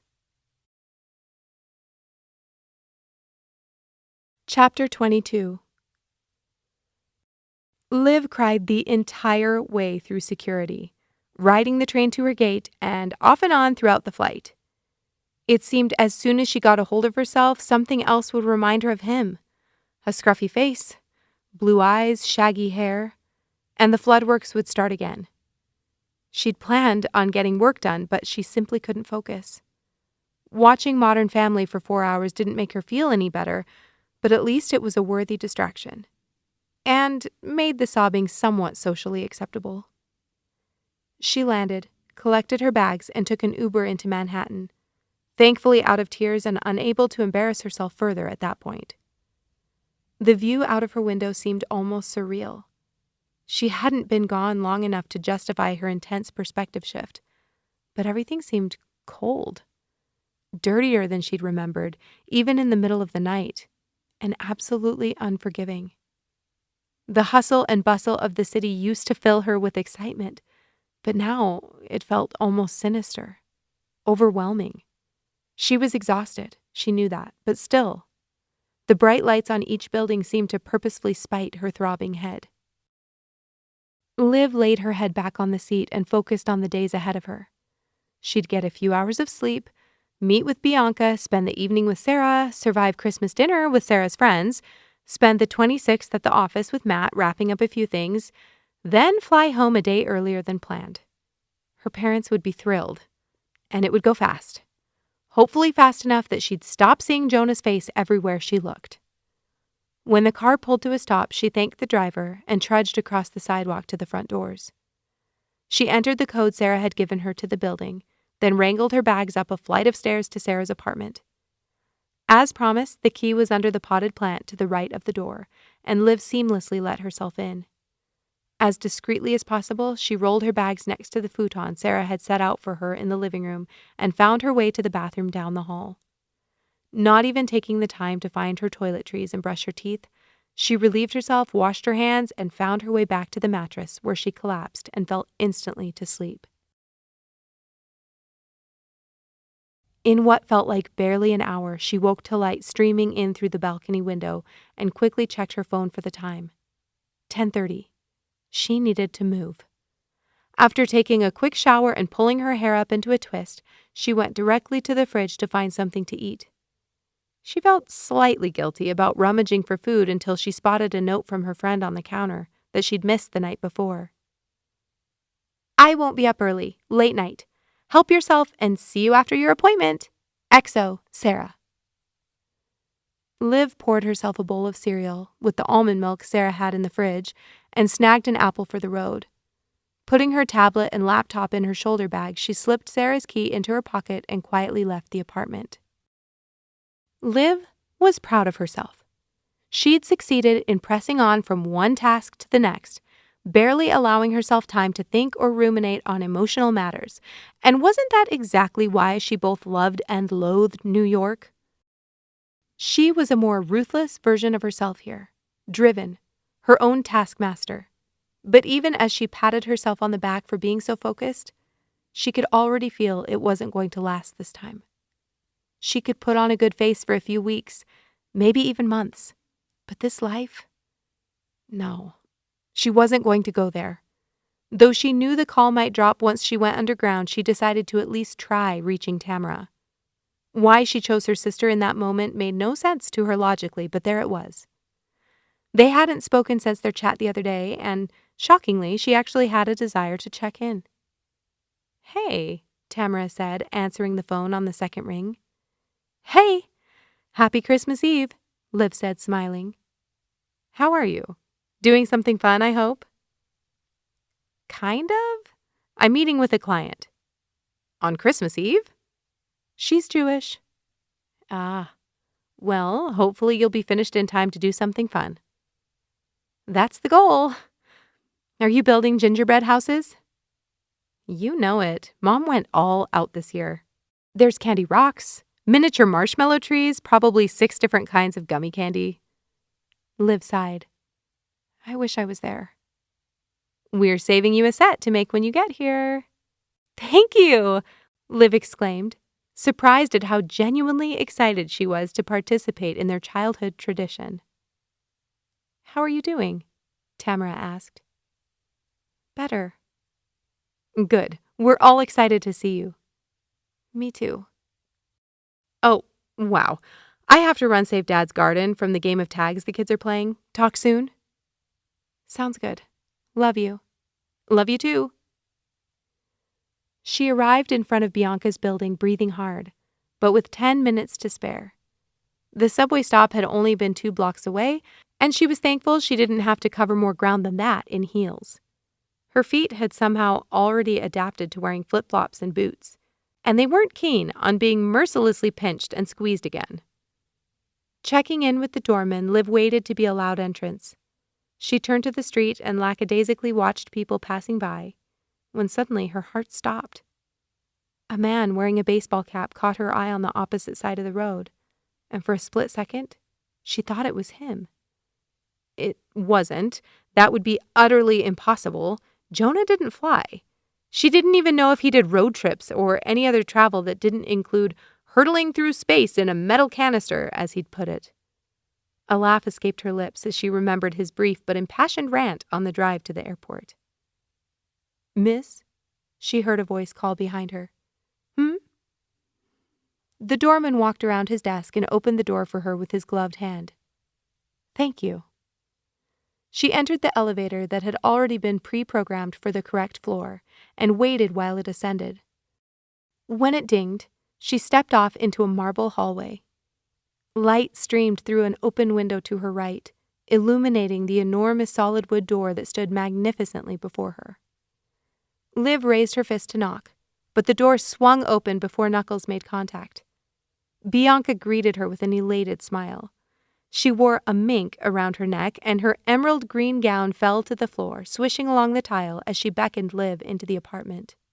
"What a lovely day, isn't it?" Bianca said, picking up her dwarf Pomeranian and kissing its head affectionately. "I know it's a holiday for you tomorrow, so I'll make this fast." Liv followed her around between the rooms, furiously scribbling notes and making suggestions when warranted. Bianca had a sense of design that was all her own, and Liv had learned on their first project that clarification was key. Bianca didn't want someone to tell her how to design her space. She wanted someone to make her colorful imagination a reality. Liv sketched a sample floor plan with walls knocked out, walls put up, and even an addition that included purchasing the unit above and next door. When Liv left 4 hours later, she felt like slumping to the ground outside Bianca's door. And she likely would have, had the marble tile been warmer. She would definitely need that time with Matt on the 26th to hammer out drafts. But for now, she could go home and recover. Stepping out onto the street, Liv walked back to the subway station. She descended the stairs, going into autopilot. Her transportation pass was still active, but as she bypassed the payment terminals and followed the crowd through the turnstiles toward the train that would take her back to Sarah's, she slowed. Someone promptly ran into her back and shouted a series of expletives at her as they passed, and she hastily moved out of the stream of people. It was almost 4:30, which meant Sarah would be leaving for her party in only a couple of hours. But it was Christmas Eve, and nothing about this felt like Christmas. The buildings upstairs were decked out with lights, wreaths, and objects that were supposed to fill the beholder with Christmas cheer, but all of it, the smells, the sounds, only reminded her of disappointment, of walking quickly behind Connor as he stress-walked to a party, of adjusting her dress over and over again so he'd hopefully pay her a compliment, of wasting so many Christmas Eves trying to be his trophy wife and always failing. She wanted sprucewood. She wanted the quiet, down-home Christmas celebration she'd been exposed to. She wanted to fry a dang turkey. As people flowed through the tunnel next to her, she made a snap decision. She wasn't going to head back to the apartment until she did the one thing she'd always wanted to do on Christmas Eve in New York. It was cheesy. Yes, Connor had been right about that. But she didn't care. If she couldn't have sprucewood, she at least wanted to drink apple cider while window shopping in Times Square and actually admire the Christmas tree at Rockefeller Center instead of rushing past it. She texted Sarah, apologizing for the change of plans, but promising she'd see her the next day, then boarded her train. Chapter 23. When she surfaced to the street, the city was nearly dark, and the lights of Times Square buzzed around her. After a good night's sleep, the busyness was less formidable, but it still felt unnatural after her time at the cottages. Liv had always envisioned herself working her way into the upper crust of Manhattan, but now she longed to be back among the trees. With Jonah, her mind asserted, but she forcefully pushed the thought away. Tucking her hands in her coat pocket, she rounded the corner and walked toward Rockefeller Center. Her feet were already aching, stupid heels, and the air felt significantly colder here than in Colorado. It chilled her to the bone. Walking quickly, it took only a few minutes to reach her destination, and she stopped in awe. It was like she'd suddenly been transported into a wonderland. The tree was exponentially more prominent than she'd remembered. She began walking closer as if drawn to it like a bug to a flame. "Liv?" A voice called behind her. She stopped in her tracks, and her blood ran cold. "Liv, is that you?" Connor said, walking briskly toward her, towing a woman wearing a red beret against her jet black hair on his arm. She looked even younger in person. "Hey," he said, flashing an arrogant smile and adjusting his abhorrent glasses. "What are you doing here?" She forced her mouth to move. "I'm taking in the sights." "Christmas Eve," he chuckled, nudging his fiancée. "What better way to spend it, right?" Bile rose in Liv's throat, and she swallowed hard. "Have you met Aaliyah?" he asked, knowing full well she hadn't. She bit down on her tongue to keep from lashing out. "No, I don't think we've been introduced," Liv said after taking a breath. The woman smiled and extended a hand. "I'm Liv." "Oh," Aaliyah said, realization dawning on her face. "You're Connor's." "Yep," Liv cut her off, rocking on her feet. "Are you two off to a party tonight?" "No," Connor laughed. "We wanted to spend the night, just the two of us." "Of course you did," Liv muttered, but then forced a smile to her face. Who wouldn't? "Are you—" Connor motioned to the space next to her. "Alone? I mean, by yourself for Christmas?" Liv's cheeks grew hot. Connor waited, his eyes boring into hers as if challenging her to be good enough, to be worthy. "There you are," a man's voice said next to her, and Liv snapped her head toward the sound involuntarily. "I step away to get a cider, and you disappear on me," he said, his voice upbeat, but his eyes told a different story. An intensity burned there, and Liv couldn't look away.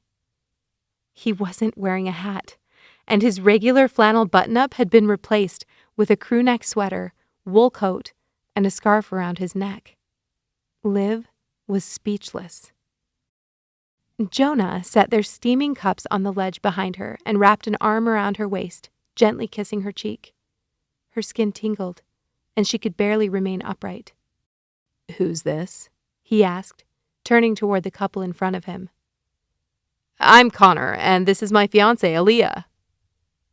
"Ah," Jonah said, keeping his free hand in his pocket. "Nice glasses." Liv stifled a laugh. pretending to cough into her elbow. "Thanks," Connor said, looking uncomfortably between Jonah and Liv. "This is Jonah," Liv explained, unable to keep the giddy smile off her face. Jonah was here, in New York. How was he here? Why was he here? And how are you two? Connor started, pointing again, but this time motioning back and forth between them. If he didn't stop with the patronizing hand motions, Liv was going to literally punch him in the face and hopefully break his ironic frames. "Very much so," Jonah said, his voice low. He pulled her closer and stood to his full height, at least a head taller than Connor.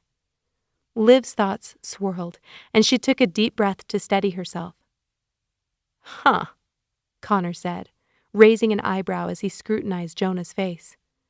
"Well, it's great seeing you, Liv. Looks like you're doing well." "Good luck with the wedding," Liv said, looking pointedly at his fiancée. "Nice to meet you," Aaliyah said uncomfortably. Connor tugged on his wife-to-be's arm as he sauntered off in the direction of the skating rink.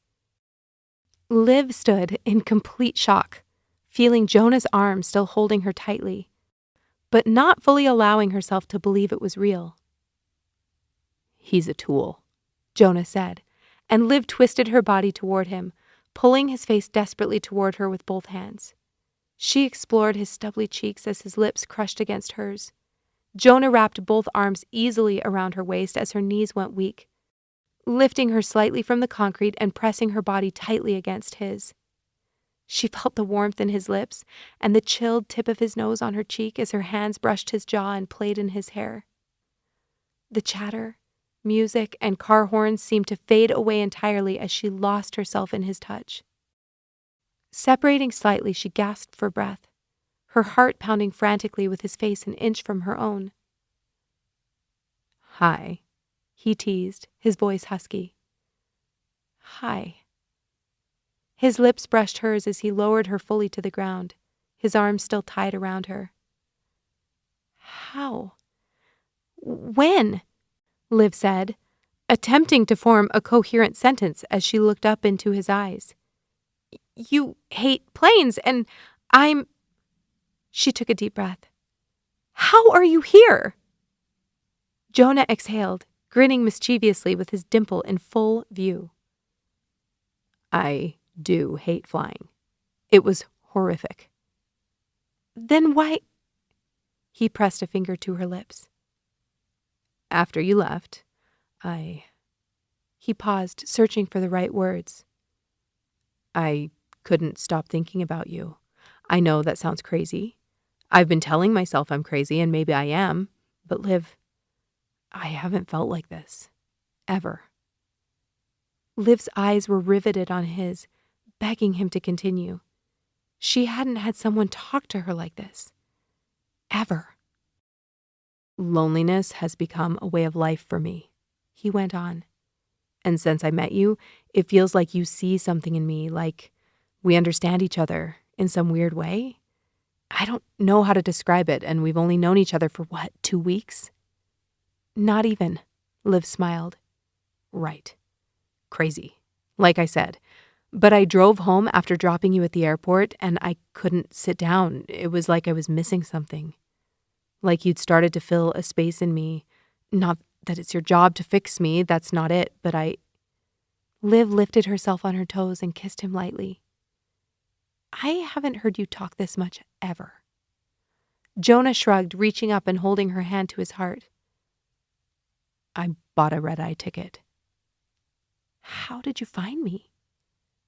"I remembered your business name, and I looked it up. Then realized halfway there that it definitely wouldn't be open. I panicked slightly and wondered if I was going to have to text you, but then there's that sign on the door."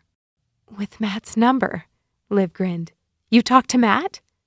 "Nice guy." "And he gave you Sarah's number?" Liv said, piecing things together. Jonah nodded. "She told me you were headed here, and that you loved apple cider." Liv grinned. "The timing couldn't have been better, you know?" "I thoroughly enjoyed playing your boyfriend." "Playing?" Jonah smiled, closing the space between them. Chapter 24. How was sleeping on the floor? Sarah yawned, finally stumbling out of her bedroom at 1 o'clock in the afternoon. I've definitely had worse nights. Jonah smiled. Thanks for letting me crash. I offered for him to take the futon since he had to sleep on the plane last night, Liv said. He insisted. Quite the gentleman, Sarah teased, pulling her hair up into a high ponytail. I feel awful. I made you eggs, Liv said, sliding a plate toward the opposite side of the counter. You might need to heat them up. Sarah picked up the plate gratefully. How was the party? Liv asked. Food was great. Company? So-so. Sarah grinned. Matt was there? He was. He asked about you, Sarah said, pointing at Jonah. What did you tell him? Jonah asked, grinning. Liv couldn't stop staring at the way his mouth moved.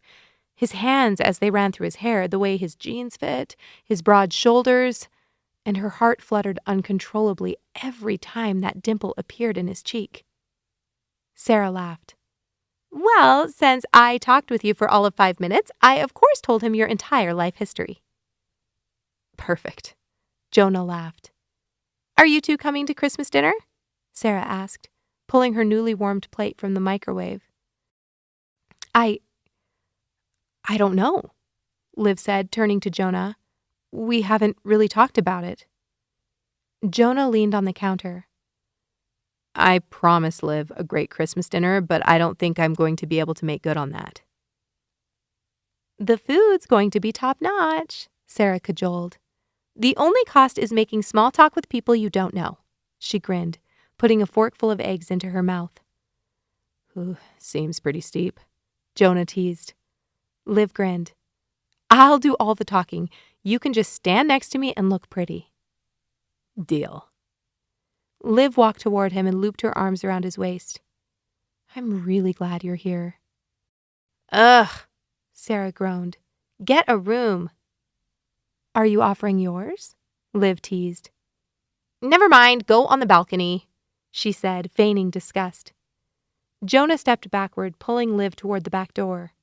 Seriously? I was kidding. It's cold out there, Sarah warned. Liv laughed, following Jonah out onto the cold wood in her bare feet, sliding the door closed behind her.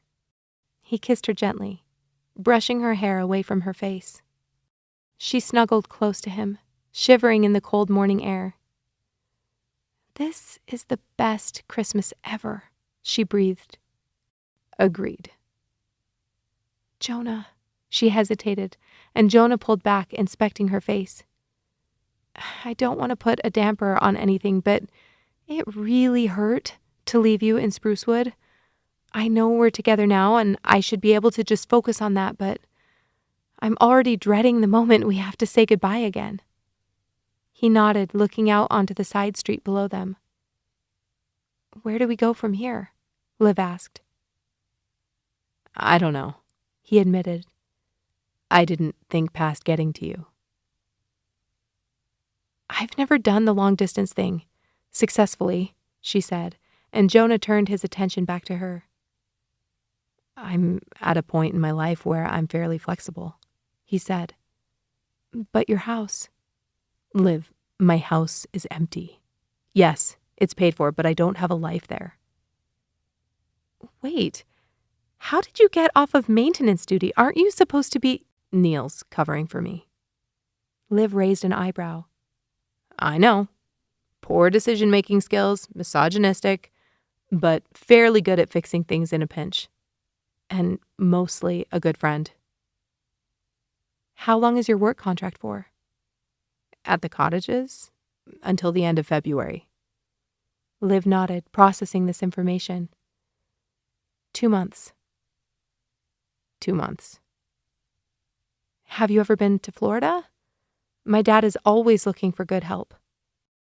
I haven't committed to any summer gigs yet, Jonah said. It's not like I have to be in Florida to work. I can pretty much work anywhere. We have good Wi-Fi in Sprucewood and an empty house. Liv's heart hammered so loud in her ears that she could barely think straight. Are we actually going to try this? I'm game if you are. What if we get sick of each other? It happens, Jonah said softly, gently brushing his lips against hers. What if we hurt each other? It happens, He shrugged, holding his kiss longer this time, and Liv slipped her cold hands underneath the back of his shirt. What if... We'll figure it out, Liv, he said, breathing her in. You and me, we're survivors. It's a little scary, she whispered, her body beginning to shiver. Everything worth doing is. She let her fears slip away as he kissed her. She could be nervous and elated and terrified all at once, because this Liv didn't let opportunities pass her by. This Liv, for once, knew what she wanted. And right now, on this freezing platform, with this man, she wanted to leap. The end. We hope you enjoyed this presentation of Holly Bough Cottage, written and narrated by Cindy Gunderson. Subscribe below for more audiobooks like this.